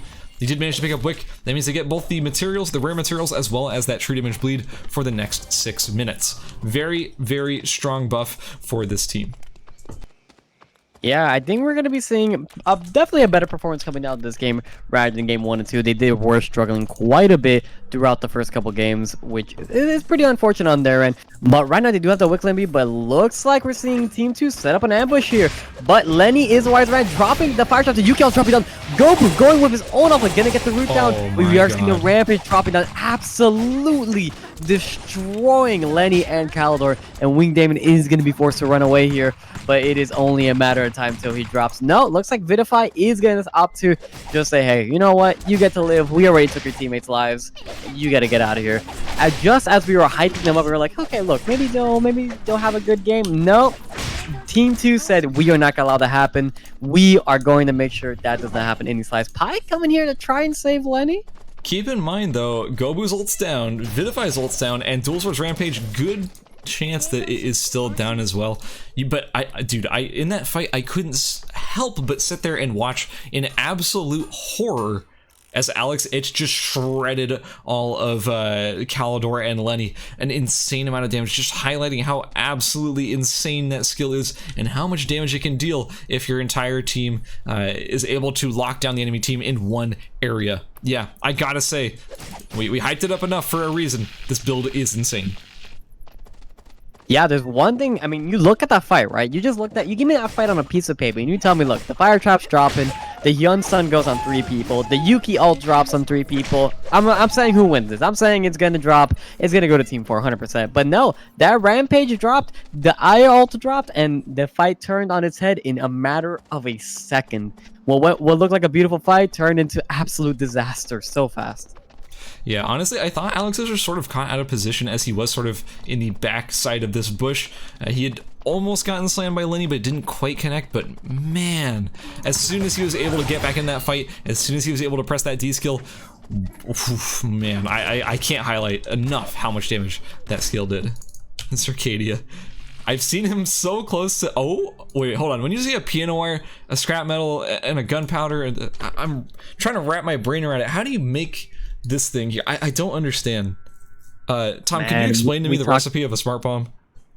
So I have been known for forgetting the recipe quite often, but I think I've learned it a little bit over time. So what I have recalled is that you do need 2 of these piano wire things. I've heard the materials you can find on the map. Scrap metal is part of it. Gunpowder is actually part of that recipe as well, but we do need the paper, which is probably why we're at Temple right now. Meteorite is actually not part of the smart bomb recipe. Pie Master, what are you doing? Put that thing away. You clearly do not know it. Where is the paper? Where is the pens? Come on, Pie Master. We gave you the script for a reason. Yeah, I lost my instructions. I'm gonna need that copy pasta to help me figure it out. Oh, Wing Demon! Unfortunately, the last member of his team after the rest of his team got massacred over in Cemetery by Team 2. He might be getting caught here by Celeste. I say this every time I see it, but man, you really just cannot run away from a Sylvia. Just like that, it will be Wing Demon falling to Pie Master, Homecoming, and Celeste. One more kill for our dominating team. Yeah, this was a really, really unfortunate circumstance. He was trying to set up camp. He was trying to find how Temple looked this time of year, but looks like Temple was looking like a smart bomb factory, and well, the printers wanted his life. Man, this is looking scary. Right now we're seeing Team 1, Team 2, and Team 5 being the last teams actually still having a full composition here, with Team 3 and Team 6 just having the Rat Jam players trying to stick around, try to hold on as long as possible, and Team 4 being the first team to drop here. Bamboo sitting next to his tiara and his tights. He knows exactly how to be a fashionable man, but dude, he looking kind of cute with that cosplay right next to him. He's also hot swapping. Wow, his APM is insane. Hot swapping so fast between that box and a quiver. Wow, look at that. Attack speed up, attack speed down, HP up, HP down. Anyways, let's move on to an actual fight. We have Pie Master and Homecoming and Celeste getting pretty close to Vidify, Gobu, and Alex Itch as they are all pushing into Temple. I don't think it's actually going to turn into anything after all, but it could be a fight any moment. Hold on, is he still doing it? Wow, that APM is insane. man, he is absolutely insane. This is why Bamboo was easily one of my favorites to win this event. That APM, you can see it coming down, just absolutely destroying the red zone in that competition. Oh, gee, my finger would get tired too. Like that's. Yeah, his fingers are warm. You can tell. Yeah, I can't keep that up like for too long. That's just too much. Circadia. But memes aside, we are seeing a whole lot of waiting. We are just going to be waiting. The final zone isn't open yet. There's really nothing you can do. You don't want to risk trying to take a fight. Every one of these teams that are up right now are roughly around the same level. We're seeing people over level 14, level 15, and we are seeing, well, a lot of people are just going to be routing for those traps. The sooner you route for those traps, the better, because you are going to want them. You cannot contest this final zone, especially with as many people alive, without those traps. It is just not going to happen. You are going to be the weaker team by such a wide margin, and really your only win condition at that point is just kill everybody. But that's not going to be an easy task. So we have Team 1 potentially catching out Team 2 here, but I think Team 2 might be ready for it. No, Vidify's actually in a bad position here as ERCS is forced to use the Dual Sword Rampage to try and get away, since it is uninterruptible.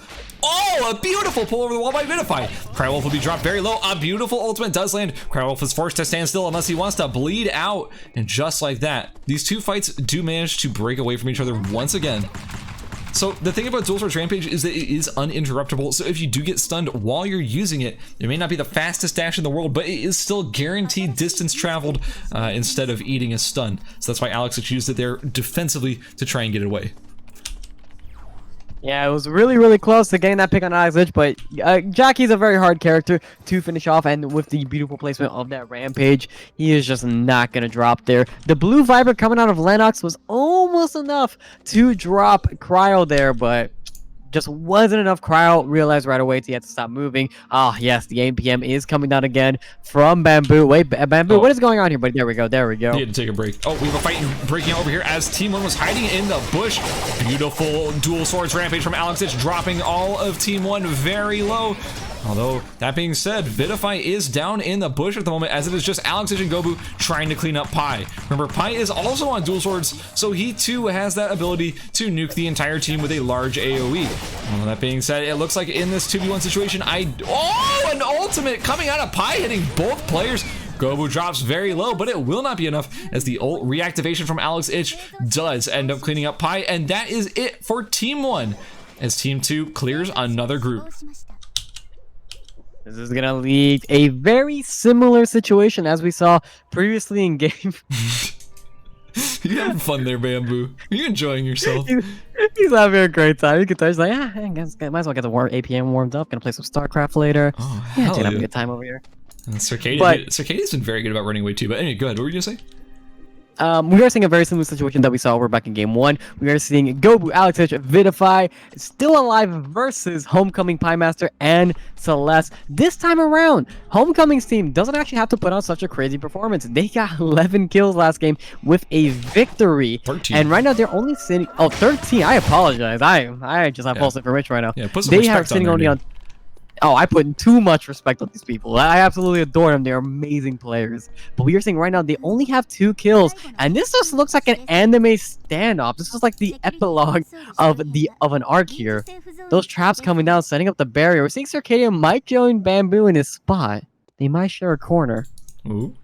This is kind of awkward. They may be like shooting glances back and forth. A little bit of a sexual tension there. But anyway, we do have ERCS, Gobu, and Vidify. They're trying to get into this final zone, but the pendulum axes are set up here. They assume that there are going to be traps here to block them. In any case, oh, the pull coming out of Vidify does not end up landing. They do throw down some defensive remote mines though, but guys, keep in mind there are smart bombs here. Vidify dropping awfully low. ERCS with the dual swords rampage. Piemaster will end up dropping. At the very least, that is going to be a down for ERCS, Gobu, and Vidify. But Vidify does end up going down. Celeste going for the revive. It's just Gobu trying to 1v2 versus Homecoming and Celeste. Ooh, Gobu is gonna get caught by Celeste while Homecoming goes for the revive onto Piemaster. Gobu's trying to interrupt it, but I don't think he'll be able to get there in time as Piemaster does get revived, and just like that, it is Gobu, ERCS, and Vidify dropping in 4th place in this match. But keep in mind, guys, they did manage to get at least 1 down, so that is 1 more kill in their pocket. Man, we are just seeing the absolute dominance that is Team 5 right now. Man, the amount of AoE they have in their kit, we're just seeing fights decided in mere seconds. Piemaster on the Lennox, Homecoming on that Yuki, the amount of AoE they have coming down from their kits, and Sylvia providing just a nice wall of CC, and is able to kind of just engage like an assassin by the end of it with that bike. Is just doing an absolute ton. Ooh, Bamboo is finally forced to move. Celeste is on the chase. Okay, said, whoa. I was just minding my business. Why are you here, man? Come on, we can be friends. I'm surprised Circadia didn't try to stun him against the wall there to start like sacrifice and say like, no, no, no, you get caught by the Sylvia. Forget you. I'm running. You're stunned. But no, in the end, it will be Bamboo attempting to run back into the zone. Keep in mind, we saw right there, he had basically no time left. I don't know how much the Magnus has, but Bamboo is forced to run in here despite the fact that he would really rather not. There are so many traps set up here by team number 5. A valiant attempt to bike right through all the traps right there at the end. Circadia will end up falling to team 5. Jesus, you need more traps, guys. Are you good? Do you need more? I think they got all the traps they could possibly need right now. They built every single form of trap on them. We saw claymores, we saw guillotines, we saw mines, we saw smart pumps. Someone's inventory was looking really happy that game. You kill that man, you found a loot god. So what you're seeing here, the reason why it looks like so many people have not finished any items is because we're looking at 2 teams that lost members really early and ratted for placement. This is a very viable strategy in this game, guys. You cannot count this out, because it doesn't matter if you have 1 person in second place or 3 people in second place, you're still getting that second place placement, and that is a lot of placement points for your team. In first place, we have Celeste, Pinemaster, and Homecoming with 7 kills to their name. A great performance once again from our team, who has been playing so well in this entire series. In second place, getting those placement points once again with Circadia, is Imuva, Zared, and Circadia, 0 kills. And in third place, also with 0 kills, is Gunner62, Bamboo, and Tier 98. Huge shout out to Gobu, Alexich, and Vidify, who managed to pick up 6 kills to their team, despite dropping in 4th place. Also, honestly, I want to give a shout out to Wing Demon, Calidor, and Lenny. They may have dropped in 6, but they had 3 kills. They at least wiped the equivalent of a full team, so good job to them as well. Guys, that's it for game number 3. We are basically just 1 game away from knowing who all of our finalists are for tomorrow's games. If you didn't know, the finals will be played tomorrow, same place, same time, 5 p.m. here on this channel. If you guys want to be here for that, it's going to be extremely fun. If you've enjoyed these semifinals so far, it's all that and more. The best teams from both groups will be clashing against each other in probably the highest level squad action we have ever seen in Eternal Return NA. Guys, stick around. We're going to be setting up game number 4. We'll be right back.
So, chat, I did mention this earlier, and I think it's very important that we do announce it again, because you guys might not be aware. You guys are seeing that person with the mod icon in the chat named, I don't know, it's a little weird. You gotta read it in a weird way for it to like come out probably. His name's Hapanelli.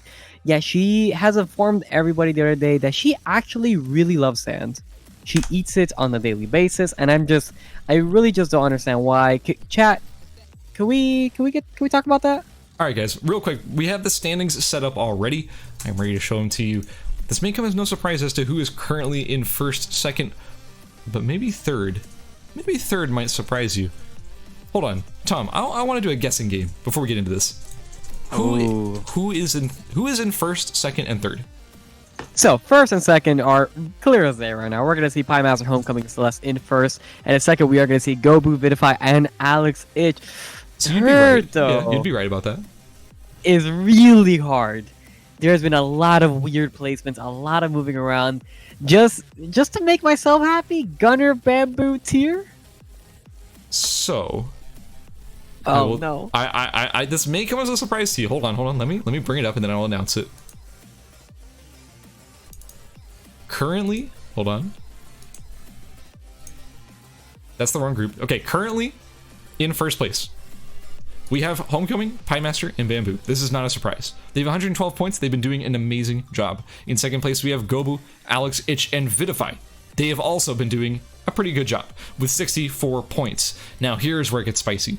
In third place, we have Gunner, Bamboo, and Tier. You were right with 35 points, but that's not the whole story. Remember, keep that number in mind, 35 points. In fourth, we have Circadia, Imluva, and Zared with 33. They're 2 points behind at the moment. And in fifth place, we have Wing Demon, Calidor, and Lenny tied with 33 points. So that's right. The current spot to fight for is third place to try and qualify. Remember, only the top 3 teams do end up qualifying. So it's really anybody's game. We have 3 teams all within 2 points of each other competing for third place right now. We also have Ellison Pie and Cryolwolf. They're 10 points away as well. They could qualify if they have an insane game as well. It's anybody's game, but for sure it's looking like Celeste, Homecoming, Pie Master, and Gobu, Alex Ich, and Vidify will be 2 of the teams qualifying for the finals, but we don't know about that third spot. It is still anybody's game. Man, that's placement. Those final placements are so scary. Anybody can take this third spot right here. Second spot is looking pretty solidified unless someone gets an absolutely insane game. But third place right now, that can go to any of the final teams. Yeah, really, this is so exciting. Like, as much as I want to focus on the teams in first and second, they are doing so well and they deserve so much praise for such good performances. My focus in this final match will be all over these other 4 teams who are all so close to each other. They're neck and neck. It's literally anybody's game. A 2-point lead by Gunner, Bamboo, and Tier means nothing. That's a kill. That's a single kill. That means nothing. Any of these teams can take this third place spot. It's all about who ends up surviving and who ends up getting the kills they need to qualify. In any case, guys, it is time to get into the final round of Group B. This is our final match of the night. Are you guys as excited as I am? Because I am absolutely stoked. Ooh, I know I'm stoked, but right now we are seeing what is going to be a very, very tense game. Because right now, any of those teams that aren't first or second right now can just easily come in and qualify. They can sneak it right on our noses. You could be 6th place right now. You could be Elysian Pyre Carwolf. It doesn't matter in the slightest. They can easily take that third place spot with the right performance. Guys, we're here, we're ready. It's time to get into the final final game of the group and the final game of the day. Thank you all for joining me. Before we get started, I do want to shout out Nimble Neuron for sponsoring this event. Thank you, Nimble Neuron. It's time. We're gonna check out our players. We're gonna see if we're ready.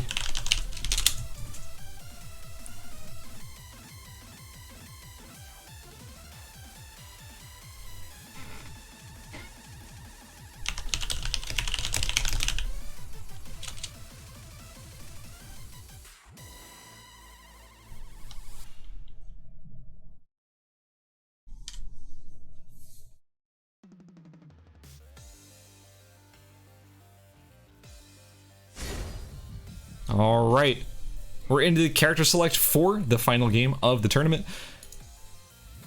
No, Zared, you cannot pick Razi. If he... Okay, I was gonna say, if Zared slams Razi, we have to restart the match. Because, guys, if you don't know, Razi is in fact banned for this tournament. Not because she's broken, but because it really just hasn't been long enough since she came out. We don't have a grasp of how strong she actually is. So rather than risking the integrity of the tournament, we're just banning it. We are seeing Homecoming. Oh, I love this strategy. Okay, so Homecoming's on Sissela. I know exactly what he's doing. Do you know this strategy? Wait, I didn't actually get to see the full composition, but I'm curious to see. We are seeing Sissela. Man, I can't say I know what the strategy could even be, even if I do see the full composition. I'm not very aware on what Sissela Aya could really be pulling out here. Yep, he's doing it. He's 100% doing it. So what this is going to be Lennox. Lennox is probably going to go Beach. The idea here is that Homecoming, and no spoilers, I'm going to spoil it for you guys. Homecoming is going to be building a Frost Venom Dart. He's going to be rushing a Frost Venom Dart to contest the Tree of Life. He'll be using that tree to then go to Temple and build a Death Rune. He's going full amp Shuriken Sissela. This was a very weird strategy that he kind of came up with and he's been talking with me about. I don't even think it's that good, but it's funny to watch. So we're going to see how this ends up performing. I mean, good or not, it is pretty much impossible for Homecoming to... It is quite literally impossible for them to drop out the qualifiers. At worst, they could get second place, assuming another lobby or another team sweeps the lobby. But they are definitely 100% getting into the finals, no matter how you look at it. So you might as well take off a little bit of the sweat, have some fun here with a fun, wacky strategy. And, you know, we do need a single spicy pick for the tournament, and this could be just that. Yeah, thank God. We finally have one less Yuki. You know, thankfully, we are only going to be seeing 3 Yukis this game, as he has been sort of the most common thread in all of these teams so far. I mean, Yuki is just such a safe pick. He's consistently strong. He's consistently good early game. He's good late game. He builds fast. He's strong in teams. He's strong by himself. Yuki's just insane. Yeah, this is a character which, for such a long time, people were saying he is just a weak character. And they kept saying that even after he received his nerfs a while back to that max HP. It's been a long while since then. And, well, turns out we were all just kind of wrong. Yuki is just insanely strong in pretty much any mode you bring in him. Having a character with so much agency that could dictate so many fights. Oh god, poor Crywolf, they're just committing to this TP. Zera just said, well, you could get the TP out, but you better hope you didn't land on top of anybody. Ooh, unfortunately, he kind of did. Crywolf is very close to all of Team 1. Wait, no, that is Team 1. Wait, what? Oh, no, that's his teammates. Okay, no, he's fine. Okay, he's fine. I don't know why. I thought he was Tyr in the situation. I thought he was the yellow name. No, Crywolf is fine. He is comfortable. Remember, Tyr is trying to TP out next to an entire group of people. I don't know if it's gonna end up. Yeah, no, he's. Oh, wait. Is that gonna? Okay, the polymorph is traveling. It keeps going. Oh, we are seeing the polymorph traveling. I'm sad. Wait, is it? What if it actually still lands? Like the projectile just disappears, but it still lands eventually. I want to see a long distance polymorph. Will it ever happen though? Come on. Yo, prediction Nimble, time. don't let me down. Will there ever... Dude, imagine a fight breaks out between Team 3. Oh, there it is! Oh my god! Okay, I was gonna say, imagine a team fight breaks out between Team 3 and Team 2, and then, like, the polymorph out of nowhere just occurs, slams tier 98 in a pivotal moment. I would have lost it. That almost was that, though. Like, what if that prevented them from engaging just because of that? That'd be crazy. That would have been the highlight of the tournament for me, honestly. That would have been the funniest ending to this series had that actually happened. So we have Homecoming over here. There it is. He's finishing the Frost Venom Dart. I told you this is the strategy, and here's what it is going to be. He's here to contest the Tree of Life, and there it is. Celeste grabbing the Tree of Life. Also, attack 50, a 2-zone build meeting over here in school, so that their entire team is... Oh, wait, is this a Plasma Whip? Okay, hold on. I am using my brain. It's a Plasma Whip. No, it's not. It's Gleipnir. Okay, well, never mind. It was close. I don't think we're going that spicy yet. I mean, I don't want to be the bearer of bad news here, but Plasma Whip is it leaves a little bit left to be desired, that's for sure. Yeah. Gobu, he's getting chased down here by Bamboo over in Temple, but it looks like Gobu's just a little too far for him. Bamboo's not going to catch him up, but Lenny is out here waiting, but he is making this up with those boxes. Calibur is going to catch Gobu. Calibur doubles back and he ends up seeing Gobu, but he's not going to actually do anything about it because Lenny was preparing to get the bears. He throws the haymaker onto the bears, and that will be a fully charged, well, I mean, it's a ton of damage. He's going to be going down, or sorry, the bears are going to be going down pretty much instantly. And since they were doing that, Calibur, despite seeing Gobu, they don't actually get the catch on him, and Gobu is able to make it safely home with his friends. I know if I'm good with there. I was sweating a little bit for sure. Like, oh god, why are they here? Why are they on these bears? I just want to go. But yeah, he was able to make it out. And I mean, I don't think he's too concerned about his placement overall. As long as you don't drop 6 here and every other team does absolutely insane, I think you are good to go. So, I can't get over this. So, they got the tree, but here's the thing. They did not use it for a death rune because apparently somewhere, I guess in one of these wolf camps, they picked up a meteorite. You know what that means? That means we have a Suitor Sauna, a day 1, night 1 Suitor Sauna here on Homecoming. An absolutely insane craft to have this early in the game. 125 attack power on a Shuriken is... I can't even begin to tell you how much power that is on Homecoming. If he manages to do any of his skills, land any of his skills, deal any amount of damage to an enemy team, it'll be pretty insane.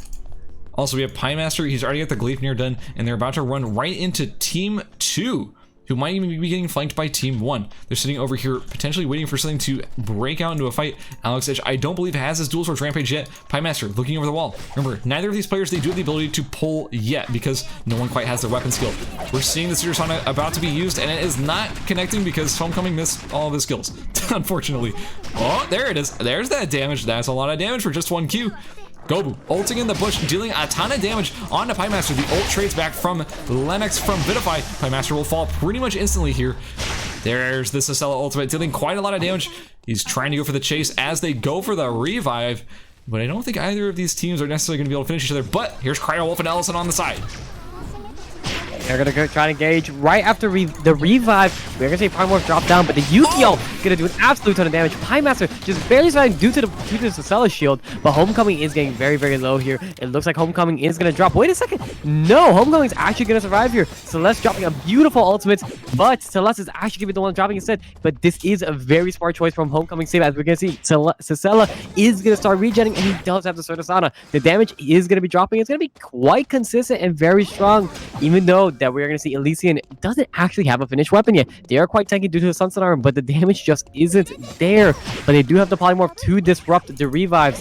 But Homecoming does need to try and get a little bit more damage here to finish it. Pulling Celeste, there's just so many bodies here. The pools are going to drop down, but the beautiful combo coming down from Ellison, and well, looks like Homecoming's going to drop. Oh no, Ellison does need to walk away here. The first team to actually take this fight is back and here to claim their loot.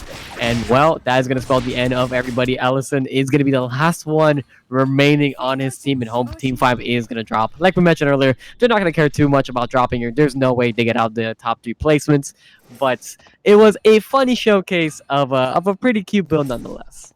So despite their absolutely insane performance in that fight, Ellison, Pie, and Cryowolf, with only Ellison making it out alive. Honestly, crazy. Homecoming's team entirely falls to Ellison, Cryowolf, and Pie. A very nice team fight by Ellison, Cryowolf, and Pie, but unfortunately, they were not able to take that lead, take that advantage, and translate it into an endgame advantage because they did get third-partied by Alex Gobu and Vitify. Now, imagine if Ellison had managed to pick up that Suitor Sauna. That would have been a huge advantage if their team had managed to survive. Like, that was, I gotta say, all things, despite the fact that they ended up dropping 2, their team did an exceptional job in that fight.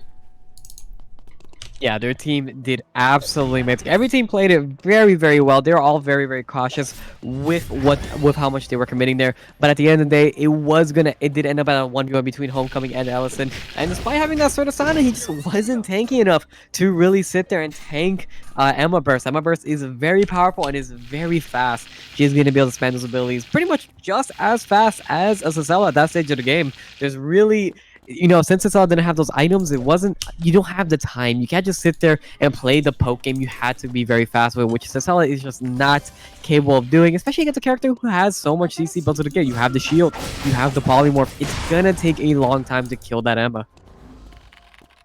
So what we're seeing right now is actually 4 teams with everybody still alive, which I would say is a pretty good rate for the matches we've had tonight. Mostly, we're seeing a lot of teams getting picked apart pretty early on in this match, or in these matches, but in this match in particular, you've actually still got 4 full teams, which is, I would say, above rate. honestly, I'm not even counting out Ellison completely either. Ellison can still get some placement points. It is still a valuable position to be in if you are so close to making it into the finals. Remember, third place was sort of a toss-up between 4 teams, with 3 teams being only 2 points away from each other in that third place spot. We had a team at 35 points, 33 points, and 33 points. So, you know what? It's still anybody's game.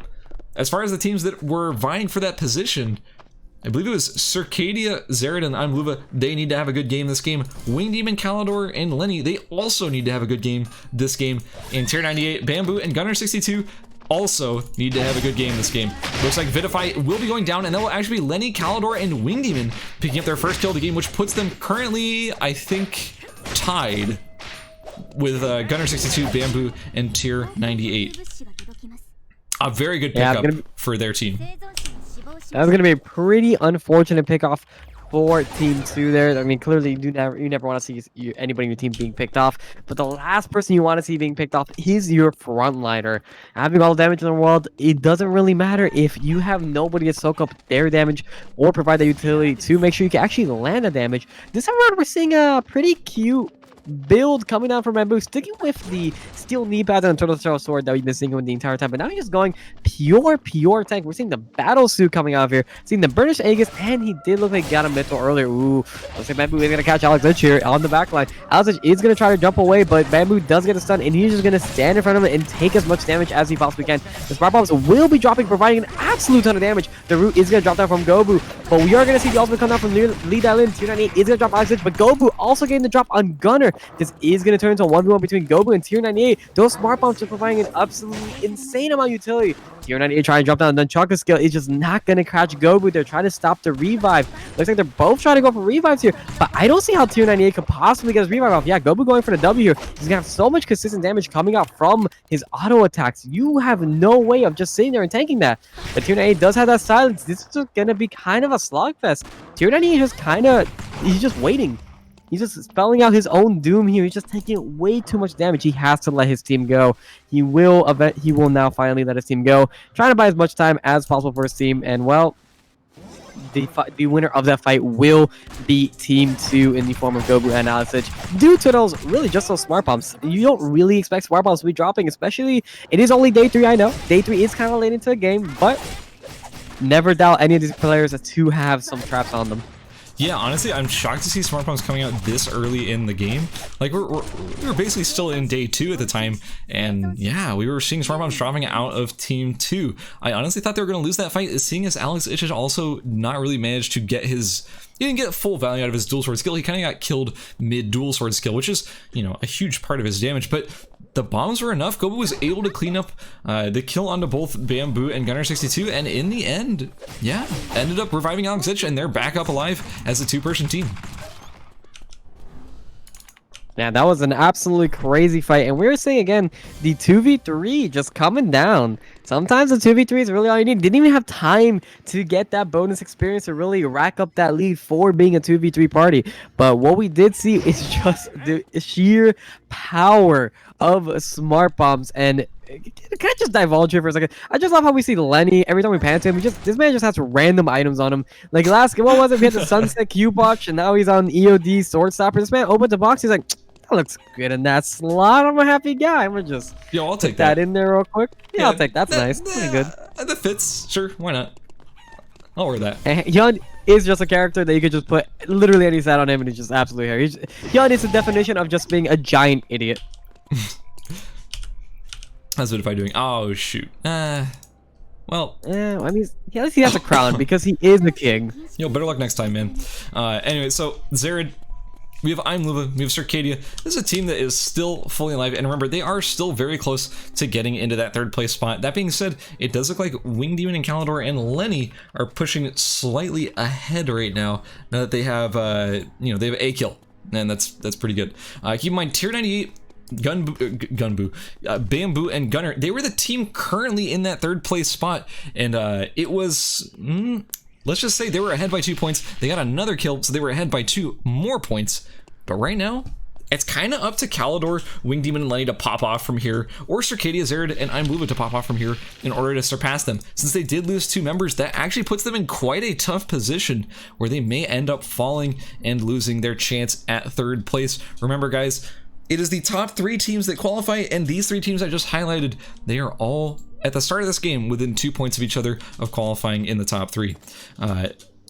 It's really anybody's game at the moment, and honestly, you can't count out ERCS Gobu. Like, they may be down Vitify at the moment, but I gotta say, they looked really strong. They took on an entire full team and managed to come out alive. And we saw in a previous game that we had a team, Celeste and Piemaster, who ended up clearing an entire lobby, 13 kills as a 2-person team. So just because you're down a player doesn't mean you're out of the game. These players have smart bombs. These players will have an EXP advantage because when you lose a player, you gain additional XP.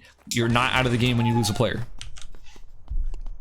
Yeah, we are seeing that come online very, very fast. Seeing Gobu trying to check the bush here. And we are seeing these players actually starting to get a little bit ahead on that XP. We're seeing Alex actually being the highest level of the game at level 16. And Gobu being level 15, probably very, very close to level 16. Again, even though they haven't been farming an absolute ton here, you can see Alex is only on 19 hunts right now. What they are doing is crafting an absolute ton of traps. Those traps are going to be doing so much. We saw them earlier. They were trading smart bombs. They were trading fire traps. They thought this was Pokemon. One was giving a fire trap, the other one was getting a smart bomb. It's a terrible trade. You should probably never do it, but it was a trade they took nonetheless, and they are going to be sitting on an absolute ton of them. So next time these fights come down, if they aren't blown up right away, those traps are going to play a huge factor in these fights. We saw this earlier, and we're going to see it again, I'm sure.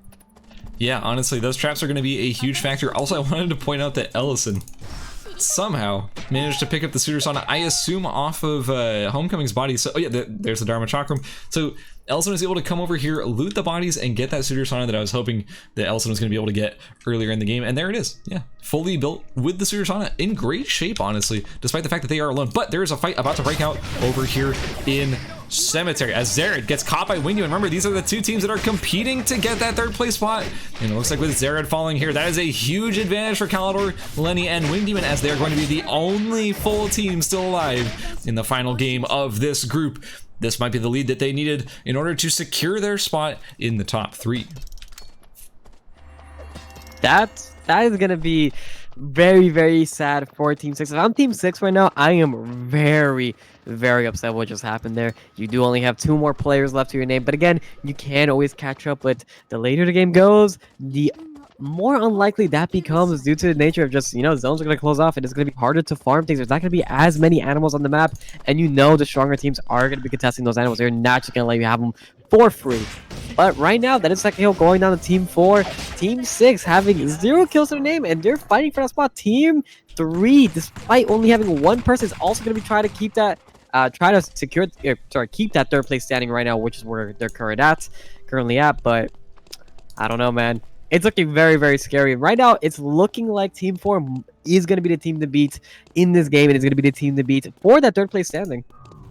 Yeah, honestly, it still is anybody's game, though, because there are a lot of 2-person teams still left in this game. Also, remember, we had Alexish and Gobu with a ton of smart bombs and fire traps and all sorts of good stuff. So there's always the chance that they do end up absolutely turning the tides and wiping out Wing Demon, Calidor, and Lenny before they have a chance to get any more points, leaving Circadia and Imluva with the opportunity, or even tier 98, to get the placement points that they need in order to reach that top 3 spot. Like, really, I can't say this enough. It is still absolutely anybody's game. Ooh, we are seeing tier 98 is actually dropping. It looks like he did drop to Lenny over at Hospital. That's going to be very unfortunate. That's going to be one team that has just kind of gone from the standings here. And Ellison is going to be running over at Pawn. Oh no, Ellison is trying to abuse those charges as much as possible. The Caltrops will drop, and the beautiful hat placement with the ultimate is going to drop as well. Just securing his life just a tad bit longer. Looks like he's going to be going on the bridge, but he needs to be very, very careful here, as Lenny and friends are on console right now. They don't see him just yet, but they are moving up to him very, very slowly. And of course, Arcadia and Luva just finding their own part of the map that they could just, relax and vibe to, have a good time. But would be kind of surprised if we don't see these players check the upside of the bridge here. It's been a very common spot for players to just, kind of ride it out, just wait it out a little bit. But one thing we do know about Emma does have those hedging jumps where she can jump over. I believe she can make over this gap. Oh, absolutely. Or like very, very close to it. No, okay, she can. Yeah, she can absolutely hop over this wall. Ideally, though, you do want to kind of do it from... Oh, gonna get caught by Lenny. You want to do it from like the halfway mark, or else you're gonna end up in Avenue if you're not careful. Ellison being forced to run back into Avenue to avoid Team 4, who are already up to 3 kills. Keep in mind, Circadia and Nimble, they're not out of the running yet for that 3rd place spot, seeing as they are down 3 kills though. We'll see. It's definitely looking like Caldor and Lenny are securing, and Wingdemon are securing that 3rd place spot, but you know what? They still have to actually close out this game. If they do end up wiping to some smart bombs, to something else, you never know.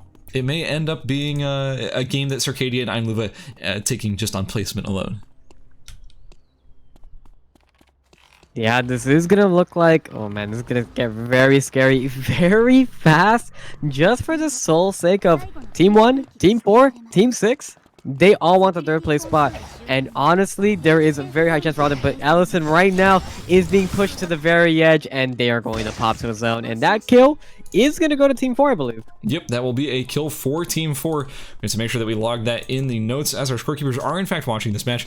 That's very obvious. If you die to the zone, and it is clearly the fault of another team on the map, that kill will go to whoever basically caused that to happen. Now, we do have Einluva and Circadia being forced to run away from Alexish and Gobu, as we do know they are the stronger of the duos currently still in this game. It's now a 2v2v3 situation, and it's still, honestly, it's still anybody's game. If Gobu and Alexish end up wiping Caldor, Wingdemon, and Lenny. They got the luckiest teleports I've ever seen. They so both lucky. got the backside of Pond, where neither teams were waiting for them. So they actually will somehow survive that and be able to have their ultimates up for this final fight. And well, I know there's only one way to get onto the final zone here for guys.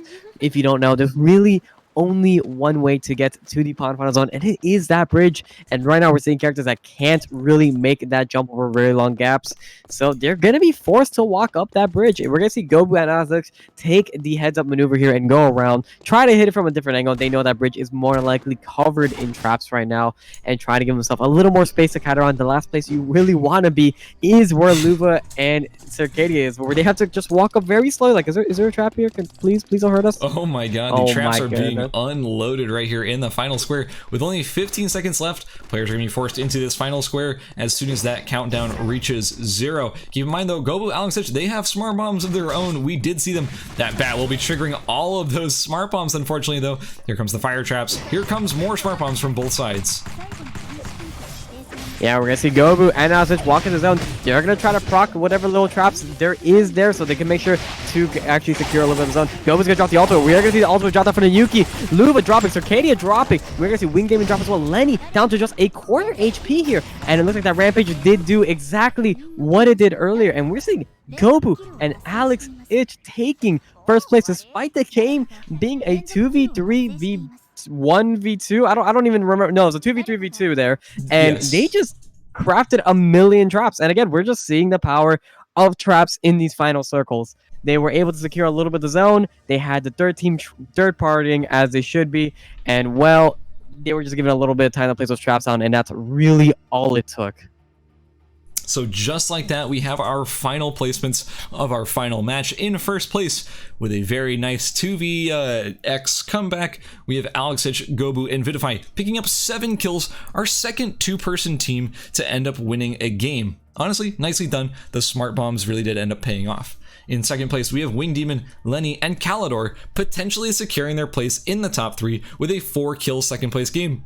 Pretty much what they needed to qualify, but we'll end up seeing if that is actually the case. In third place, we had Einluva, Circadia, and Zared, another team that was vying for that position, dropping in third, but third place is still pretty good on placement, so we'll see if that ends up paying off. Also, a big shout out to Crowolf, Ellison, and Pi. We finally got to see what they could bring, and honestly, they brought some good stuff, having wiped out an entire team over in Hotel.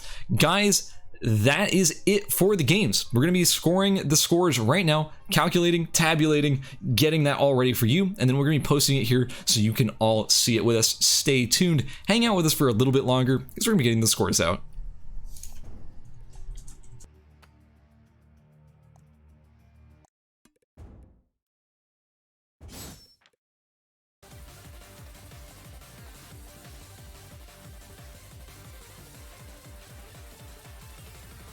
Chat, I don't think I need to remind you again about the, the Kiss a Homie. That's kind of important. You gotta be dropping it every time. If we don't drop the Kiss a Homies, it's gonna look a little bad on us. We got a brand here over on the stream, and the brand is definitely some Kiss a Homies. All right, guys.